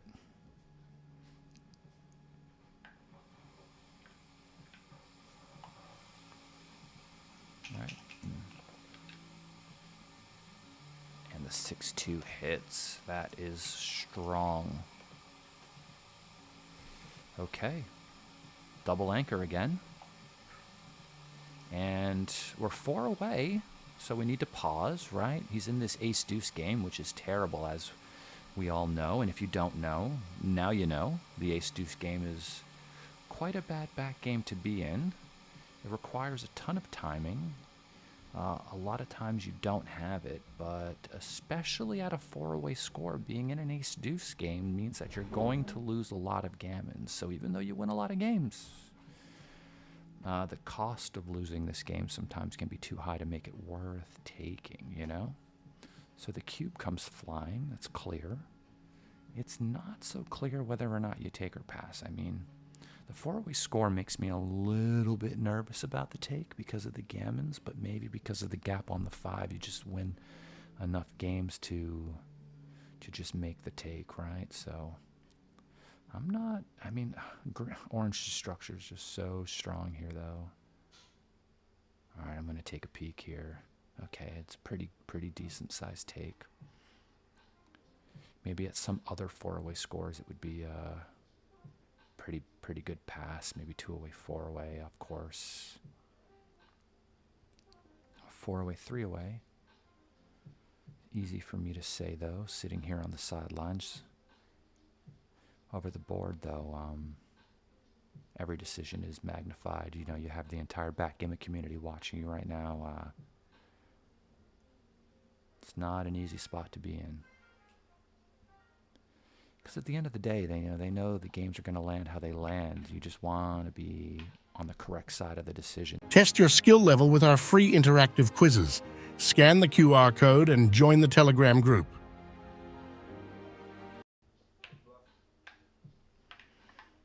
All right, there was a pass there. Easy to understand at the 4-away score.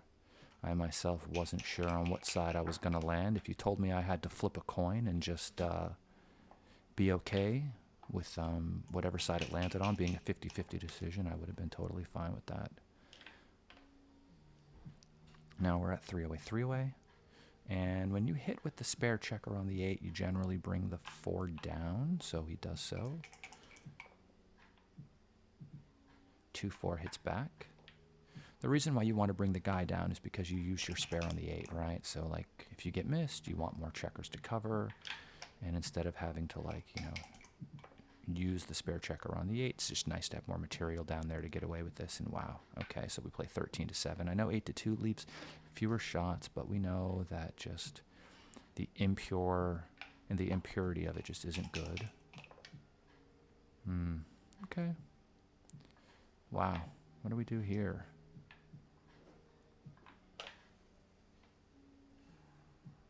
covering the 5, okay. Alright. Okay, I can see the value of not splitting after covering because of the stacks of checkers. You don't really want to get blitzed. So there's the, wow, okay, so this hits, or this covers and comes down, or out. I know you guys can't see me, but I'm literally scratching my head right now trying to think about what I would actually do over the board here. There's just so many options, and all of them look pretty good. Wow. He hits, which seems reasonable. The 2's duplicated, which makes you feel like you see something in it.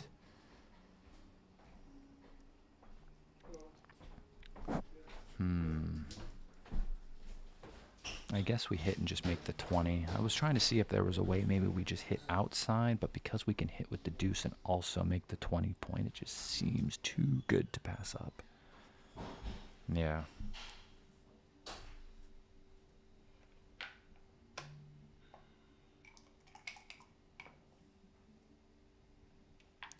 Four, 6.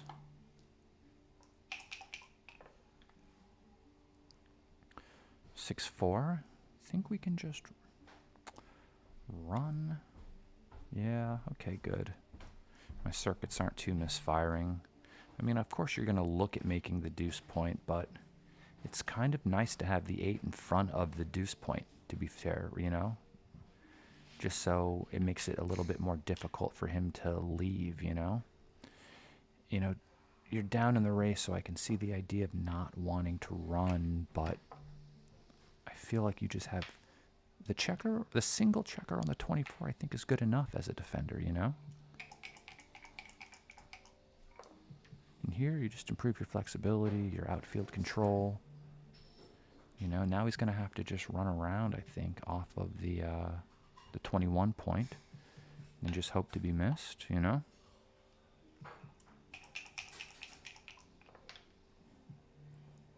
Five, 1, he's not missed though. He gets to hit and make the outside point.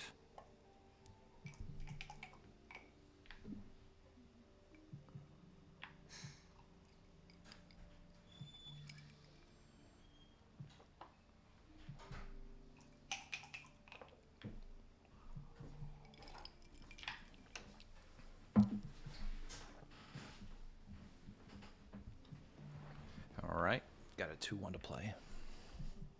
Why is this the ace? I mean, it is the correct ace, but I don't know why it's the correct ace. I guess maybe, like I said before, being on the deuce point with the 8 point made is just not ideal.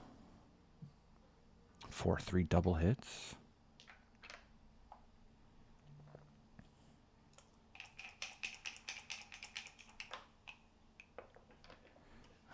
Mochi shaking like his life depends on it, because it does. He needs a 5 really badly. And 6 up is not good.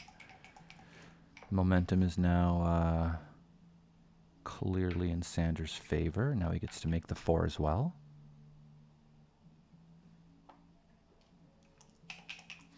Mochi needs a 3 pretty badly. 2, 4.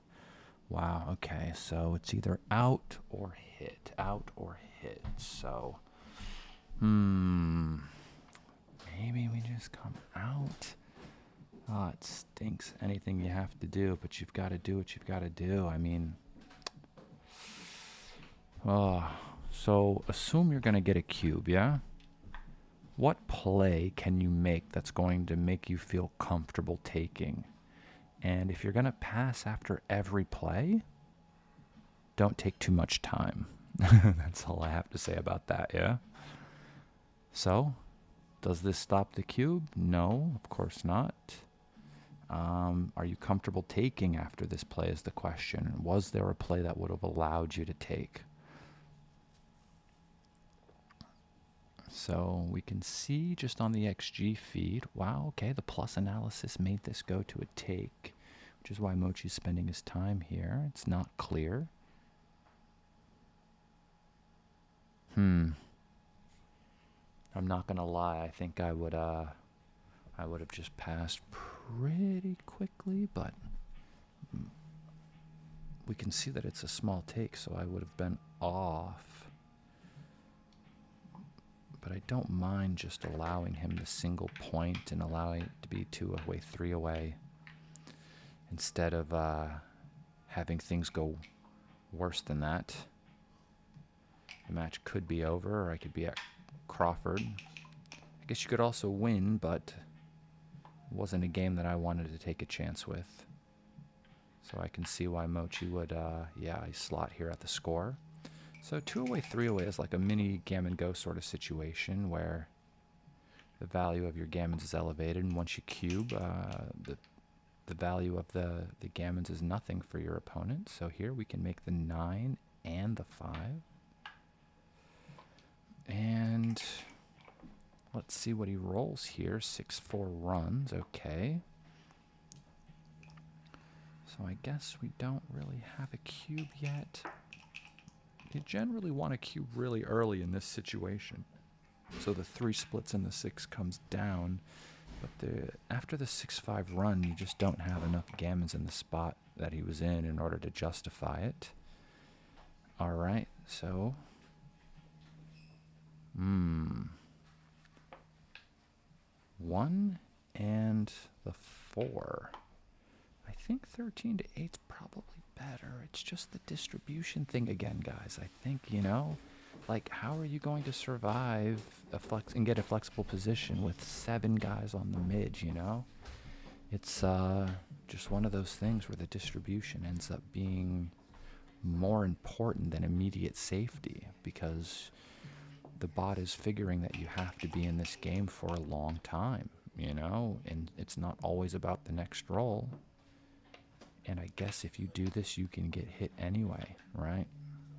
Wow. That was a heck of a sequence there. 5-6 fans.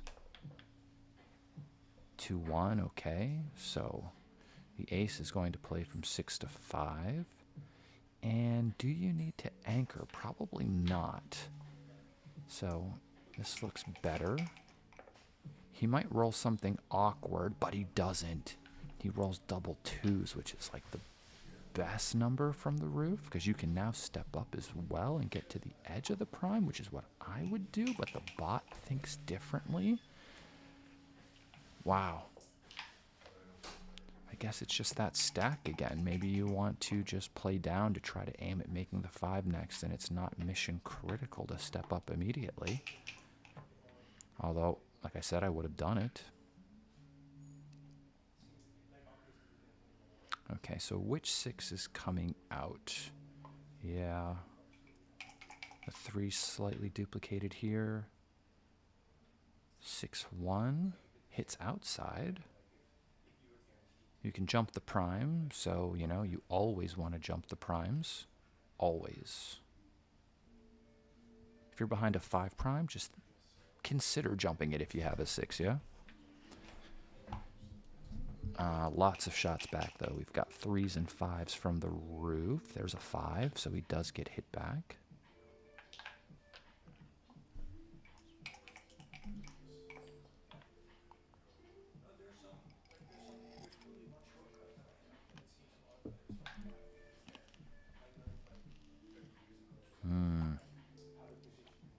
Oh, the play was bar 24, 8 to 5. Very difficult. Yikes. Whew. So, yeah. I think the goal here for the teal checkers is just to not have your position, or your forward position, right? Your 5 prime break, which means you just want to maintain timing. I think this lends itself to too many double hits.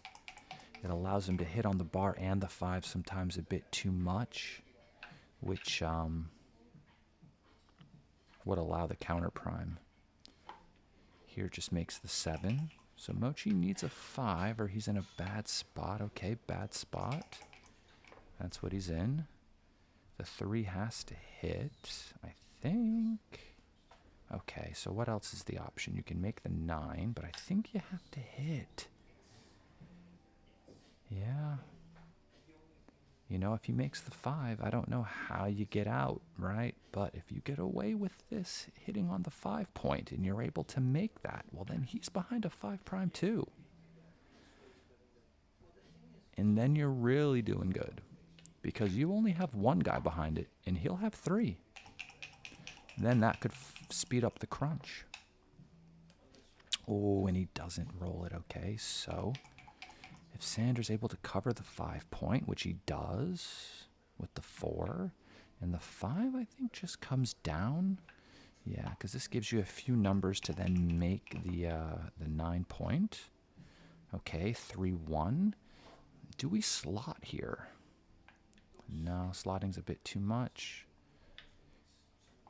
I would have considered it, but I guess you have no covers. 6-3.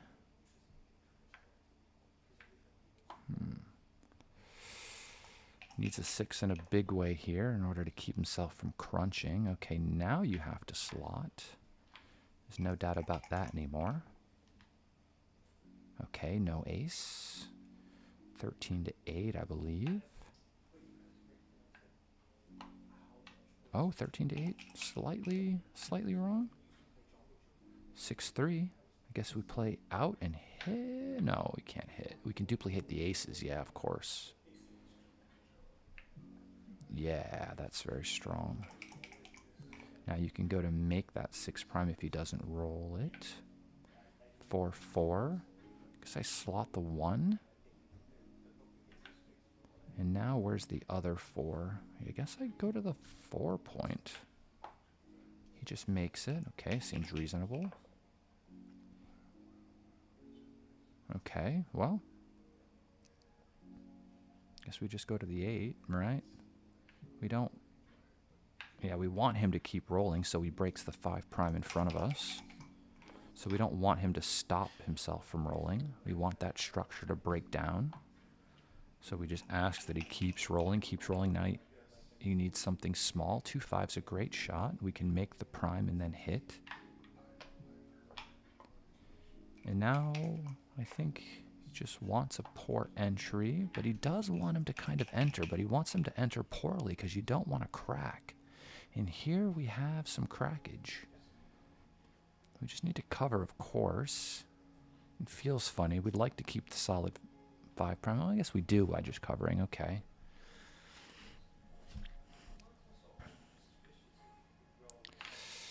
No, because if he rolls a 3, you are in bad shape.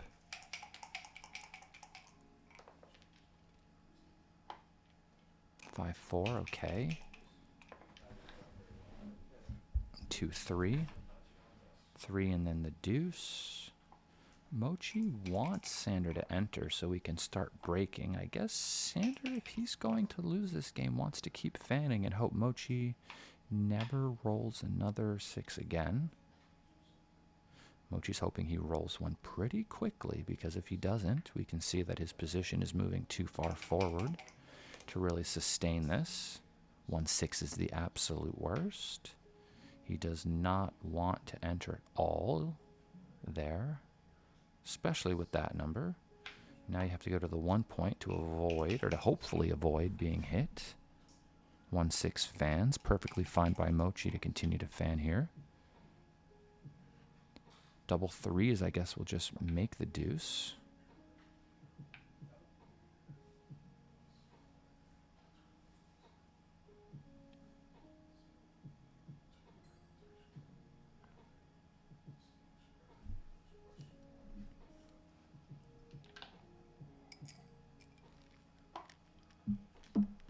There's just nothing else better to do there, really. 3-2 cracks. Okay, well, there's a number there. Oh, it looked like it for a second. It's a good thing it didn't happen, or else I would have had to have screamed, and people don't like me screaming. Not in a small venue, at least.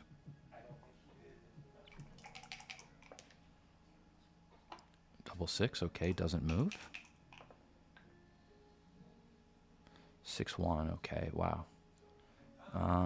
Are we hopping off of the anchor here? I don't think so, because then some of these loose hit deuces might be annoying.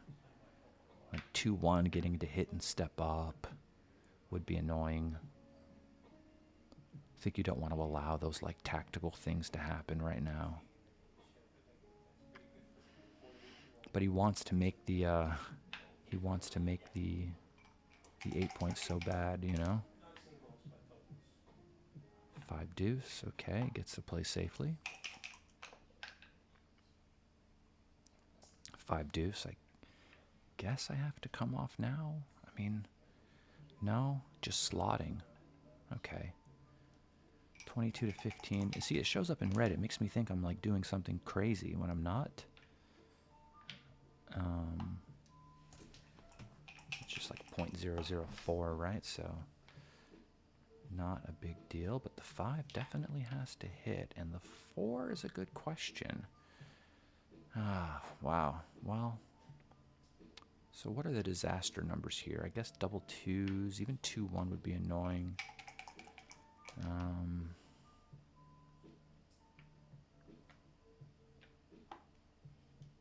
Ooh, you gained extra on numbers like 2-4 by staying back. Oh, you got the second guy already anyway, okay. Yeah, we can lift now. We don't need the 6 prime. We need more attackers to close him out. And plus in spots like these, like in the other game, we don't want him stuck behind a 6 prime with 2 guys anyway, right? We want him to be forced off of that anchor so we can blitz for the gammons, right? So the 6 now covers. And the ace, let's see if we can find a way to make like double 5s play. And double 5s now hits on the deuce, right? So that's why he played that the way he did. Okay, he wants to attack now. 6-1 doesn't attack. Okay, so Sander has the opportunity to anchor with any deuce from the roof, except for 2-5 and 2-6, of course, which would then force him off of his anchor immediately. Ooh, interesting. 3-6. Mochy's playing great this match. 2-6 makes the point.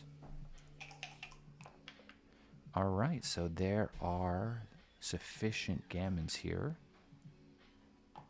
I say with like perfect distribution and 2 guys closed out with like a good board on the other side, I guess it's like 40% gammons, but here with the broken board and at the score where you probably will just choose to take off more aggressively for the gammons that will win the match, it's likely he wins a bit more than that. This is the perfect distribution I was talking about. It's funny when you aim for it, how often you get it.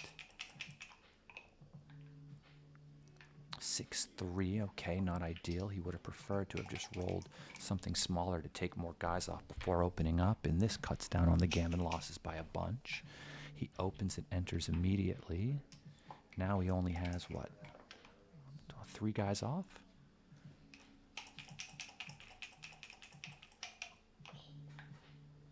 Mochy hopes to roll small and take a lot of guys off. Okay, so 2 men come off, and then we play to the ace point. Okay, there you go. He enters. This gets rid of almost every gammon except for if he rolls doubles. I think he can get around the board in time. Maybe not every gammon. That's ridiculous for me to say. But it gets rid of a lot of them, yeah? 2-1, okay. It gets rid of a lot of gammons, apparently. Almost all of them. Okay, so 5 and then 4 this way, yeah, seems fine. He resigns a single game. And now we are at 1 away, Crawford 2 away. Mochy is playing gammon save in this game, meaning that, like, you know, allowing Sander to win a gammon, an undoubled gammon to win the match is akin to a crime, you know? So he's going to be making a lot of plays, trying to play for advanced anchors to cut down on the amount of gammons that he can lose in this game. Because if he loses the game, okay, you know, he doesn't want to lose the game, of course he wants to win. But he certainly does not want to lose a gammon here.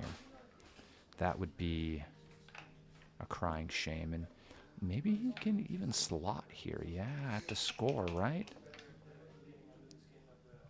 At the score, Sander doesn't care about losing a gammon. All he cares about is winning the game with a gammon.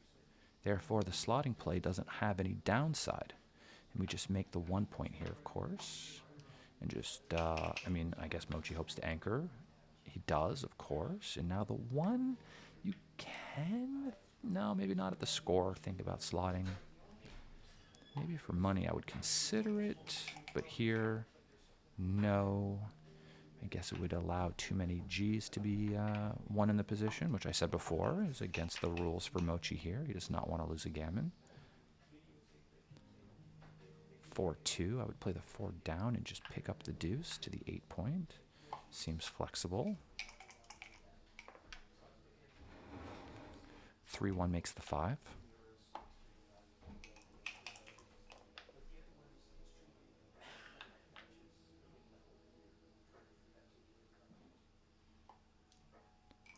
Six one makes the bar, of course, and Sanders' roll of 6-1 hits.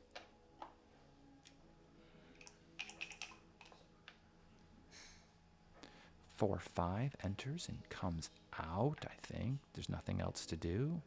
You know, like just slashing away at the 1 doesn't really accomplish much. You just want freedom for your back men. And we lift this guy. There's no point in leaving the shot there. I don't think personally. I wouldn't do it. You know, and I'm thinking about whether or not I want to lift or not. Like, I just want there to be some upside in me leaving it there, you know? Like, what do I gain from giving all these extra numbers? And if there isn't much, then maybe we can avoid it. All right, so does the 2 want to step up, right, to get some freedom out here in these streets? It does. Oh, Mochy fans again. 1-6 anchors on the outside. He gets his freedom. Wow. 4-5. Okay, we just slot the 3 here, I think. Right, yeah. Like I said, he doesn't want to lose the gammon, so initiating the contact in a spot like this would be bad. Okay, so 5-1. Does he just want to make the outside point and leave the 3 shot? Yes, of course. Good. My circuits are firing. Also, apparently, a coffee maker in the background, but that's fine. Coffee's important for some. I'm not allowed to laugh. The venue is very small here. If I laugh, the roof will cave in.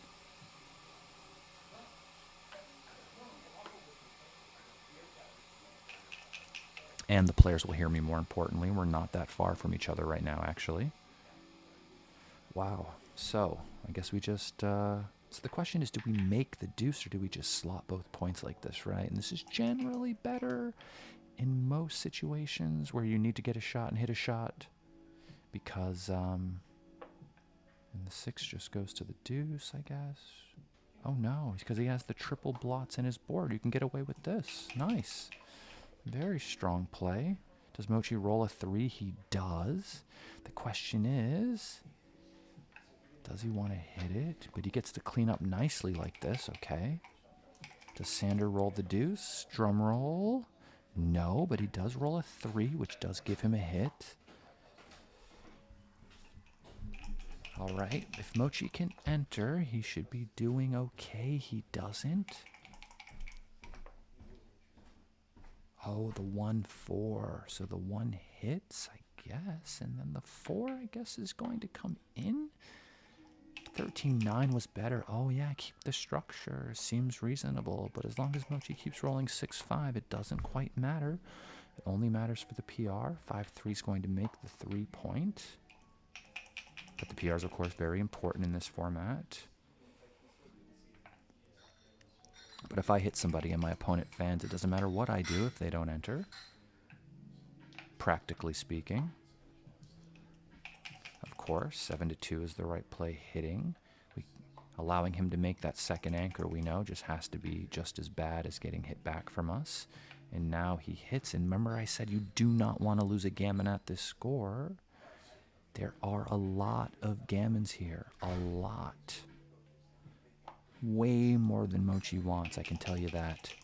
Mochy wants to roll this 4 immediately so he can start moving freight around the board. Hopefully to save the gammon, so now he has to just run all the way out. 9 to 6, okay. This is fine as well. Yeah, I guess you just leave too many numbers. You get hit with 4, 5, and 4, 2 that way. Here, you only get hit with 4, 4, and 4, 5. So you're saving on many numbers. Very smart. 4, 5, that's a hitter.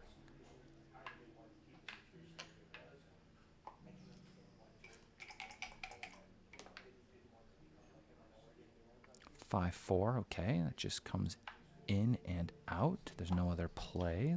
And the 4 is conveniently duplicated. And there is no 4 here, so the 6 comes down in the 3 slots the 5. Mochy's hoping he can win this game, of course, but he hopes more than anything else that if he does lose the game, that he does not lose a gammon. So just some of these normal, like hopping into the outfield plays, just lose way too many G's, and this just comes around. That's a great number, actually. 6, 4, okay. So 6, 3, 5, 4, double 3s hits. 4, 2 doesn't. It's one of those things where like you hope for those numbers, but you know if you roll it, he might hit you, and then you get gammon. So it's a double-edged sword whether or not, whether you roll that number or not. You win more, but you get gammon more as well. 3, 1. So I think we just bring the checker in because that saves gammons, right? So makes sense to save gammons. Double 4s is an absolute disaster. With numbers like that, as I say, who needs enemies? Okay. So now we just do this, and I think the 4, wow, 7 to 2. Oh, I thought this is, okay, they're all very, very close. I don't know if I would have broken the 7, though, because we need that for containment. 3, 2. I think that's just a pick and pass. And now Mochy needs 6, 2, 5, 3, double 4, 6, 6 is also a hitter and remakes the 7 and comes out. That was a heck of a number. 2, 5, okay, that's also a great shot. By great, I mean, okay, it's better than fanning, I guess. Now he needs a 1, 6. 5, 6, doesn't do it. 4, 3 makes the ace point. All right, and it looks like as long as he can avoid a disaster, that Mochy will have his first W on the board for wins. And I have to check the PR. Give me a sec. I haven't been looking to see if he is winning the PR. Last I looked, he was winning it by a significant margin. 4 and 3, okay. So, you know, Mochy doesn't need to play ultra aggressively here for anything. He just wants to win this single game. 5-1 is not ideal. This leaves like awkward structure, but we can't let the guy in either, right? Because he's got that speed board on the other side. Mochy's like half smirking. He can like feel that it's coming. Double 4s, okay. Believe it or not, Mochy just wants Sandra to roll a 6. He doesn't. He rolls a 4. 3, 2, okay. He's just taking 2 off. And now he's forced to run. Looks like Mochy's won this one, 5-3. And Mochy has also won the PR, and by a good margin too, so this might help bring the average PRs closer together as well. All right. Oh, okay. I'm not a mathematician, so we'll just let them roll it out. Double 5's okay. We can call it a day on this one. Well, thank you, everybody, for joining us for all 4 matches today, or for however many matches you could join us with. If you haven't yet, please smash that like button. If you haven't yet, subscribe to the channel. And play on backgammongalaxy.com. visit my website, backgammonuniversity.com, and like and subscribe to all of our channels. And please join us tomorrow, Central European time. We're going to start this again at 1 p.m., 12 o'clock, noon in London, which would make that 7 a.m. in New York, and then 5 a.m. in California, if I can do math. Which some days I can, some days I can't. Today, I think I can, unless the chat tells me differently. Thank you all for tuning in today. I had a great time, and now I get to go eat. High five. All right, ladies and gentlemen, I'm going to pause this mic now. And yeah, look at that. I'm hearing claps in the background. He's sneakily getting that camera angle in, pointing it at the players. All right. Thank you guys for tuning in. High five. I guess it's, 4 a.m. in California, 7 a.m. New York, noon. Yeah, well, you guys can figure it out.